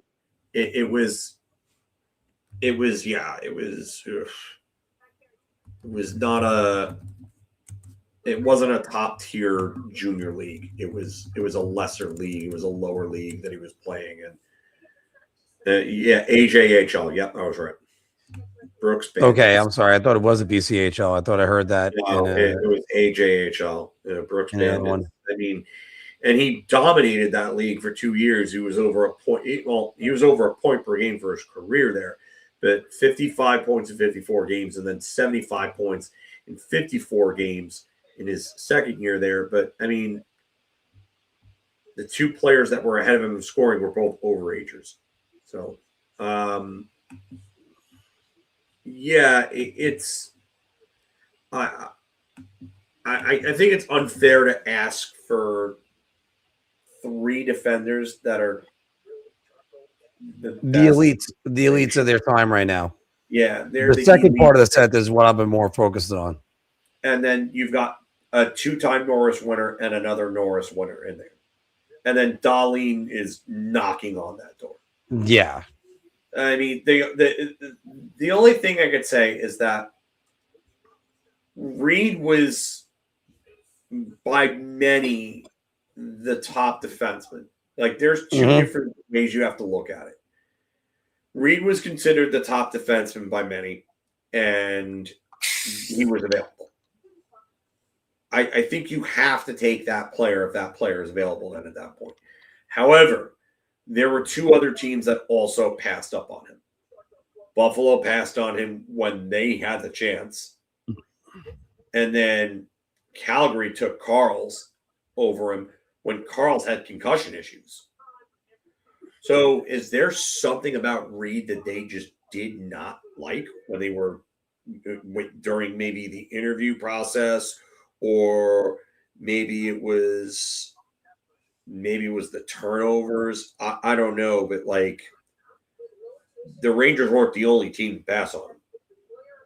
If what would alarm me a bit more would be if he was taken at 6 like right away. Mm-hmm. And they ran up there, and that pick was like, okay, pick is in immediately, and they went and they took Reed. I doubt either of these guys are getting traded. I don't know why. Yeah, I actually don't think Gavin is getting traded now. I don't think he's going anymore. I don't. And I don't think I think Brian said it before. I don't think there was any real legitimacy to those rumors. I think I agree with him. And I wouldn't really bag on William Trudeau. Listen, I liked Berard, but at the end of the day, Berard's a dime a dozen player. I know, but it's just that Drury talks about tougher to play against guys, and you get rid of the guy that literally is that tougher to play against guy. And I would not be surprised if I saw him on Montreal's fourth line next year, excelling. Yeah, I get it. I thought he should have been given more of a shot, and Connor Sheary should have been dumped. I never liked him playing. We all know why he's playing there. I think that, to be fair, Berard had a down year compared to the previous year. And yeah, part of it is size, but I just think you're looking at a player that is still kind of a dozen-ish. My question still goes back to, what are they doing with Liam Greentree? That you got a guy who had probably his best junior year, and he's the guy you traded Artemi Panarin for. That's what people are going to just look at him at. By the way, Phil, have him start the year in the AHL, then have him earn a call-up. Why? There's no need to rush him either. Yeah, exactly. And Jay Leach, super excited about that hire. He's one of the better up and coming hockey minds. Really kind of well renowned around the league. Like, why are we? Like, if Jay Leach wasn't there, like, okay, I can see, all right, Hartford's a cesspool. They don't have the right people there, yada, yada, yada. I mean, yeah. No, I don't think Greentree had his worst junior year. No. His Greentree's junior year was really good. I mean, he wasn't the year that he had before, but he had 74 points in 52 games. He missed time.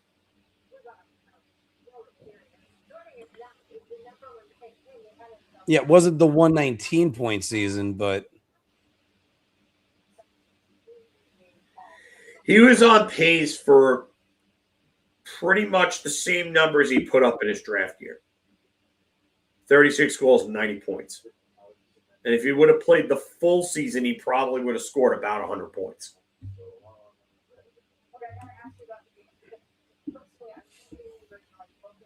that he turns 21 January 1st. So yeah, I just let him start Hartford. Don't even think about him this year. He doesn't need to make this year's team. They have bottom six options. I mean, it's no, David, he missed time. He missed like 16 games.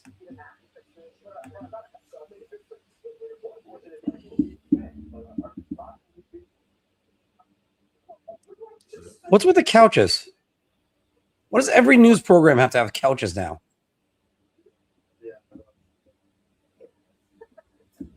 Yeah. There's no need to rush him. Just we have bottom six pieces. That's literally what I just said. Yeah. And I know you're agreeing with me, Brian. Like that it just let them play. Like, all right. So you wanted to bring these kids up and let them play. Let them play. Don't go make crazy bottom six signings. You don't need Boone Jenner. You don't need to let these kids play. That's it. Let the youth assimilate into this team. Schneider's probably dealt at some point, I would imagine. I would say Wednesday. If not tomorrow, Wednesday. Yeah, I don't know when he's dealt, but I think he's dealt at some point.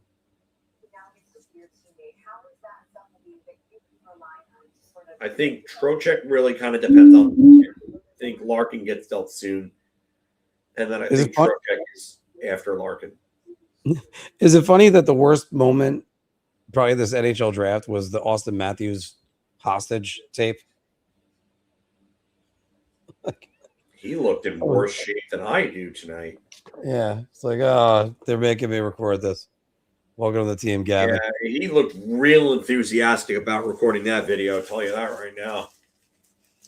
Guys, we're going to go a few more minutes. Make sure you get your Connor questions in. McDavid is Captain Cardboard, then what the hell is Austin Matthews? Matthews has got a lot more personality than McDavid. About that. But also, that's what hockey culture does. They try to take the personality out of you. You're part of a larger machine. They always want to let you know that. Yeah, I mean, Matthew Schaefer didn't get the message, tell you that. Neither did Sean Avery, Ty Domi, Bob Probert. Certain guys could do it, Phil. Yeah, I think this is really it. I mean, I think he might be checked out of there. Very well. I mean, think about it. You go and you win a gold medal for the country that you're playing against in the Olympics. You come back to the biggest or the second biggest. Well, really, Toronto's the biggest Canadian market, and then you have to deal with a bunch of fans who can't stand the fact that you had someone from the FBI in the locker room, and they make it political. They've got to talk about this and that, yada yada yada. You know what? After a while, it's like, why do I want to bother being here? The taxes are insanely high. The team doesn't seem to have a direction. You got rid of one of his best friends and his line mate. I mean, if he is checked out, I don't blame him one bit. I said it earlier that I think I said it on Twitter. The players should be judged by who they are, not who they voted for, not who the president is at the time. Because let me ask you this question, and this is just where it is. If it's a different president in there, are we having this conversation? No, it's absolutely not. It's honestly, I don't even want to. I hate I'm not addressing it for political issues. I'm saying that it's just everybody on both sides of the aisle need to kind of get a grip. And when you have a chance and you're representing your country and you go to see the president, the president invites you, you go see the president. It's been too much over the last 10 years. You get the people that are going, well, I disagree with them. Okay. Then you go there and you talk to them. Well, for a couple minutes. And it works both ways too, because I remember Tim Thomas getting shit when he didn't want to go when Obama was in. Exactly. And I didn't approve of that either. Yeah, again, exactly. I mean, this is it. This is really it. Everybody has to make everything such a life or death, black and white type thing. Just like shut up and yeah, deal with the fact that people have different opinions from you.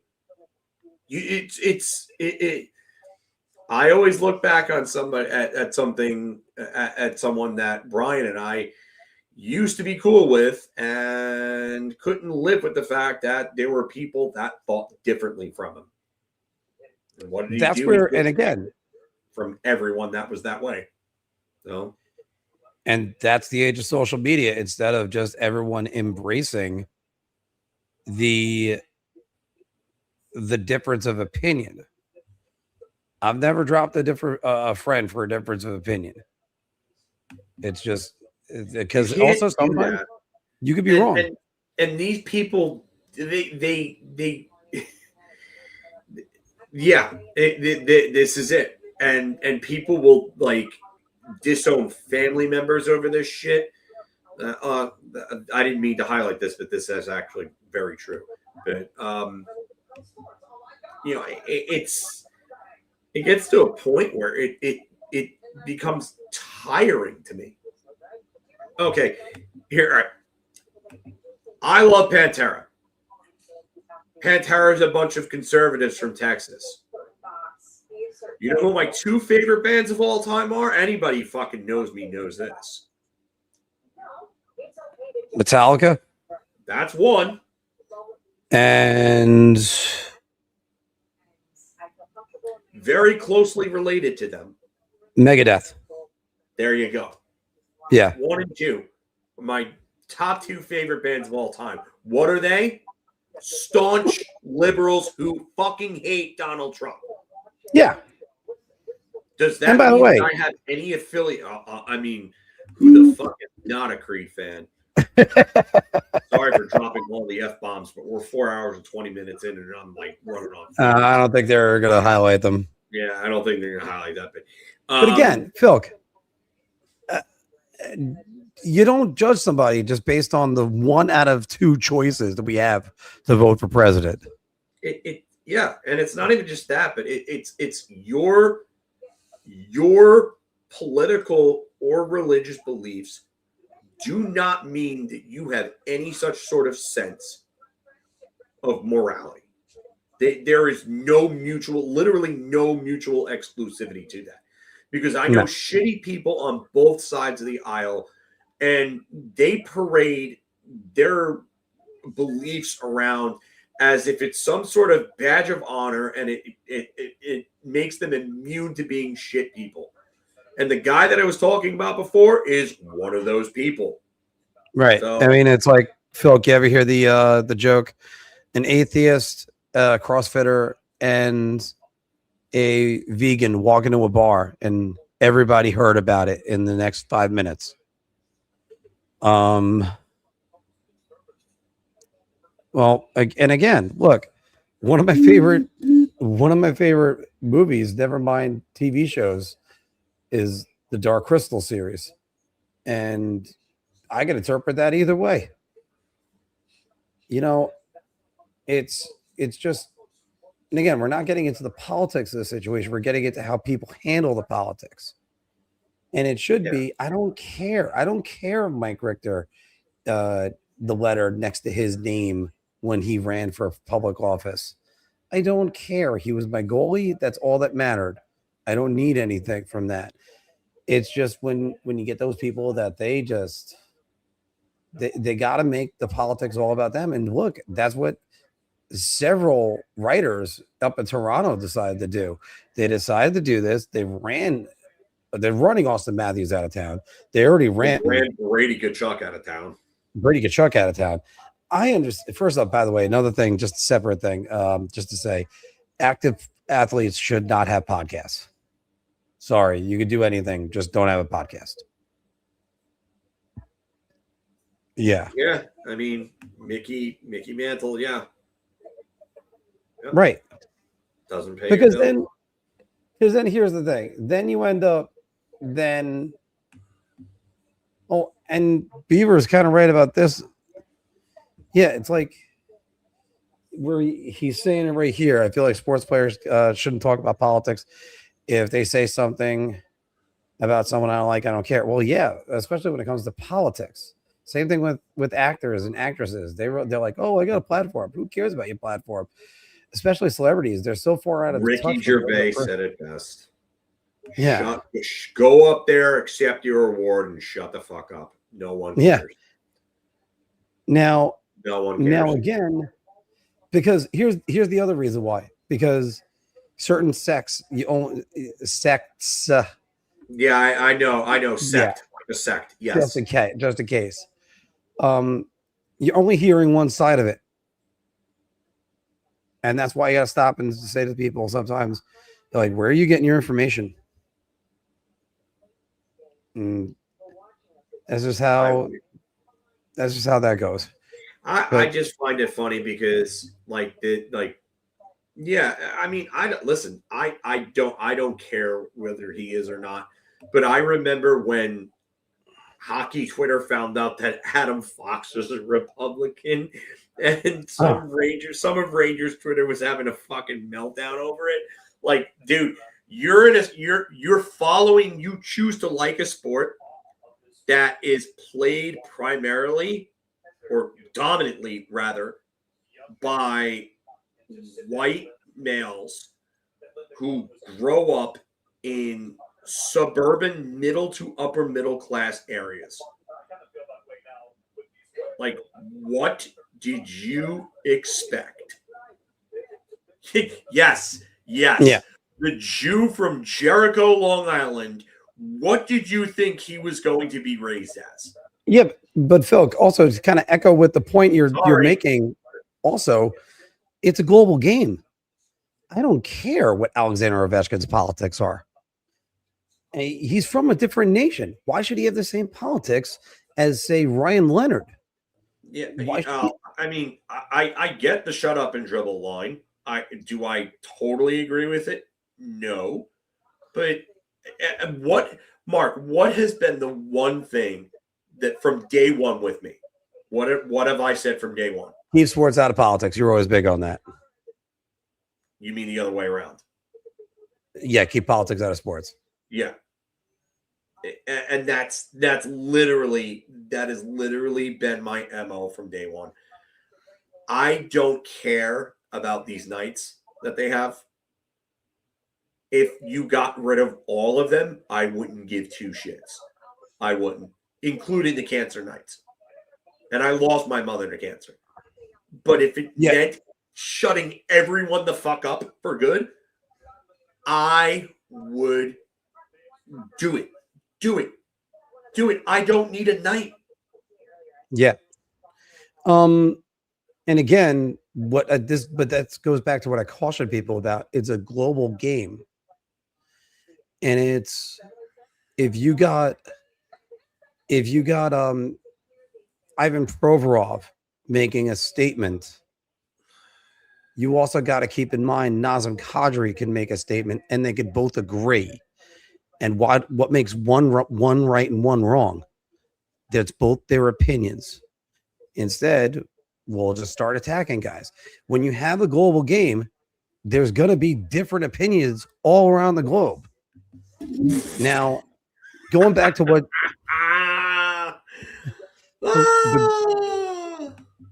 Lil Wayne with a Carolina Hurricanes jersey.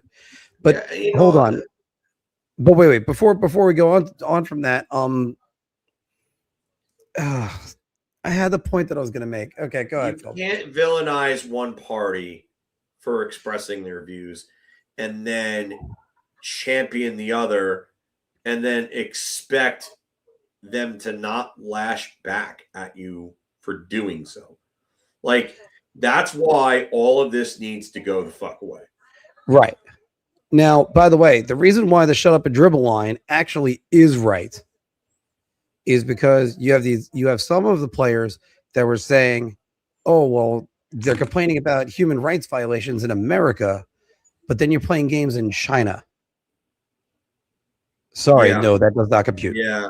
I'm sorry. That doesn't check out at all. It's the same reason why Live Golf had trouble, because apparently everyone had a price. It's like WWE promoting a women's revolution while holding events in Saudi Arabia where women still don't have rights. Like, stop. Please stop. Like, you just, it's dumb. I mean, I'm sorry, but this whole thing has turned into the AIDS ribbon episode of Seinfeld. Yeah. What? You don't want to wear the ribbon? Okay. That's how it's going to be, and this is going to be a problem every time. Okay, no more. You all got it taken away. Yeah, and unfortunately, but again, I'm not taking away the national anthem. I was at the first Evolution at Nassau Coliseum. By the way, that was a very good pay-per-view. I wouldn't take away the national anthem because that's 5 minutes. Really, it's about 2 minutes, even if it's sung long. In the 2 minutes the national anthem is being sung, all that matters to me is that I'm an American, you're an American, person next to me is American, and we're all Americans. And if you're not an American, you're a guest of America. You know what's funny? America. I'll refer back to sports, and I'll refer to it in a positive manner. two things that have actually united everybody in sports recently. One, the Knicks winning the goddamn NBA championship, because fuck yeah, because New York was on the same page and it was fucking great. You know what? I didn't get close to that parade, but I'll tell you right now, being in the city, the vibes and the energy up in the city was fucking awesome that day. It was awesome. And two, the World Cup. Because everyone that's come here from other countries falling in love with a country that was blasted and criticized to no end for years and years in the media. Oh, a bunch of fat McGreaser sucking assholes who fucking do nothing but sit there and, you know, chug beer and eat fast food. And like, yeah, this was pretty much, yeah. So, but yes, it like when you have stuff like that, and for years we were looked down on by Europeans and you know, and people from other nations in Asia and, you know, and the Middle East and everything like that. But then they come to the country and they're loving the food, and you like even the Netherlands Japan game. Like there are American fans, Netherlands fans, and Japan's fans, like literally dancing drunk in the fucking stands while the game is going on, even after one of their teams goes ahead and scores. And they're still like, and they're having a good time and it's fun. That's what sports is supposed to be. It is supposed to be an escape. It was supposed to be an escape from all of this nonsense and bullshit. And whoever decided that they wanted to fucking bring all this bullshit and this nonsense into it and ruin sports and ruin entertainment, fuck you for whoever started it. I don't know who did. I don't know how far back we have to go, but I remember a time where the drama on MySpace was not about politics, but it was about who the fuck wasn't in my top 8. Who was I going to piss off by not having in my top 8? My aim away messages were what we would call subtweeting somebody. Your aim messages were emo songs that were directed at somebody or your crush or whatever the fuck it was. Those were the issues. Now it's this bullshit. And I needed that. I needed that Knicks championship, and I needed this World Cup to give me back a sense of normalcy and be like, hey, you know what? It's not all bad. Like there's still some good out there, and that helps my sanity so much. Yeah, and again, it was great to see. I know most of the country was rooting against us from other things that I've watched. But look, the next one, nobody has any problems with Jalen Brunson. That's for one thing. The Knicks team, everybody liked. But again, that's where we shouldn't have been condensed down to just who'd you vote for. It's not that simple. You're not good or bad based on that. But again, that's what you do. And look, you know, you go. Bill Maher went to go see Donald Trump, and he still talks smack about him. And that's the thing. We got away from that. We got away from people being able to discuss things. And that's where the problems come in. Because if you can't discuss it, you get digging your heels and just going, no, then there's no reason.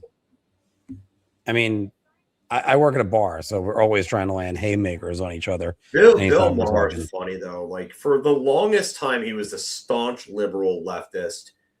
And then, like, now he's really shying away from – he's distancing himself from them.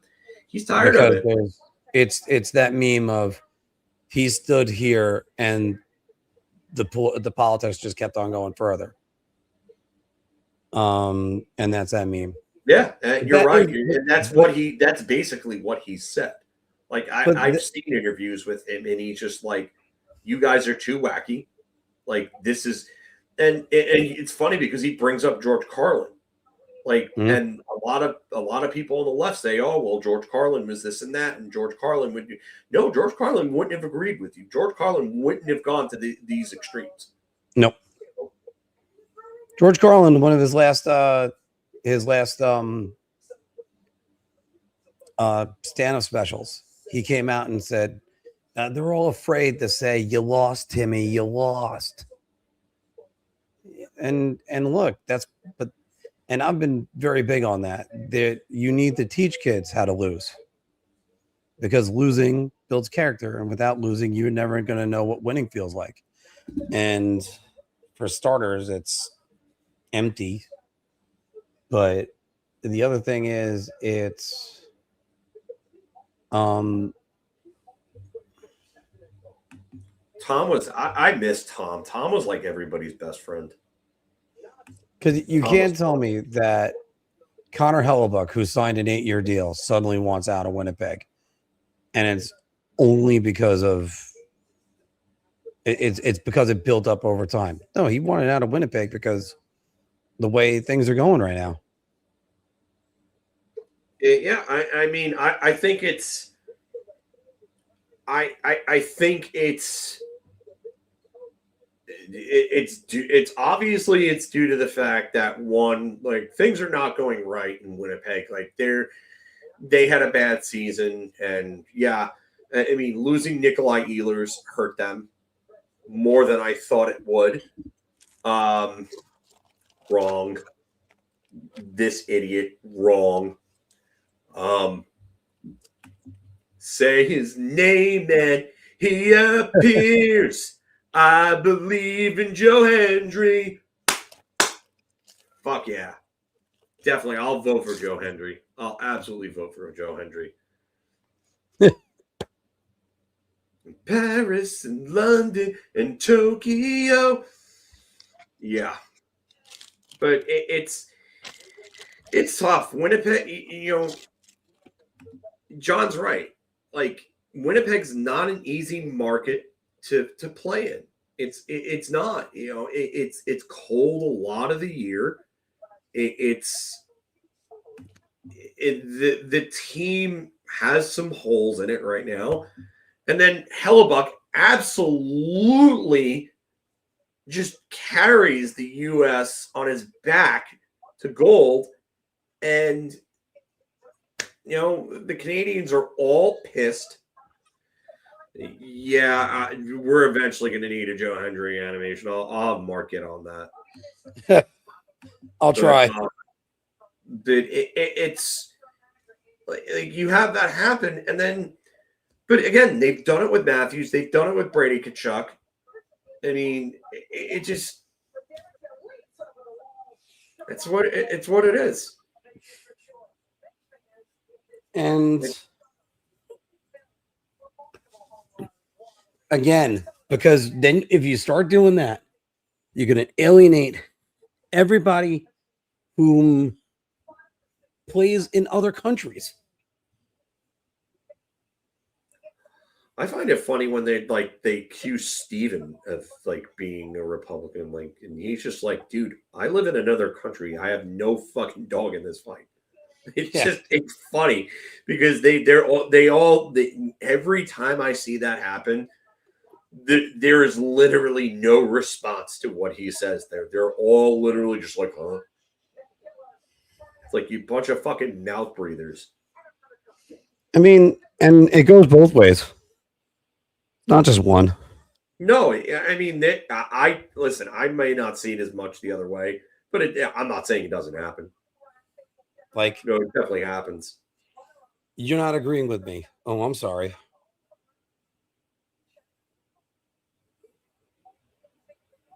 Like, do I need to agree with you on everything? I got some things I vary on both sides. Again, I wouldn't take a guy from my team and run him out of town. The only way I would would be if some people are just so vocal about everything. Like, The only way I'm running a guy out of town off my team would be is if he did something to really mess with the entire team. And again, it's not that's not related to that. That's just being a shithead, being a fucking piece of shit. Like you. And one more, Phil, because there was a player that had, how do I put it without directly naming the player? But we all know my stance on someone who was accused of something. Like, oh yeah, I know what you're talking about. Yep, no, it's sort of like, yeah, that's all I have to say. But it's like, and the asshole who and they covered it up and made it a thing. You know, I mean, that's really what I'm getting. You can't have that crap. You can't. No. Because again, same situation. I don't care who you might have voted for, but if you're going to get accused of things, there better not be more than one accusation. So I'll always say it like that. It's like that Simpsons episode where Bart was pretending to be Homer, and then Burns gives him his yearly review and says, "There's been 3 meltdowns since you've been named safety inspector.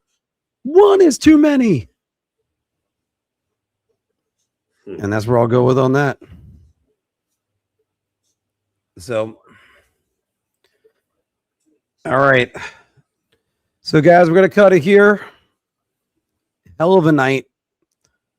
4 hours and 40 minutes. Sorry, Nick. We don't mean to be making you sad. No. I mean, it hasn't really destroyed it. It's just it's annoying. And after all, we're gonna have our free agent frenzy coming up this week, and that's gonna be that's really gonna be our weekly show. So, gonna be doing that during the afternoon on Wednesday. Don't know if you're working, Phil. If you're not, great, come on down. And it's just, I don't even want smoke. I've said that before. Don't want smoke. Loud minority is really what it comes down to, and they're really annoying. So, Sneaker, the best way to say it is, I love the players. Although Steven is saying that the contract is good, I'm not big on the contract. And John, I'll make sure that I eat beforehand. I will. But you missed my face for about 20 minutes. Yeah. But the way I feel about it is I like the player. I'm not big on the contracts. I like Smits. I just wish we had Reed or the Rangers. I love the Islanders pick. I think that's a good one for them. And again, Nick, I get you. It's not, you don't want it getting out of control. Because when it starts, when everything goes all about politics, it's over. Yeah. Because after all, look at the NBA.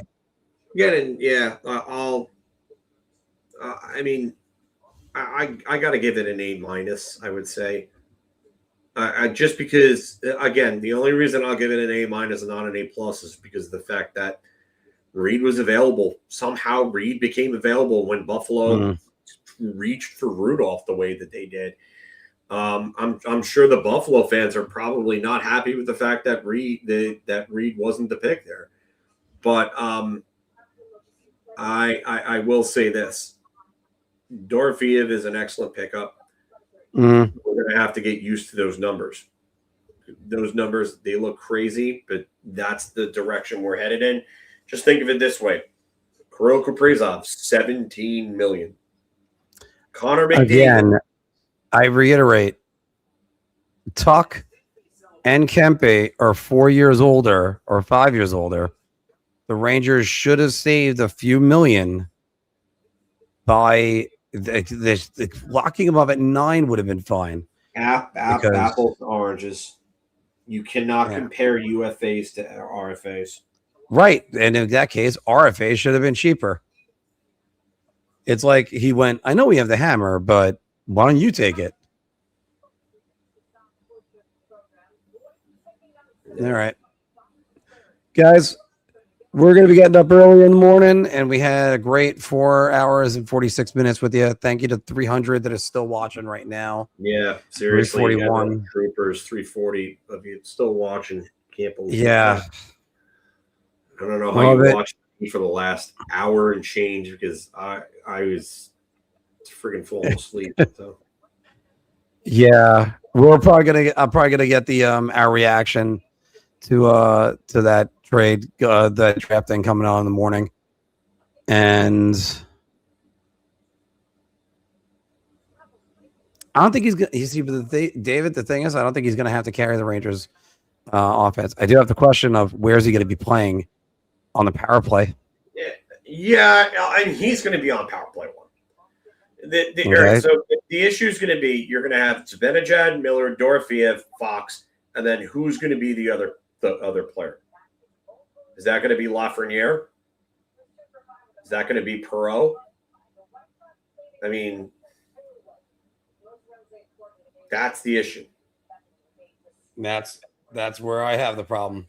And I don't like Miller being on power play 1, but he's making $8 million and he's a team captain, a top 6 center, so you're going to have to put him there. Great. Yep. And that's where I have the issue because it's not going to be on merit. Shit. But or here's a novel idea: you use 2 power play units. They only did it for all of time. That's the going rate these days, buddy. Look at Kempe. Look at Tuck. Just that's what it is. Again, I have my problem on it. And by the way, Mikey, the answer on this one is no. He stays at center. Supposedly he's healthy. He stays at center. So I mean, that's enough on that. Right, so that could be something. If he comes back healthy next year and he's like an 80-point player, I think the conversation changes with JT Miller big time. I don't think he's going to get 30 points out of nowhere, Phil. I think he is what he is. And I think he always was this. On the Canucks, he had a couple really good seasons. He was on 90 and 100 points. I don't think he's ever going to get clearly hurt all year. And okay, great. Said he should have been out of the lineup, but I can't see 50-something points again. I'd have to believe that he's at least I can't see 90. a 70-point player. At least. And at $8 million, that's fine right now because that's what those guys are getting right now. Actually, you got 2 70-point players that just got $10 million. So take that for what you will. Yeah. But again, I still reiterate, they had the RFA status, and instead they just went, yeah, you know what? You can have the money. I'm not talking Cap's going about up. I'm not talking about Dorofeyev, dude. I know, but I'm still saying. I was talking about All right. JT Miller and referring to Kempe and Buck. All right. You guys, we're both falling asleep right here, so we're going to conk it on out. And again, everybody, make sure that you watch the weekly show every Wednesday or every Tuesday now. Actually, we've been doing it. Our schedule is a little bit off this week. Yeah. It's gonna be a hell of a week. So hopefully we don't have to break a Vinny Trocheck trade before Wednesday, but that might be the case. All right, guys, take it easy. We'll see you later.